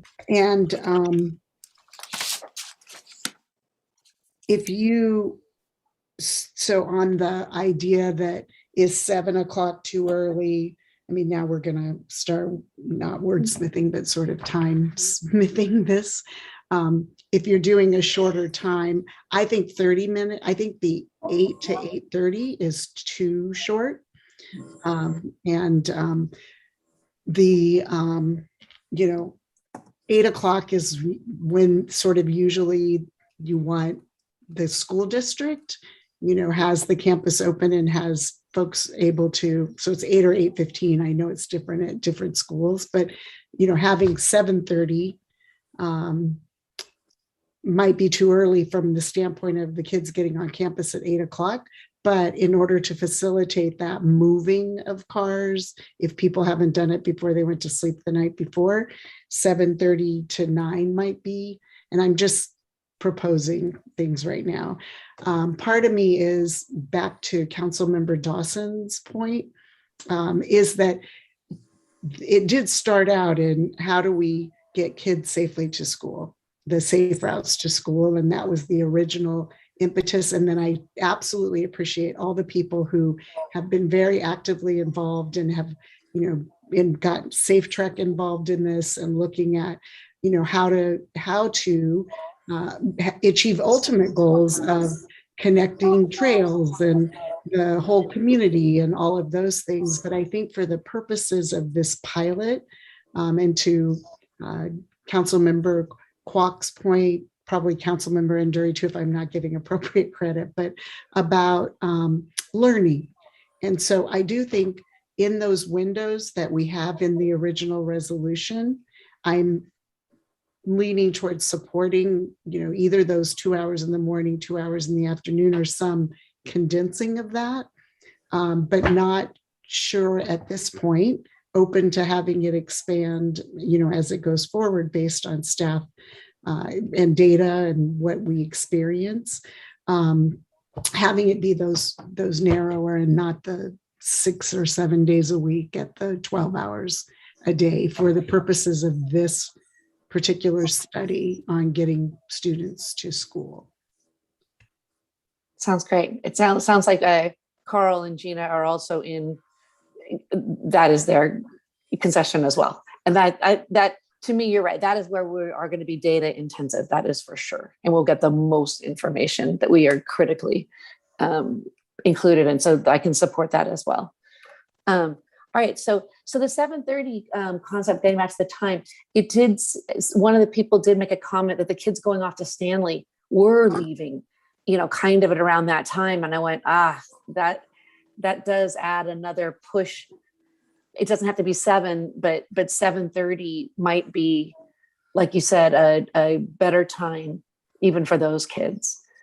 So I'd support moving that up to be 7:30 to 9.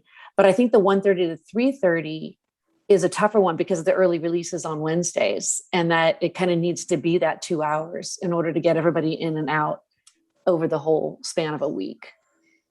And to provide that consistency, so we're not doing a Monday, Tuesday, Monday, Wednesday. Yeah. Right. So, Councilmember Nduri. Well, let me just raise, and I'll defer to Mike on this as the expert. How much confusion does it create to have on the sign 2:30 to 3:30, Wednesday 1:30 to 2:30?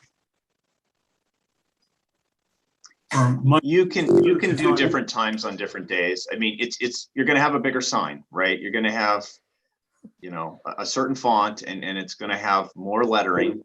But I've looked at signs, and some of them are very creative, and they have different days and times. Like street sweeping signs have different, days and times for different places. So you can do it either way. I will admit that I was pleased when you guys came up with that window, because it covered both of your Wednesdays and the other 4 days of the week, because it did make the signage easier, right? And it's consistent every day of the week.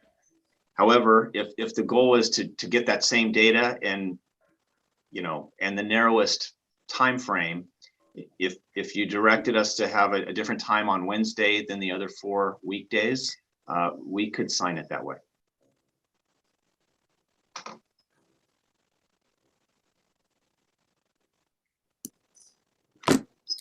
Councilor Dawson. I just want to ask, I do think it's good to have consistency across the week. It's a good behavioral, just a personal thing that it's an easy thing, I think, what I would think for people to remember. Councilmember Nduri, are you thinking that what you heard, there's just too much sensitivity for that 1 hour time difference on Wednesdays?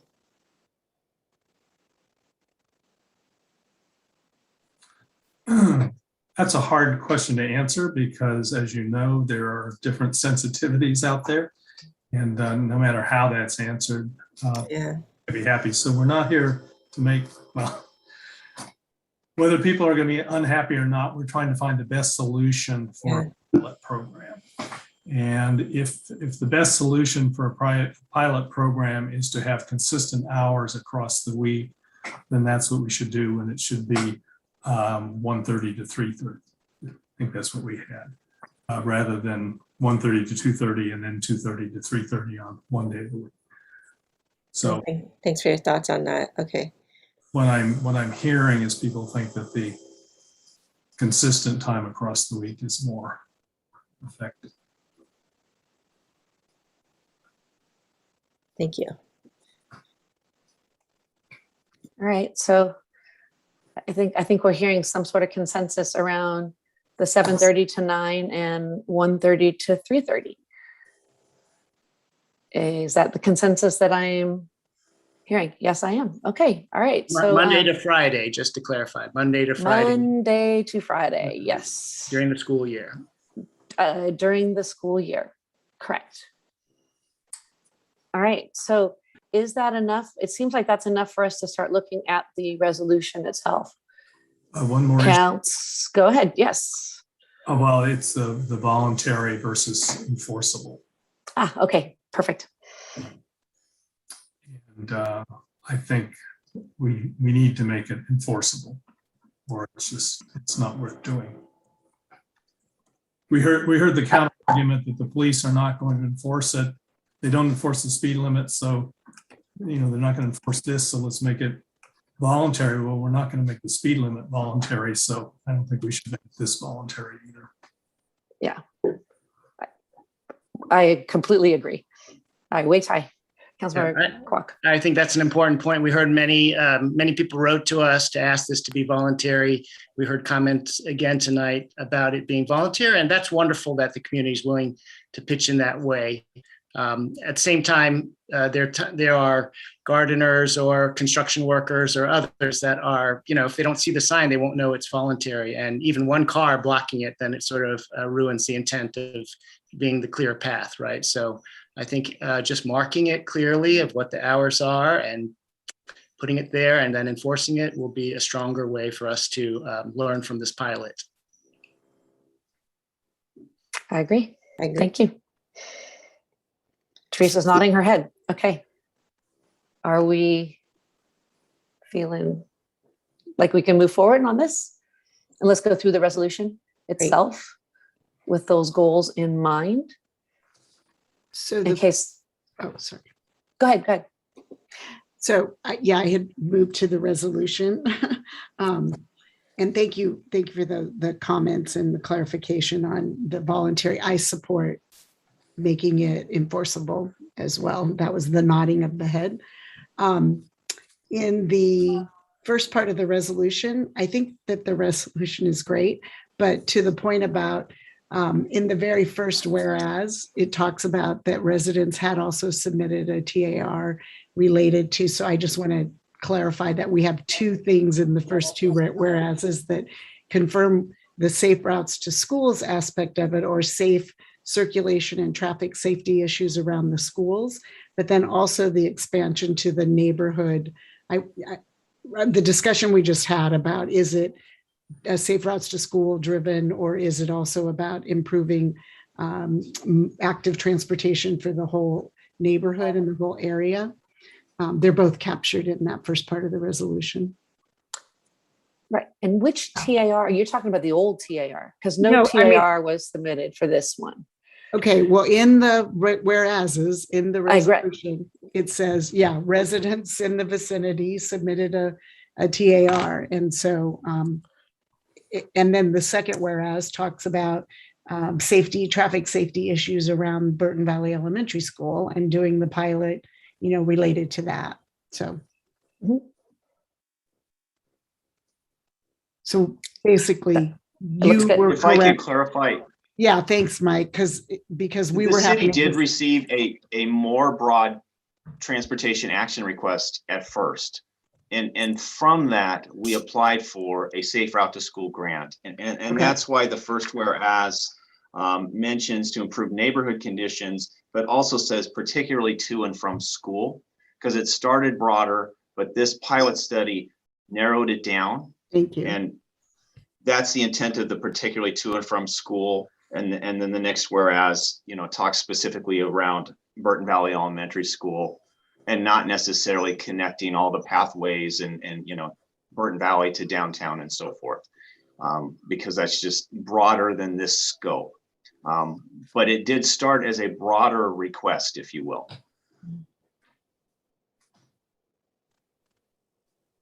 Thank you.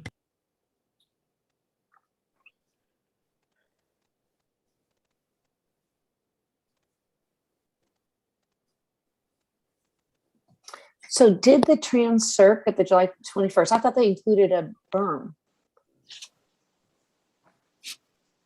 Traffic calming and included restricting on-street parking. That was the meeting that they approved the berm, correct? They did, which automatically approved parking restrictions by placing that there. Huh. Seems It would removed all parking ability. Correct. right. Okay. Do we need to include that in there, or do we? Yeah, because we need to include something from TransCirc, right? Or we should. That was the intent, that there was Okay.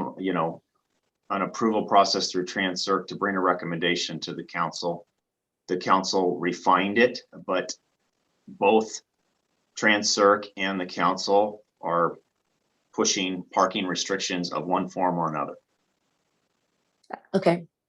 All right.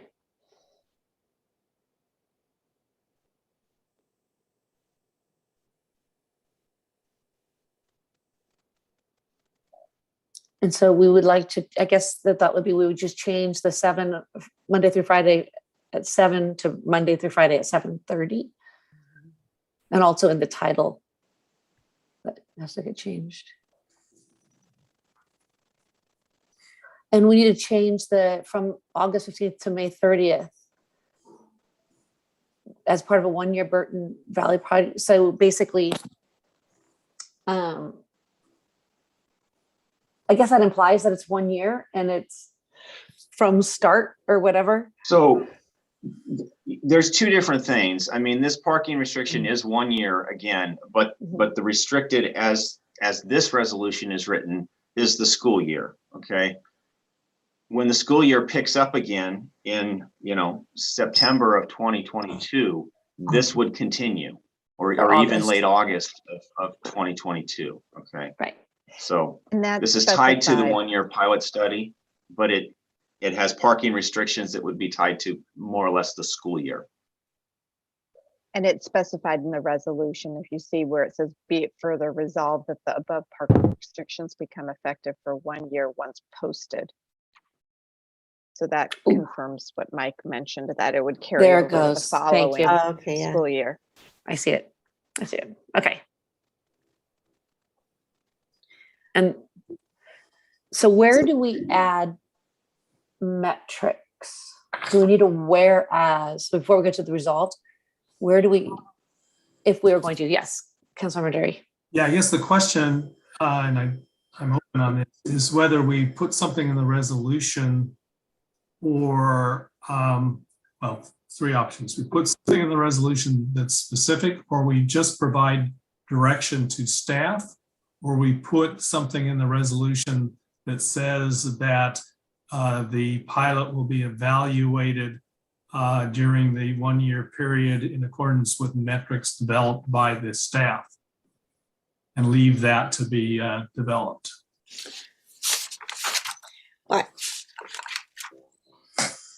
It probably would be good, because we are looking for a number to at least have that the baseline, like we're looking for a baseline of pathway users. I mean, something there, so that it's somewhere in this resolution that there's at least one specific metric. And which that might be probably, Mike, we don't have historic data of that yet. So we'd have to create a baseline for that with the, prior to the pilot. What that's a good point. If we don't have that data right now, or would we start it with the initiation of the pilot, and then a year later assess usage data? Like, how would we establish that baseline, I guess is. So there would be two ways. I mean, we could do a count, next week of who rode their bike and, who, try and get a count from the school who walked. We can put 3 people on the street and look at all the entrances, or at least the major entrances, and count people and bikes, and certainly go up and count bikes parked in the enclosure at each day. That's the easiest way to get the most accurate count of the bikers. The pedestrians are it's a little trickier.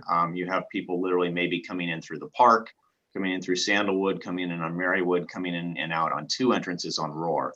So you're either polling the school and getting counts from the school because they've taken a survey of their classes and getting cooperation of the school, or we're doing our best to count them, or we're going with that historical data that we've already requested from the schools in previous years pre-COVID and saying that's our baseline, where they did kind of the same things, where they questioned the number of walkers and counted bikes and so forth. So open to your direction on your preference, your ands or ors, both, whatever. So we have requested that information. Did we receive it? So we have that information that was part of a grant application where we needed to provide, these are the number of users, and this is why we want, a safer route. And of course, for every grant opportunity that has to do with the safe route to school, we're trying to encourage more active transportation use as well. So we're starting again with a baseline similar to what you're asking for here. And let's see if we can improve those numbers. So I know we have that because I put together another grant application last September and had to go through that and find that historical data. It was maybe 2 years removed. I don't know, 2017, 2018, somewhere in there. I would be amenable to using that as a baseline because you have it, and it would, it's pre-COVID, which probably threw in a possible monkey wrench too. Vice Mayor Geringer? So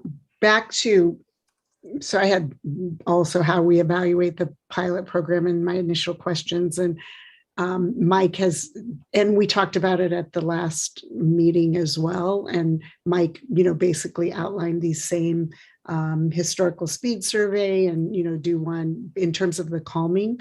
I actually, rather than being so specific, and we put in the paragraph or the whereas that Councilmember Anduri proposed in a sort of rough draft form, that we have evaluation, we have metrics, and staff either comes back, however you worded that, Councilmember Anduri, rather than tonight being very specific about every criteria, because staff will ultimately come back to us with reports about evaluation, both the anecdotal feedback, during and after.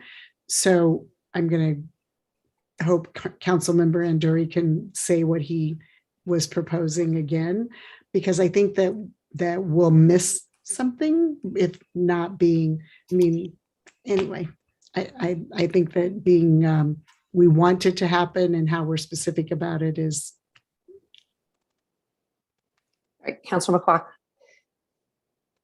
To add to that, so I think that we just discussed quantitative research gathering of numeric countings, and I think what I heard Councilmember Geringer say, which I can agree with, that we should also do quantitative as well as qualitative and feedback that we gather from parents and the community from the parents, it can be, do you feel it's safer? You know, we can count the head counts, but why don't we also ask, do you feel it's safer to send your children by bike or walking, and why?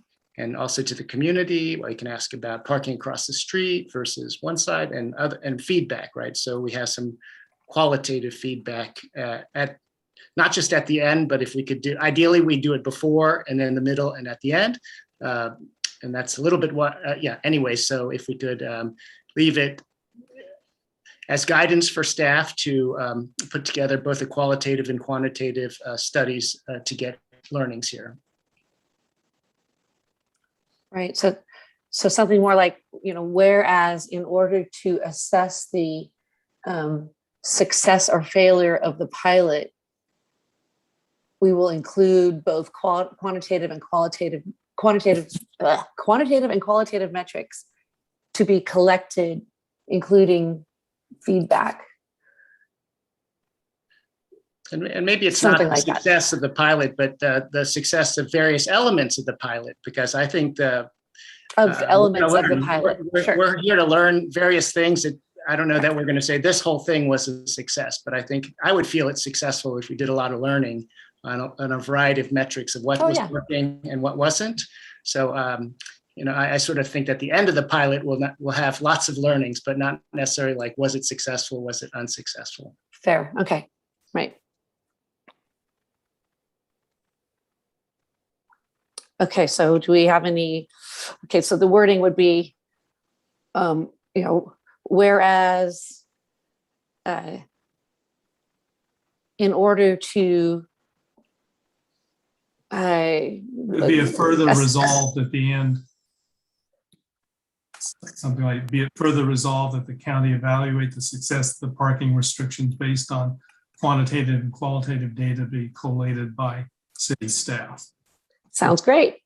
I think Councilmember Kwok's suggestion about elements as opposed to just parking restrictions, because the speed calming things we are doing would probably affect the quantitative, any speed surveys we're doing. Right. So I like the broader elements of the pilot. No, I agree, but this resolution is the parking restrictions. Correct. So we will.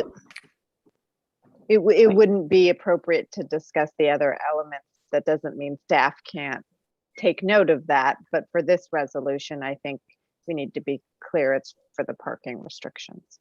Well, it's interesting because we did not provide any other data gathering kind of mechanism for the speed calming. Okay. Right. But remember, we're only doing this resolution because you have to have a resolution for traffic parking. Oh, okay, thanks. And we did discuss evaluative tools and criteria when we were talking about the other traffic calming. Thank you for the clarification on the resolution. Yeah. Sounds good. Thank you. Okay, do you want to read that back again? See if we've got it. Be it further resolved that the council evaluate the success of the parking restrictions based on quantitative and qualitative data to be collected by city staff.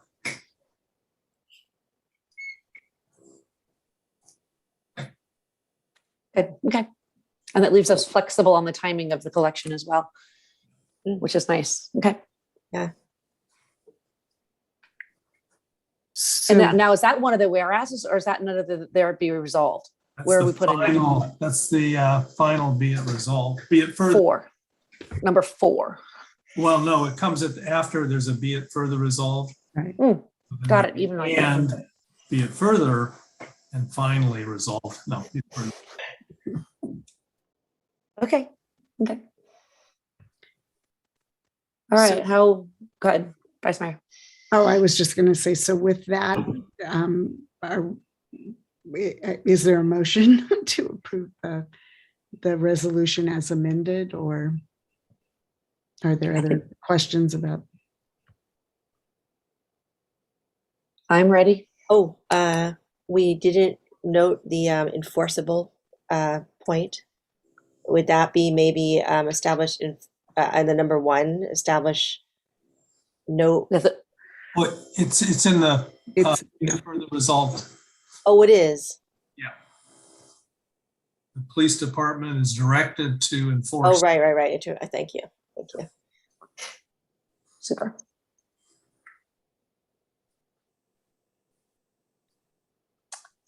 I think we're ready.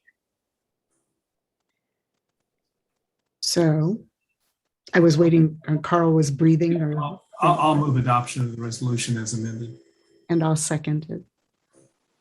Okay. All right, Vice Mayor Geringer, Aye. Councilmember Drury, Aye. Councilmember Dawson, Aye. and Councilmember Quack. Abstain. Great, and I am an aye. So it is 4 and 1 abstain in favor of the resolution as amended. Thank you. Mayor, do you need a motion to extend the meeting? 11:33, I do. Okay. I'll make a motion to extend the meeting by an hour. Okay. We need a motion to authorize staff to file a notice of exemption for the project. Okay, and now we will go back to authorize staff to file a notice of exemption for the project. So moved. Second. All right, so Vice Mayor Geringer, Aye. Councilmember Drury, Aye. Councilmember Dawson, Aye. Councilmember Quack. Abstain. Okay, and I am an aye, so it is again 4 and 1 abstain, 4 ayes and 1 abstain to authorize staff to file a notice of exemption for the project. Right, thank you, everybody. This item is now closed. Okay, so we will go on to item 10A.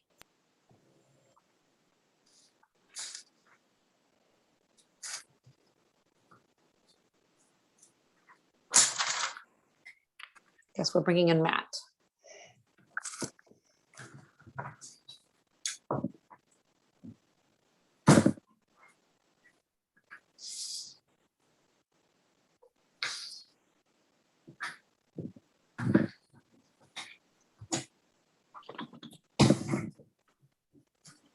It's good evening and almost good morning, Matt.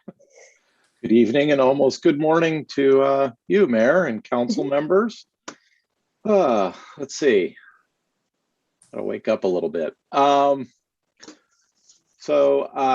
We're here about the appeal for my denial of an encroachment agreement at 1845A Belize Valley Road. The city received a complaint regarding the construction of a sheet metal and wood fence at the subject address. And upon evaluation of the fence, it was determined that the fence was constructed within the public right-of-way without the benefit of an encroachment permit. And it was constructed over the maximum height of 6 feet, and it reduced the sight distance for vehicles departing Kim Road to less than 220 feet. After having been notified by staff, the property owner indicated that she would reduce the height to 6 feet or less and would pursue obtaining a retroactive encroachment permit and enter into an encroachment agreement to legitimize the encroachment. The applicant was also informed by staff that an opaque fence along the primary frontage of the property is inconsistent with the policies established by the city council, and as such, staff denied the permit. At this time, the applicant is appealing staff's decision to the city council. I can go into some more detail here as to the fence, trying to be sensitive to everybody's time.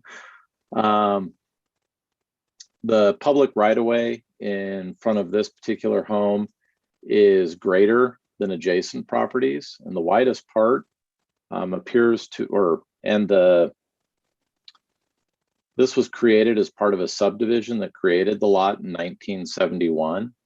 And the north end of the fence in the public right-of-way, so this is the portion closest to the entrance to the home. The right-of-way is about 16 feet wide as measured from the back of the pedestrian walkway. And on the south end next to Kim Road, it's approximately 25 feet from the back of pathway. So it is a very, very large piece of public right-of-way in the frontage of the home.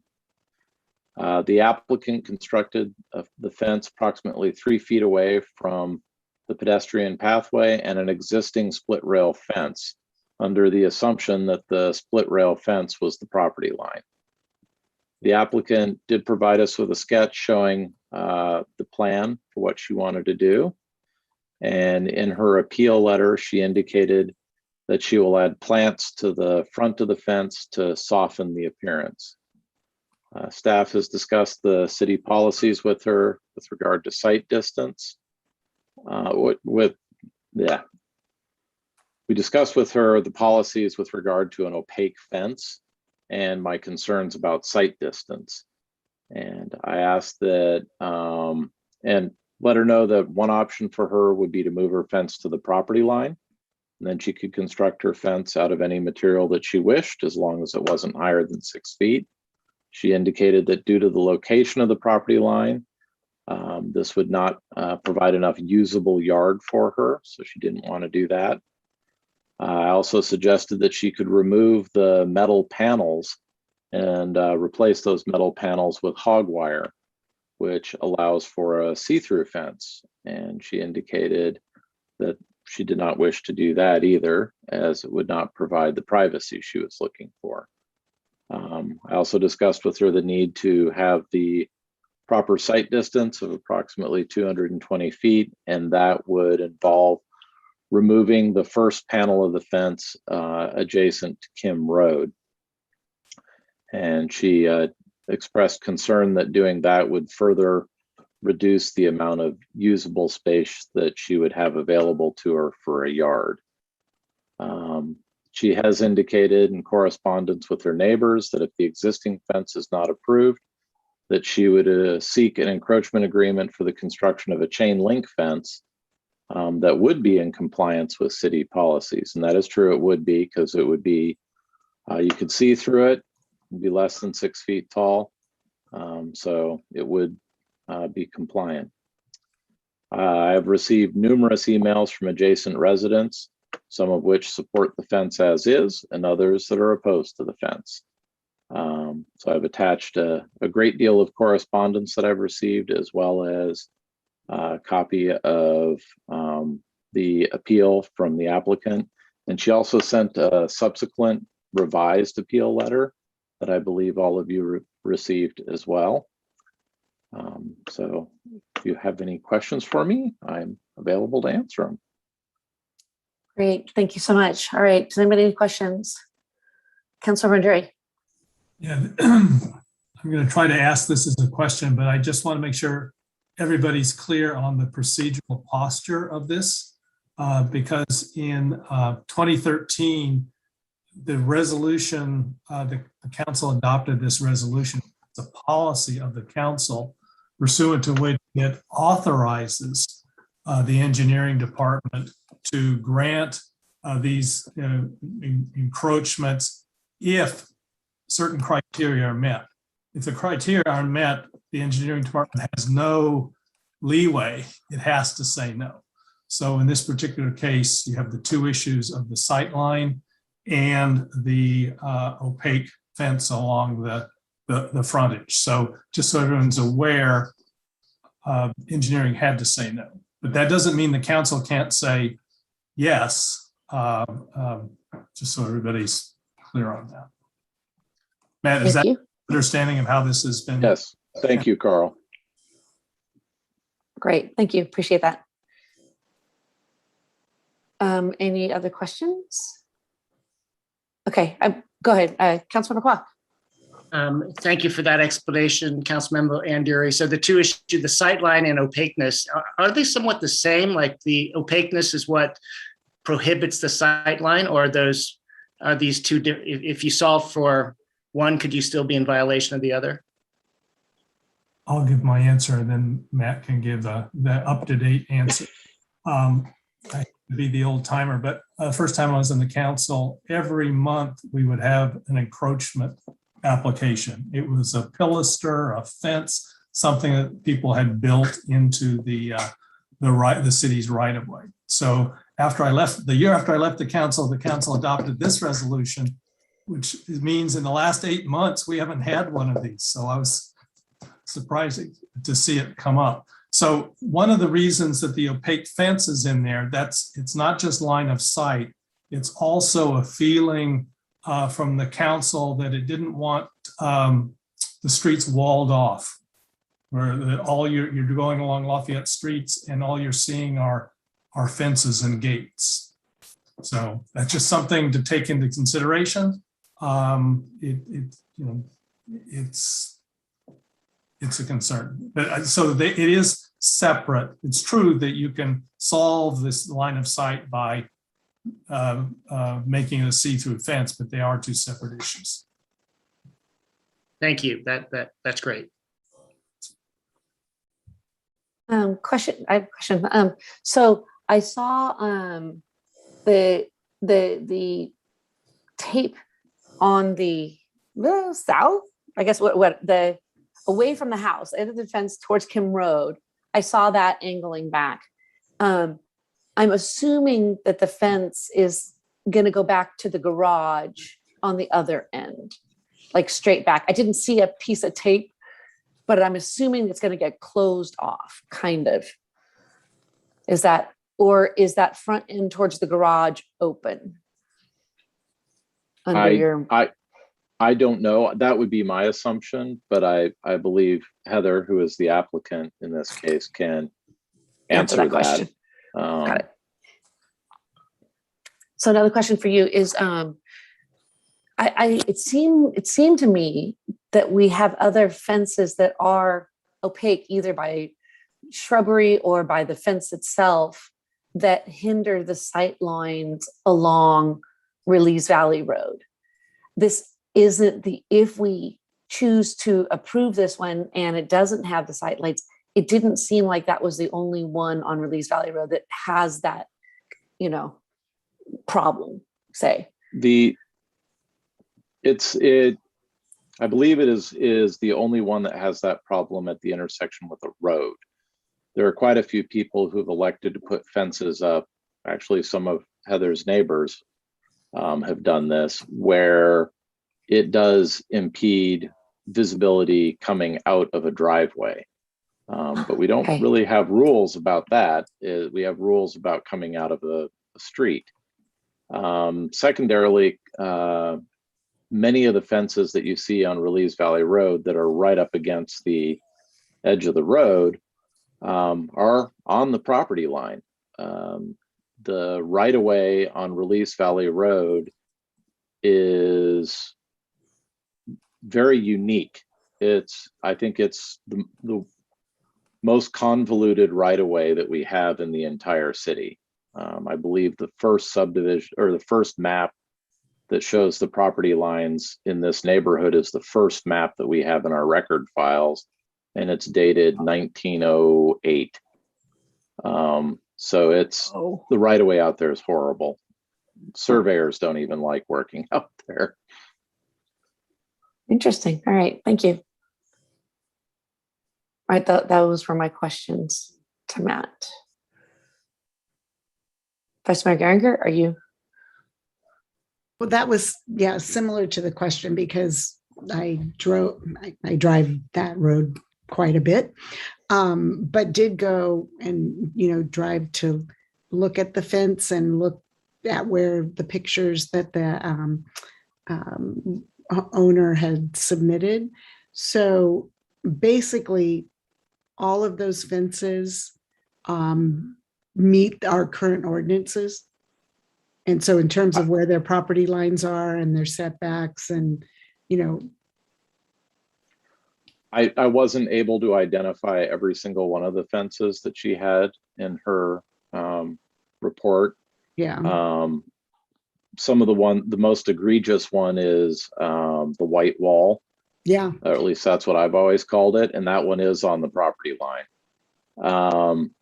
So the city council hasn't really had a policy directing staff to require the removal of fences that have been placed on the city's right of way in the past. So if there's an existing fence that's always encroached into the city's right of way, we don't go and demand that people remove it. That so far has not been our policy. Okay. So some of these may be on the right of way. I don't know. Okay. And then, and the opaqueness, thank you, Mayor, for asking, that question, because a number of them, you can't see through them, but I get that they're not coming into a street intersection or crossing. I also noticed that in the pictures in the packet, and this may be a question for the applicant, but that there was that it doesn't show in any of these pictures, but today when I looked, there's a wooden piece in one of the panels of the corrugated insert. And I was wondering if there was some plan to do something else along there. And so you might not be able to answer that, Matt, but do you know what I'm talking about? Like, yeah, Heather did send me a picture of that, and I can, if I can share my screen, I can show it to everybody. Let's see. That work? Right. Mm-hmm. Yep. So, and I believe she's willing to do that with all of the panels. So currently I didn't see that. I just saw the one piece of wood. So this is great, showing the direction that it's to go, and maybe that's in another spot, but yeah, it looks like this is almost a mock-up. Okay. She's planted a couple of plants there, and yeah, and there's one. So what I saw today, just for, and I don't know if others were out there, Carl drives this every day too, or probably, is she had one of those, the wooden cross panels. So, but if you do that, you add an element of the natural wood to the corrugated steel design, but it's still not in compliance with the ordinance, correct? Correct. Okay. All right, Councilmember Doss, Andrew. Matt, what would it take for the portion of the fences up there now to be in compliance with the line of sight requirement?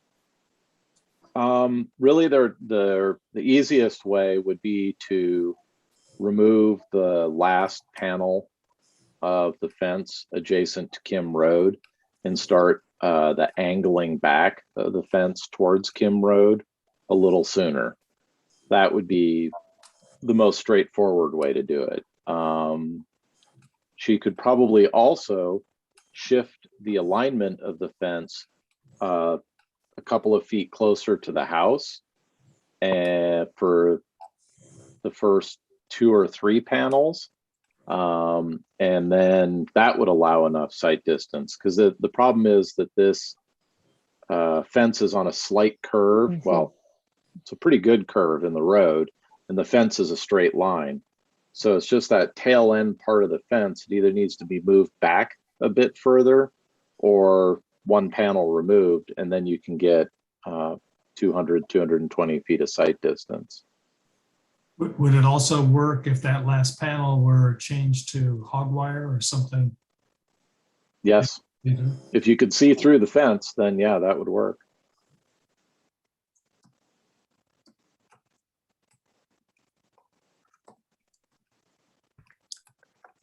All right, excellent. So are we done with question? Oh, Councilmember Dawson? Yeah, just a quick question, Matt. Does this happen often where people put up fences, then look back to say, oh, I need to get an encroachment permit for this? Like, what's in your experience, is this something that happens often, or is this a rarity? Yeah, it does happen fairly often, because most people have no idea where their property line is. And most people assume that it is the back of the sidewalk or the edge of pavement or something like that. So it happens more than I would like. It's not an every month occurrence, but it's certainly 4 or 5 times a year at least. Is it the general practice to grant that encroachment permit? Well, if everything else is aligned. yeah, so it would be an encroachment agreement. So it's a Oh, little sorry, yes, worse than an encroachment permit. But yes, as long as you can see through the fence, doesn't create any sight distance problems. There's a handful of criteria that past city council said if it hits all these criteria, Matt, you can go ahead and grant approval. So it's can't create a safety hazard. You need to be able to see through it. You need to be able to open a car door if you're parking adjacent to it. So in a quiet residential neighborhood, if someone wants to build a 3-foot tall landscape wall, so not so much a fence, but a landscape wall, you need to be able to open your car door and get out. So there are little criteria like that. So for example, if this fence was a hog wire fence, we probably would have granted approval for it because you can see through it. Right. Makes sense. Except for the 8 feet. Is it still 8 feet? It's over 6 feet. It still is over 6 feet. And Heather has indicated as part of this process, if she's granted approval to keep the fence as is, she will reduce the height to 6 feet or less. And just one more question. Is there any issue? I know there's communication lines and electrical lines. Is there any kind of encroachment that with the utilities or the communications guys that need to be considered? That's a very good question. And I looked at the base map that we used when we built the pathway, and the utilities are all on the other side of the street or in the street. So it's not like the gas line is behind the fence. So it's fine as far as the utilities are concerned. Great, thank you.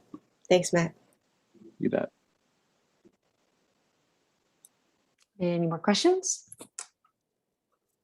So do we hear from the appellate now, right? Okay. We'll bring in Heather McGregor.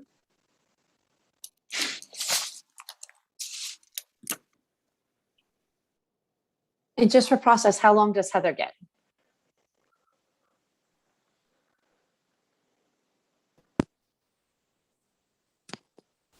Mayor, you could use the same protocols as a land use application. We typically give the appellant 10 minutes. Okay. We don't have appeal rules for non-land use applications, but you can certainly adopt this tonight. Seems like that would be a reasonable thing for us to adopt as a 10-minute time window for Heather McGregor. I'm seeing nods. So I need a motion on that or anything? No. Okay, great. All right, Heather. You're muted, Heather. All right, can you hear me now? I can. Thanks. Okay, great. I don't know why it's not showing me, but yes, so thank you so much. I never expected to be on quite this late, and sorry. Although Matt had said that some of your meetings go this late, and I definitely have a new appreciation for what you do, and knowing I will probably never go into city council at this point. So sorry. That's all right.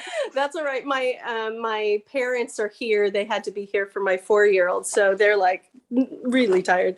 Anyway, so thank you so much for reading through my lengthy appeal. I know it was something along 15 pages. I wanted to address anything and everything.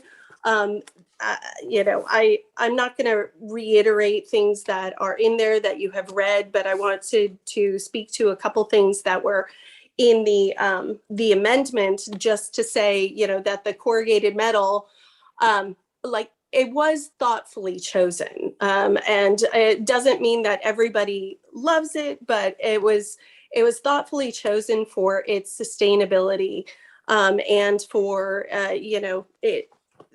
I felt it was a throwback to farming culture and the roofs and everything that farms used to have and outbuildings. I am submitting this to the Green Awards because a corrugated metal fence will last up to 100 years, where a redwood panel fence will last 15 to 20, so 5 to 6 times longer. So that many fewer trees getting torn down, that many fewer boards heading into landfill. For the sightline issue, I am willing to do, take off that last panel if that is what it would take. I'm also willing to put up mirrors there, which you see in different parts of Lafayette, so that people coming down Kim Road could see, in fact, even further along, because I want to be sensitive to the fact that there are others that are coming down here. I want this to be safe for everyone involved. This wasn't just, I'm going to make my fence and everyone's just going to have to take it. But I was reticent to tell my contractor to put a mirror up on the other side of the street without having a conversation. But then, the inspector came out really shortly after that, and I contacted Matt the same day. I also wanted to point out that, I'm wanting more privacy, and it's come up as a question mark among my neighbors, why I can't fence in the back. My property line, it goes to the creek bed. So there's no opportunity for me to build a fence there. And I think it was Councilwoman Dawson who asked about whether, and I could get it wrong about who it was who asked, whether I was going to build a corresponding fence running from where my fence ends at Kim Road over to the garage. So there's currently a high hedge there, and I would be putting in some sort of a wire fence inside of that hedge so that, in fact, my daughter or a dog couldn't get out on that side. I know that's very much on my property line, so I could put up a whole other fence of whatever I'd like over there, but trying to keep the natural hedge fence that's there.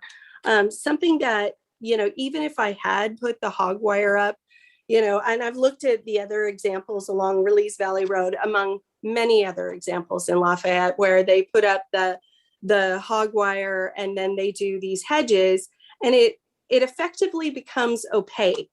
So, I'm not sure that just taking that down and, would increase the sight lines at all if I was going to put up a hedge, which of course I would. But in any case, I am hoping to keep it a solid fence. To the opaqueness issue where we were talking about, how it looks and walling off Lafayette and the different homes. I made a very conscious choice to just not wall off, just fence this part of the yard. This as the only part of the yard that, again, based on where the split rail fence was, I thought was my property line.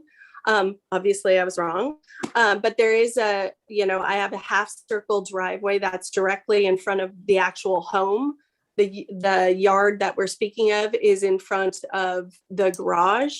So in that half circle area, I wasn't putting any other fences there because I don't like the feel of it being, a castle that's walled off. And it's my intention to build a porch there and, all of that, because there are a lot of houses in Lafayette where all you see is fence.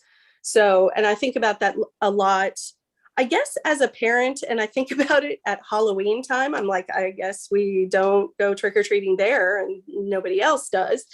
So, so I was trying to be cognizant of that. Part of my reason for wanting privacy as well, and you can see this in one of the emails that was received from Will Hayes, that he comments on my lawn furniture and things that are piled in my yard. Well, there are chairs in the yard. There are definitely outside rugs there and pillows because I have a 4-year-old and she's a mess. And and I don't pick up all of those pillows. They're outside pillows for that fact.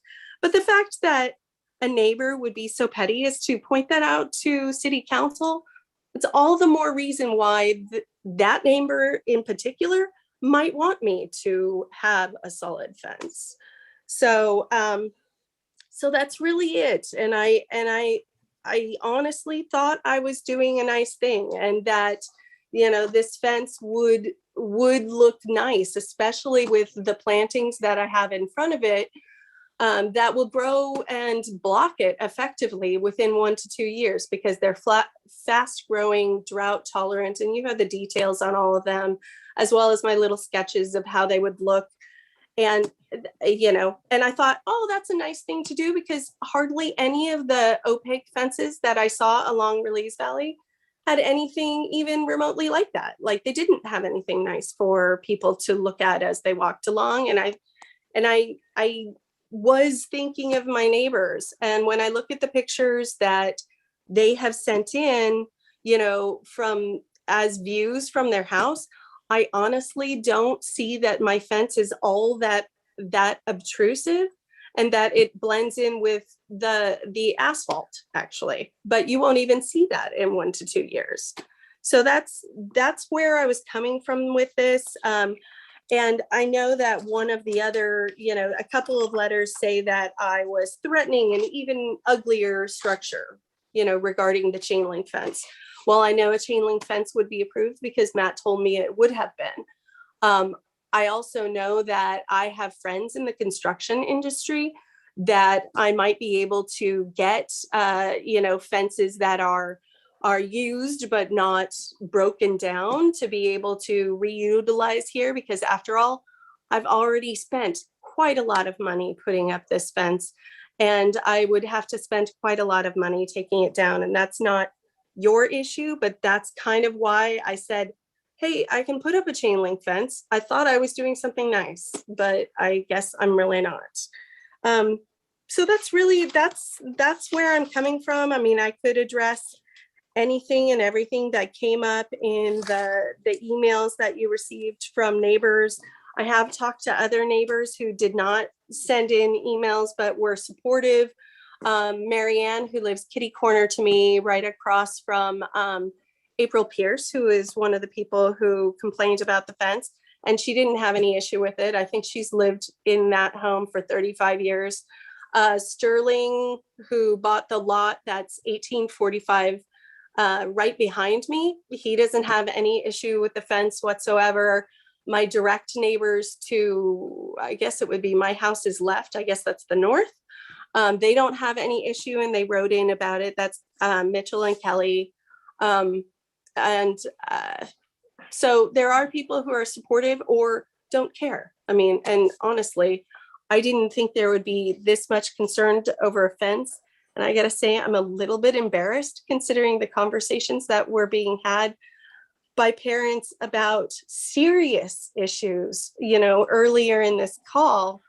And mine is about a fence, and I'm embarrassed about it. So anyway, I'm hoping that I can make this a good part of the environment and my home, and have a space where I could be safe and my child can be safe, and she's not gonna be able to climb over something that has, you know, giant holes in it like the deer fencing. And that, you know, I think one letter mentioned fear mongering.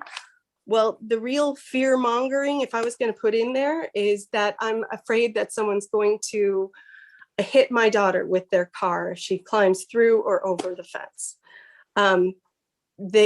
The neighbors seemed to care more about how it looked from their home than they cared about, well, my family. And I guess that's just how things are sometimes, but not with everybody. There were some really lovely neighbors who came forward. And that's it. All right, thank you very much. Sure. Heather, does anybody have any questions? Councilmember Injury. Yeah, thank you for the explanation. I just have a couple of questions. Starting with the existing panels of the fence that are up now. If you at the north end of the panel, is it your intent to erect additional panels of the same materials that would go back and then link up with the house? Yes, Okay. because otherwise it's just you could still see in. Yep. So- No, I'm just confirming. And then looking at the south end, I heard you say that you're okay with eliminating that last panel. Is that correct? Yes, I mean, whatever makes it the safest, I'm also willing to do the mirrors. And to someone's question earlier, and I didn't answer it. Yeah, that one panel that's planted and has the wood pieces across it, that's a sample panel. So I would do that to the rest of the panels. Anything that you see there would be on all the rest of the panels. I just wasn't going to spend a lot of money on it. Okay, so from the south end of the fence, removing one panel, then the solid fence continues along, well, somewhat parallel to Kim Road until it hits your existing hedge. Is that correct? Yes, to the existing hedge and really what is the edge of my property line, which is where the hedge touches Kim Road, that last hedge. I think that's the only time I have like a really clear line. Okay, and then your intent is to use a wire fence from there to the garage. Yeah, somehow on one side or the other of the hedge, so that it's, just so it looks like a hedge, but it is in fact a fence that my daughter can't climb through to get to the driveway, or a dog couldn't, for instance. Okay, thank you very much. Sure. Any other questions? Those, Carl got all of my questions too. All right. So I guess we go to public comment, if there's any. Yes, Mayor, there is public comment. I will bring in the first speaker, Babak Donane.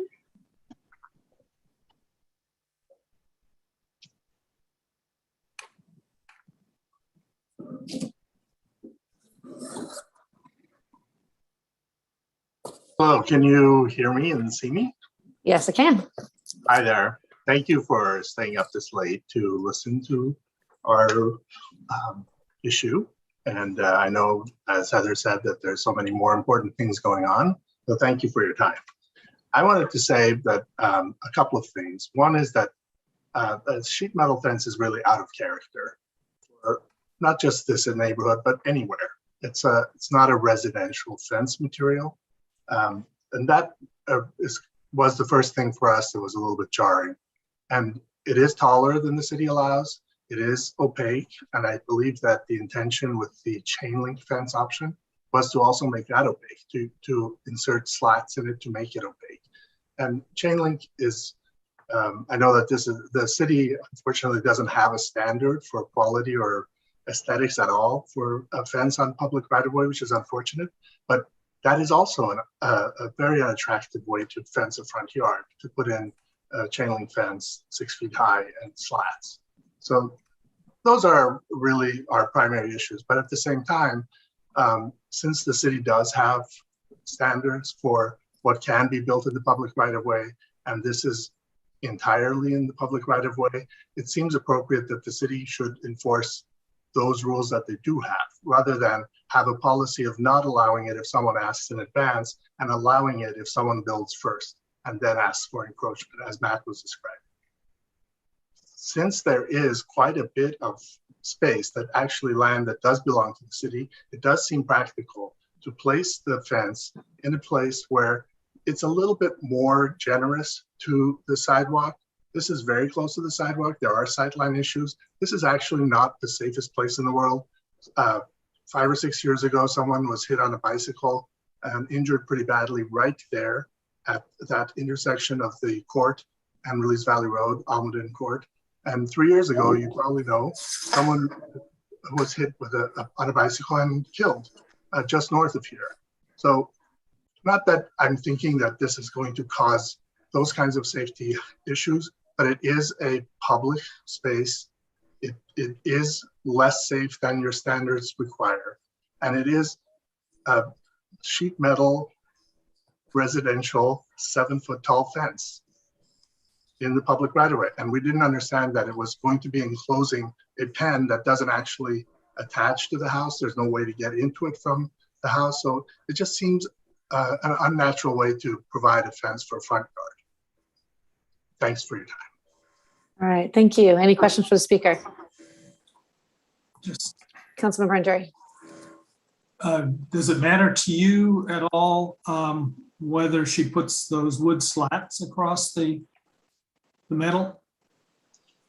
I personally think that if you're going to go through that trouble, let's make it look like a real fence. Why is this looking like a sheet metal with wood applied to it where we're seeing these? So just to me personally, I'm an architect and I look at these things a lot. I know that there's lots of examples of fences in the packet. All of them are on private property. All of them are natural materials. There's that one unfortunate stucco wall. Even that is not weird for a residential property, but it is a bad precedent. And to create a new one where we're allowing a sheet metal 7-foot fence within the public right of way, what will you say to the next person who says, how about a 9-foot made out of something else? I don't personally like the sheet metal as a fence material, to be honest with you. Okay. Any other questions for the speaker?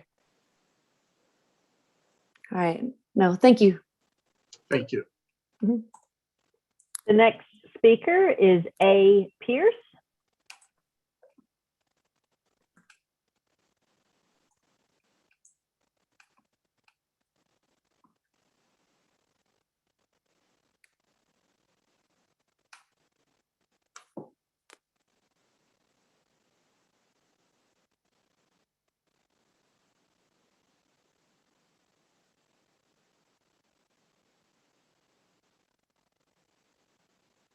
Hello, can you hear me?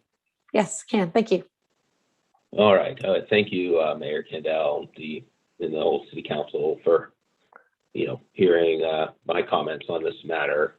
So my family and I have lived in Release Valley for about 10 years, and we chose Release Valley partly for the sweeping open landscape, green space up the hill that was present when we moved in here, which is directly across the street from the property in question. And I think, first off, a lot of the neighbors that have been gathered support from don't have to look at that fence out the front of their house. None of their windows face the fence. And so that's the first thing I want to say in response to some of Heather's comments, but I have some more prepared. But not long after I moved into Lafayette, I learned about the setbacks and the weird property requirements in Lafayette, as far as 25 feet from the center of the street being the typical setback. And I also, being interested in home improvement, saw Lafayette Vistas had published a guide to making sure making property renovations go smoothly. And one of the advice is to talk to your neighbors and have a survey done of your property as the key first steps in a successful renovation project. Neither of those suggestions were taken in this project when in early July, the steel wall fence was erected in front of the house.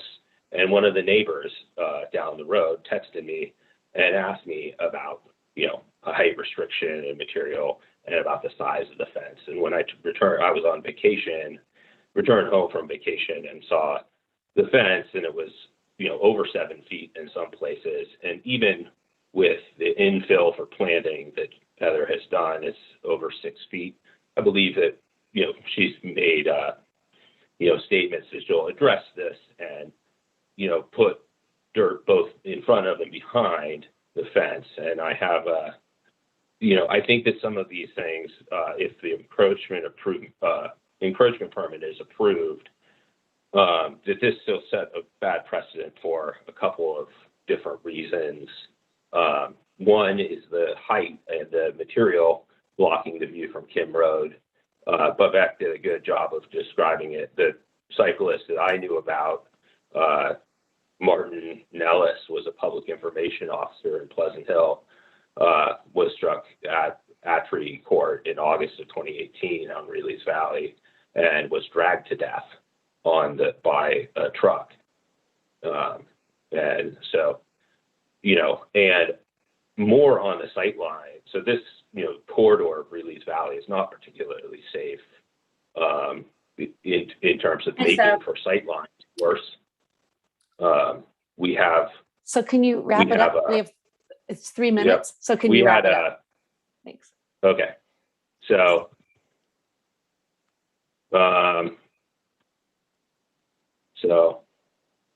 So you had to finish your thought. Sorry. More on sight lines.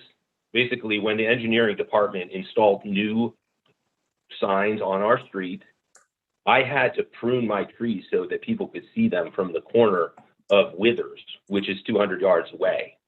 So the idea that you could lower a fence or build a solid fence is totally wrong. Like, it's totally just like, you can't do that. It's not going to go into any kind of visibility requirement that they have, if they're going to equally enforce the visibility requirements.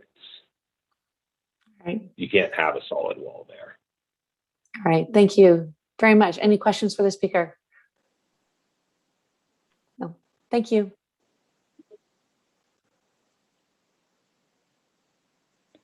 Mayor, there are no other speakers on this item. Great. Do we get the appellate to rebut? So Heather, I believe you can come back on, and we typically give 5 minutes. Yes. Okay. Okay, so I'm happy to address it. I think both Babak and Andrew were saying that my fence was something like 8 feet. Something that we talked about earlier, and in fact, I've already had this conversation with Matt. I wasn't going to be making any changes to the fence until I spoke to City Council. There's, whether I had to take it down or whatever, but yeah, I'll bring it down to 6 feet. But at no point is it 7 feet. And it's crazy that that's what they're thinking. Any of you who have driven by, it doesn't look like it's 7 feet either. As for the precedent, Matt spoke to that. You already have policies on that about, what's available and what he can do, and City of Lafayette often gives approval to have a fence on the easement, and also that the not easement but on the city property. And also that my property is the only one that has this huge setback that is not on either property that's next to me at all. So if the city were going to, if you were going to say expand Release Valley Way, you want Release Valley Road and wanted to make it wider, you couldn't. I'm the only one with this kind of 16 to 25 foot setback. And I think one of them mentioned that the fence isn't touching the house. Well, it's not currently, because that's when the inspector came out. That's when we stopped all work on the fence. I did call the city. I didn't go through, here is my property. What is my property line? But I did ask if I could put a fence around my yard. And I did ask for the height I could do it. I did ask about materials. So I got a whole lot more detail on this after I spoke to Matt. I honestly thought it was pretty straightforward because there was an existing split rail fence at the edge of the property. And even not knowing that my property line came in, I still came in 3 feet. And I still planned on cutting that corner because I wanted to give that sight line. I think the regulation is 25 feet from the road. So I'm 25 feet from Kim Road is where the first panel is. And the 3 feet in, I just was doing that to do extra plantings and have something nice. So I understand that these neighbors don't like the fence. Everyone's entitled to their opinion. And you know, this is coming up because of the strange, you know, lot line that I have. But they probably would have complained even if it was on my property because they don't like the look of it. And the thing is, the vegetation that I have planted, they're going to get taller in the next 1 to 2 years, and this will be a non-issue. But I also happen to have liked the look of it as well, and that it was sustainable. And I put those additional wood slats on there to make it more acceptable or even more interesting. You see that a lot in more modern buildings where and fences where there's wood and metal combined.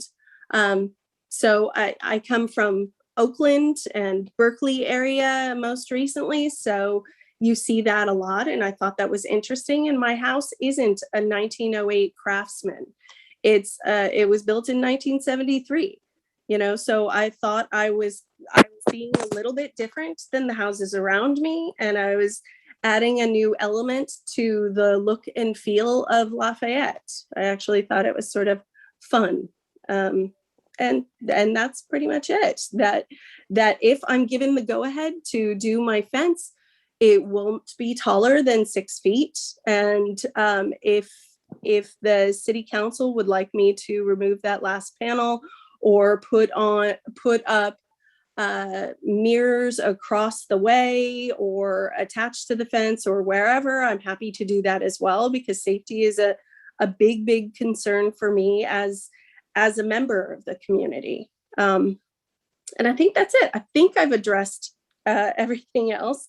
I know their concerns were mostly about how it looks and that they don't like it. And I would hope that they don't get to just decide what everything looks like. I wouldn't want to decide it for anybody else. And that's it. Thank you. You're welcome. Are there any questions for the appellate? Councilmember Nduri. Yeah. How would you feel about doing the fence with redwood? Well, one of the things that horizontal or vertical? So one of the things that I brought up in my appeal was that redwood was significantly higher. When I spoke to my contractor, when I was looking to build this, we obviously used redwood posts and we used redwood framing for the corrugated metal. But he said the price of the fence would triple if I was using redwood. Also, the fact that redwood is only really going to be good for 15 to 20 years, and then I get to do it again and again and again and again, and we get to add to the landfills. It just wasn't, it wasn't in the theme of what I thought was important to Lafayette. You know, the whole green awards and that I'm submitting this fence build and the sustainability in doing this fence. I added those additional redwood panels because I thought that would help a lot for the look for people who really only wanted redwood, but would still allow diversity and a different look in the fence, just in Lafayette. So I'm trying to think, like, if you wanted it all redwood, that would be extremely difficult for me. Okay, thank you. Sure. Any other questions? All right, I'm not seeing any other questions. Oh wait, Councilmember Dawson. Yeah, just a quick question. Heather, when you bought the property, were you not made aware of the property line? Is that not disclosed?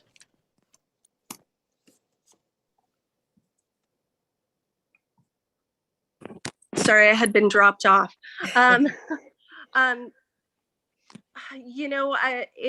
It's a lot to go through when you buy a home. And so I thought that the property line was where it was at. I did not have a survey done at the time. I am still trying to find out who was responsible for double checking that, but that's you know, really when in talking to my parents, and my parents are right here, and they would say this, it would be very hard for me to say to you, well, I wasn't told, because it is buyer beware, no matter what you're buying. And especially when you spend $1 million on a home. This was the only house in Lafayette I could afford. So I did not hire a surveyor to double check property lines. I know Google Maps does not always lay it out correctly, but I had looked at that and had just assumed that it was not laid out correctly. Oh, so the parcel was, when you saw that, it wasn't, okay, it's getting late. I'm having a hard time. The parcel as it's reflected, like on Google Maps, Yeah, on Google Maps, isn't, okay. it isn't correct at the back. So I didn't think it was correct at the front because it actually shows the parcel as going back much further, but it doesn't. My parcel stops at the creek. So I just thought it was shifted. So, but I did not hire a surveyor or anything. I just went through, you know, my agent, their agent, and the title folks. I've already asked the title folks if they verify property line, you know, since this all came up, and they said, no, that's not something that they do. So actually I haven't gotten to the bottom of it yet. Okay, thank you. Mm-hmm. So, you know, one more clarification from me is that, yeah, we don't have any resolution or ordinance that says it has to be pretty. That's true, right? There's no aesthetics for a fence that we impose. If that's a question for No, that's me. for Matt. No, it's more Okay, for I'm Matt. like- I'm sorry. Yeah, Thanks. Yeah. we don't have rules on what your fence looks like. Right. The only reason that Heather is going through all this is because it was built on the city's property. Right. If she built this exact same fence, although make it only 6 feet tall, on her property line, we would have said nothing. And we would have told the neighbors it's on her property line. There's nothing we can do about it. And I happen to know that that same thing is true in Orinda because my poor father somehow was obsessed with chain link fence. We could not cyclone fencing. It's like, Dad, it's not okay, but none of the neighbors could stop him from doing it either. So, or his children. But I just wanted to make sure that was true in Lafayette. Okay. Yeah, well, it's also true, no matter how beautiful it is, we don't have to approve it. Absolutely. Right. Yes. There's no qualifications on the look of it that is legal for us. Right.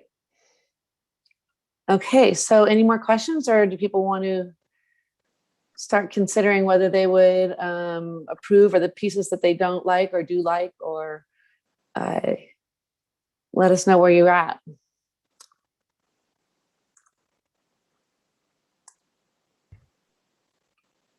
All right, I think Wei Tai got his, Okay. or Vice Mayor, go ahead. Oh, no, if he had his hand up earlier. They were almost identical. Okay. Go ahead, Vice Mayor. Carl was, I think, going down this path that definitely not taller than 6 foot at any point in the on a fence if in fact, you know, the encroachment agreement is approved. But in order to even get to that and the line of sight, it sounded like there was a way to take out that other panel and put up the mirror, or, you know, does it make it then comply if we do what Carl was suggesting?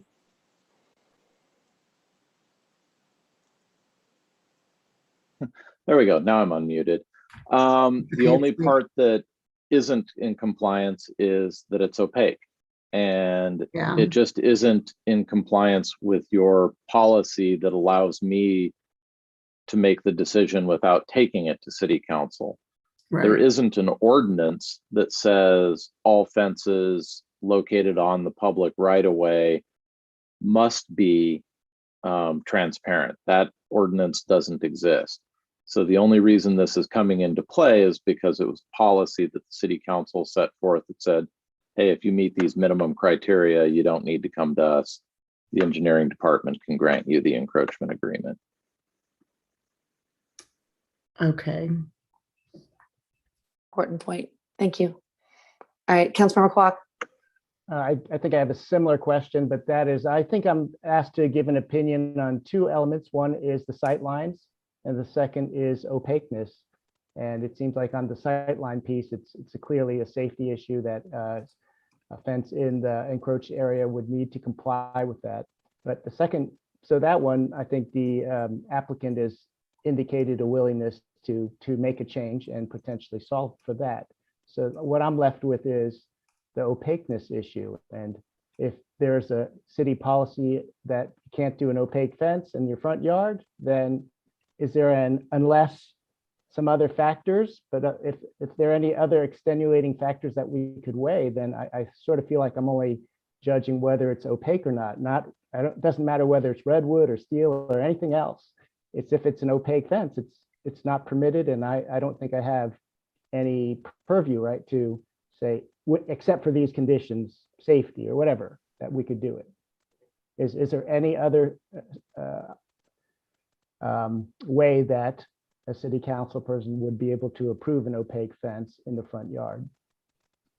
I think that maybe I understood it opposite from you. I don't think that there's a way for us to enforce it to be opaque. Maybe that's how I heard Matt said.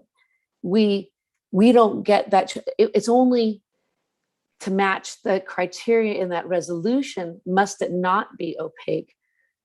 But we can, there's nothing that says it has to be opaque other than that resolution. There's no flip side of that saying, if it is opaque,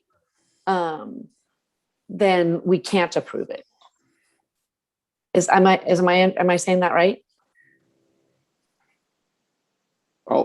Carl keeps raising his hand. I'll let him go for it. Well, thanks. The way I look at this, if this were an opaque fence that went from southern property line to northern property line with gates breaking it up, I probably wouldn't approve it. But that's not what this is. The entire front of the house is open. Basically, what this fence does when it comes off the house and then goes south is it encloses the yard that otherwise the owner wouldn't have. And since the owner can't enclose a backyard, this encloses a portion of the property that's closest to the street, but it doesn't block vision of the house. It doesn't create that sort of nothing but fence look that you get on a number of the places that the applicant showed us in the photographs and that Teresa and I drive by every day. So I can accept an opaque fence because it's for the portion of the property that she's enclosing. Councilmember Dawson? The way I read this is the opaque fence along the primary frontage of the property. I would read that as basically what is exposed to that frontage. So are you, which is I know it's kind of a wide expanse, but that's how I'm reading it, that it is opaque in front of the majority of the frontage of the road it is on. That's my interpretation of that. Does that, Matt, do you have any clearer kind of thought on that? That's how I read it when I'm applying this, because again, that policy is the city council's direction to me as to what sort of allowance they will give me to make decisions on their behalf. So if something does not match the criteria in that policy, then it has to go to the city council if my decision is to be overridden. I don't read that policy as an ordinance. It's not, this isn't, it doesn't say that all fences in along the frontages of all homes in Lafayette cannot be opaque. It doesn't say that. It's just saying if you're going to build something in the public right away, Matt can only approve it if you can see through it. It doesn't mean that the city council can't approve it. It just means I can't. Thank you. That's how I read it. Yeah. That's how I understood it as well. And along Carl's point, I agree. She's fencing in this piece of yard that is very useful to her. And when I drove by today, I did see a bunch of toys out there. I mean, she's using that yard, and having it be opaque does provide actually a shield from, you know, a lot of kid plastic that I know exists in my yard too, that probably my neighbors don't want to look at. And so to me, it's actually probably aesthetically better that it's not opaque, that it's not see-through, transparent. So I actually kind of prefer it to be opaque in that corner for that use case, as long as the sight lines are okay and it's 6 feet.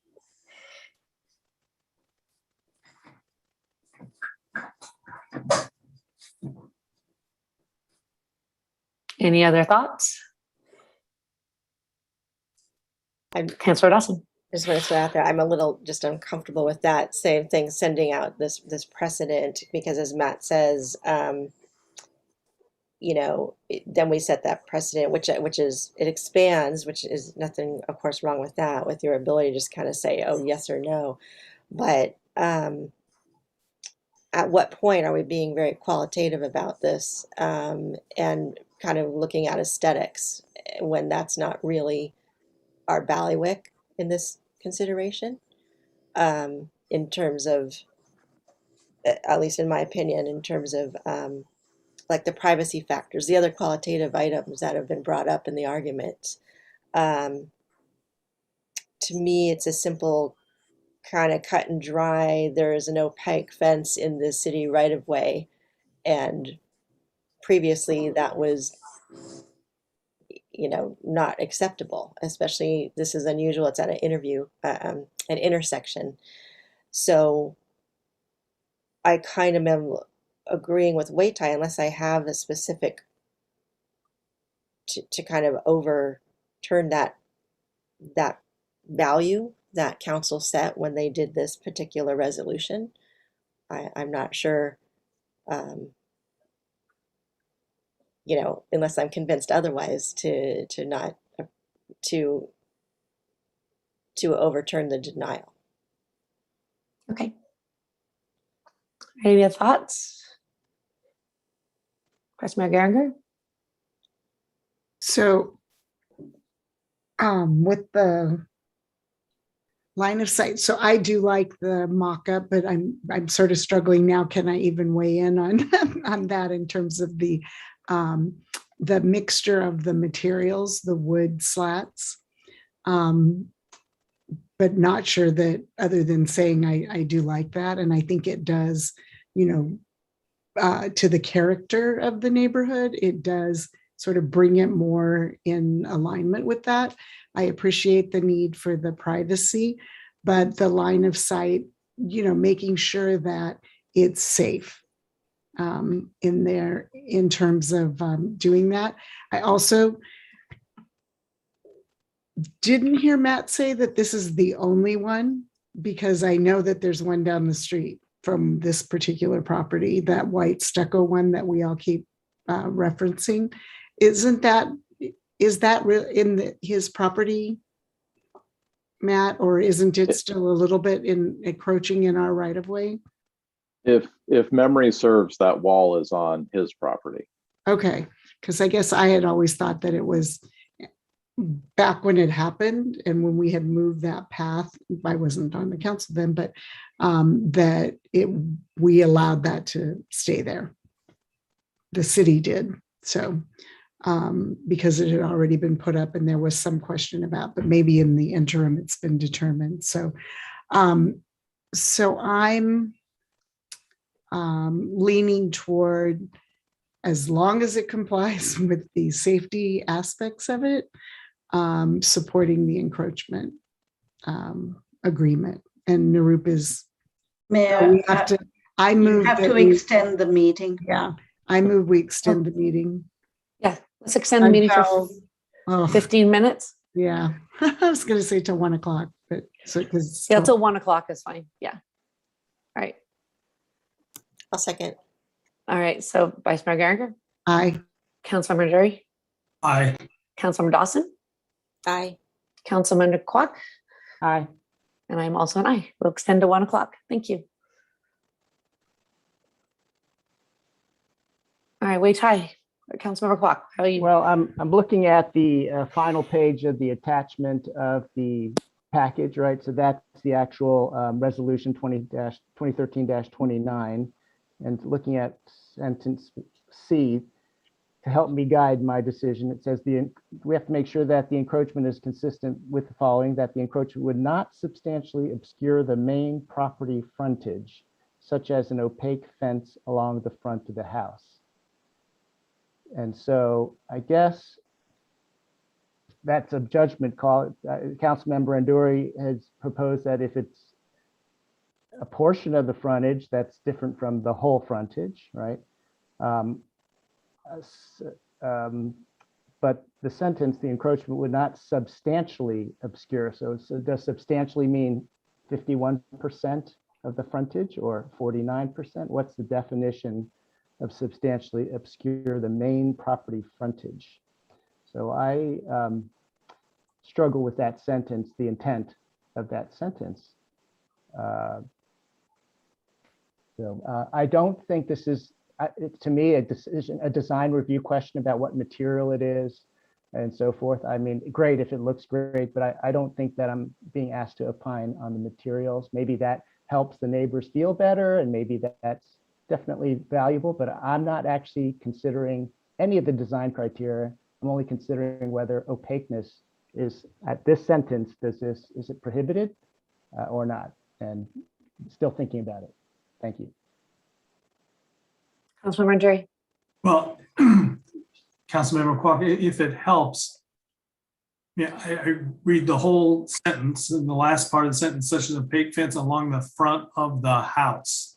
So again, if this had been an opaque fence from southern property line to northern property line, or had been opaque fence in front of the house, so it's obscuring the house, I probably wouldn't have approved it. But this fence is on the open part to the left, to the south of the house, and the entire house remains open to view from the street. So to me, I don't think, to me, when I read it, and I know that Matt has to read it differently when he's making his proposal, but when I'm reading it, I can say that in my view, this fence was not intended to be excluded by the council's policy.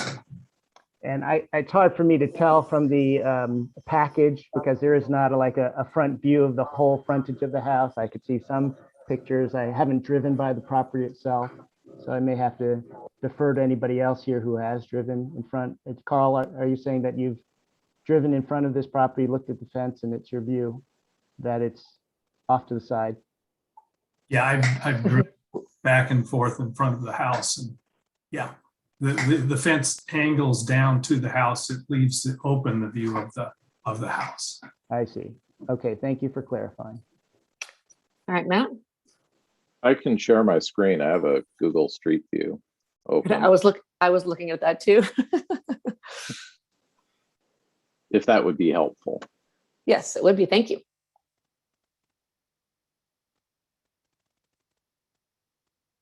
So the fence is in this, basically where the split rail fence is where the metal fence is. So this is the home. So all of this is still open.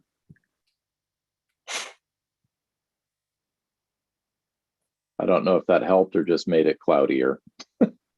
No, this is helpful. Thank you.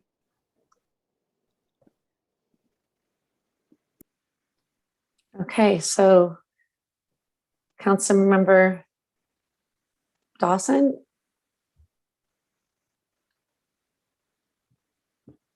I guess I can see based on the visual where it's a would be perceived as like a side yard or the side of the house, because it looks like it's a garage on that side. My concern is, and I know this is maybe different from what's in the past, just the precedent of building and then looking for the encroachment and the approval. As we move into the future with possible SB9, SB10, and ADUs being built and setbacks and this and that, you know, and potential of even, you know, single family home zoning changing, it's like this is a slippery slope if we start taking especially city property and kind of applying,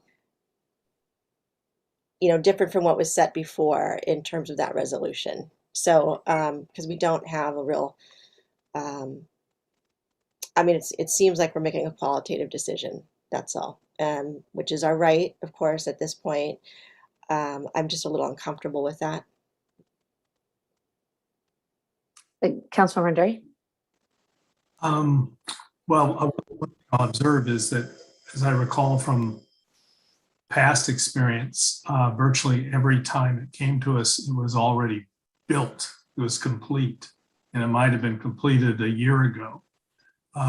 So to me, this is a pretty benign case where we're getting it before it's built, and the applicant is willing to modify it in terms of height, removing panels. So I'm not concerned about this setting a bad precedent. Where I end up on this is that I would approve entering into the encroachment agreement so long as the height of the fence is reduced to 6 feet. The last panel is removed so that the site distance is what it needs to be. Well, and this is where it gets into the subjective, but that the slats be added. And I just want to speak in defense of redwood. Any redwood fence should last much longer than 15 years. So I don't want anyone who's hearing this to think that that's the life of a redwood fence. And that there be a commitment, it's sort of a modified agreement of a landscaping agreement to keep the landscaping in front of the fence. And I think that's it. That's what I would be in favor of. Yeah, sounds great. I just have a question. Can we enforce those design elements and the planting? I'm just asking. I don't know. I know we can enforce the other pieces, but are we allowed to enforce the design elements? Oh, we can. Okay. I just want to make sure. It can be written into the encroachment agreement. Even the landscaping can be written into the encroachment agreement. Okay. Well, then I have one more. I have a question to the applicant. Then, if we're going to require her to put the landscaping in, is hey, Heather, do you already have irrigation there, or is that going to be an undue burden?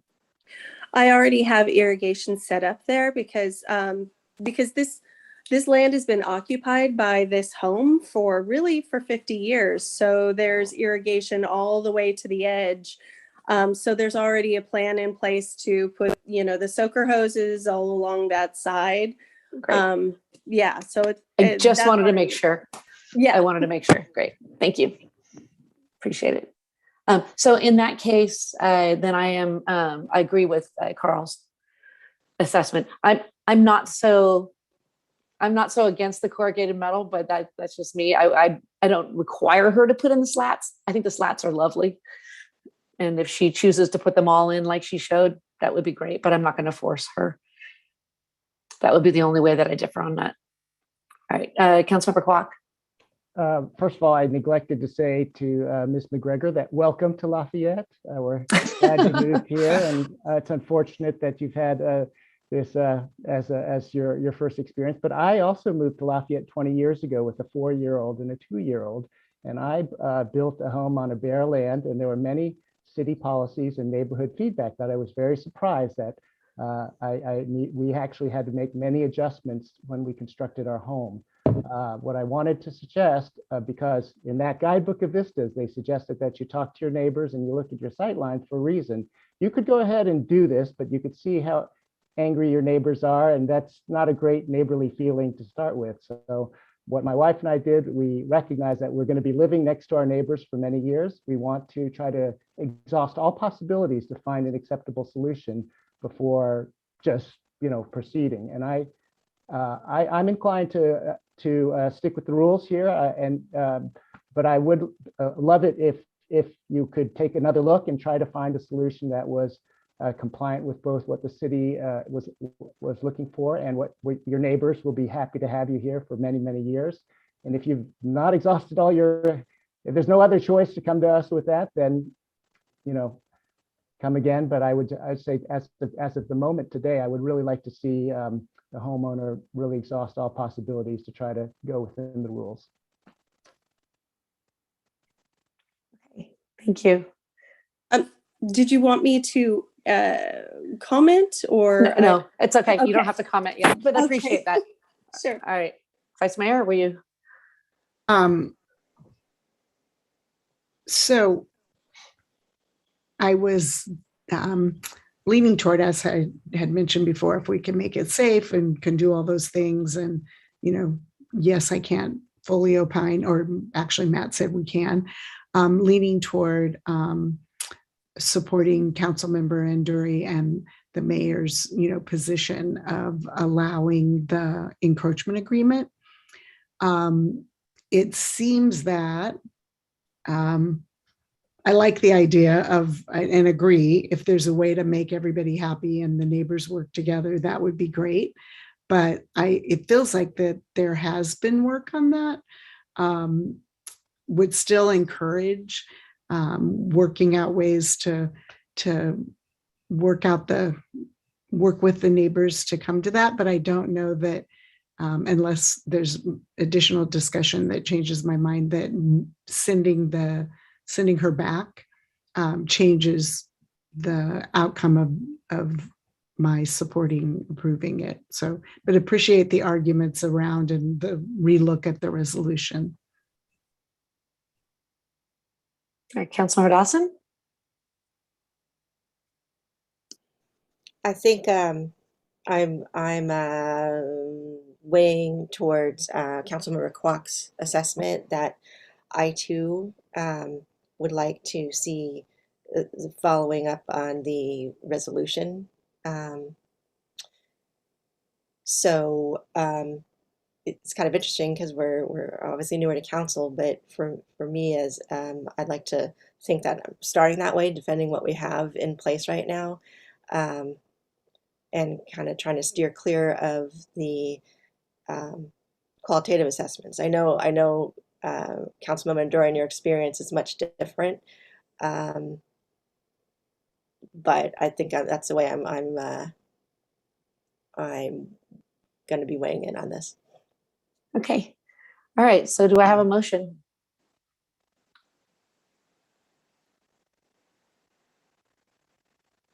Councilmember Nduri. Yeah, let me ask the city attorney, should this be a motion directing the city to, or authorizing the city to enter into an encroachment agreement? Okay. So with the conditions that I think you're going to impose. yeah, okay. So I move that the city enter into an encroachment agreement with the owner that has all the provisions that are in section 3 of the resolution, which basically, this is a parenthetical, not for the resolution, allows the city to ask that the fence be removed if the city needs that property at some point. Okay, so with the provisions of section 3, but also requiring that the height of the fence be no more than 6 feet, that the last panel be removed so that there's no sight distance issue, and that the fence design, of the entire fence that's visible from the street, any portion of the street, be the section that has the wooden slats, and that the applicant, that the agreement include a landscaping agreement, a commitment from the owner to maintain the landscaping in front of the fence. Second. Okay. And I Any wanted, other, go ahead. I just wanted to add a comment in terms of the wooden slats, and the motion still, I'm not asking to change anything about the motion, just kind of a thinking on this, that it does, not a design architect or anything like that, but it feels like that would also address concerns about reflecting of noise, and also break up the reflecting of the metal that had been discussed as well. I had meant to say that earlier, so, but I still second the motion. Okay, are you ready to vote? All right, Vice Mayor. But just before we vote, I just observed that if I 2 minutes. Yeah, if I were the owner, I would still follow Councilmember Kwok's suggestion before doing anything further on the fence. All right, so Vice Mayor Geringer. Aye. Councilmember Nderi. Aye. Councilmember Dawson. No. Councilmember Kwok. No. And I'm a yes. So the encroachment is accepted. All right, so I move to extend the meeting for another 5 minutes to get the Youth Commission done. Yay. Somebody have us. Thank you, Thank Matt. you. I guess we didn't make that any easier Thank you, for you everybody. going forward. Thanks, But Matt. sorry. Thank you, everybody. Night. Okay. So having not done this before, I guess what I'll say is a wonderful group of applicants for the Youth Commissioner group, and we happen to have openings for each of them, but they all are well qualified, super enthusiastic, great ideas and great energy. So will be a wonderful addition to the staff moving forward, youth interest. So how shall I read this to council? I ask you to approve. Is there a text for this? You list the names of the. Oh yeah. Okay. Sorry, I did bring that up. Here we go. Yes. So I'd like to appoint the following applicants to the Youth Commission: Miela Sue, Lily Thomas, Charlotte McKenzie, Ryan Robeady, Ava Spiegler, Shipley Duff, Piper Duff, and Lily Hansel. Do we need to adopt the resolution as part of that? Yeah. Yes. Adopt. With the adoption of resolution. To fill the 8 vacancies. Great. All right. I'll second. For speed. All right. I will vote. Vice Mayor Geringer. Aye. Councilmember Nderi. Aye. Councilmember Dawson. Aye. Councilmember Kwok. Aye. And I'm an aye, and it's unanimous. Yay! Good Yay! job. They're so wonderful. Go Youth Commission. Yay! Oh, Joanne has a question. You have one item at the very end of your agenda that you did not continue to tomorrow night, and that's accepting Wei Tai's resignation from the Environmental Task Force. Right. So I move that we accept Wei Tai's resignation from the Environmental Task Force. Second. Oh. Jinx. Okay. All right. Vice Mayor Geringer. Too late. Councilmember Nderi. No, we can't do it. Can't vote on this. He's stuck. I said extend it for 5 minutes. No, we can't. No new. Okay. Aye. All right. Councilmember Dawson. Aye. Councilmember Kwok. Aye. And I'm an aye, but thank you for your service. All right. We are done, and I want to adjourn in honor of Ashley Diaz. Yes. Yes. Exactly. Mayor Kendall, I don't know whether it's appropriate to adjourn in the memory of two people, but former Mayor Dick Holmes Yeah. passed away a couple of weeks ago, and we have not had a council meeting since then. Absolutely. Thank you. Thank you. Thank you. In honor of both of them. Mhm.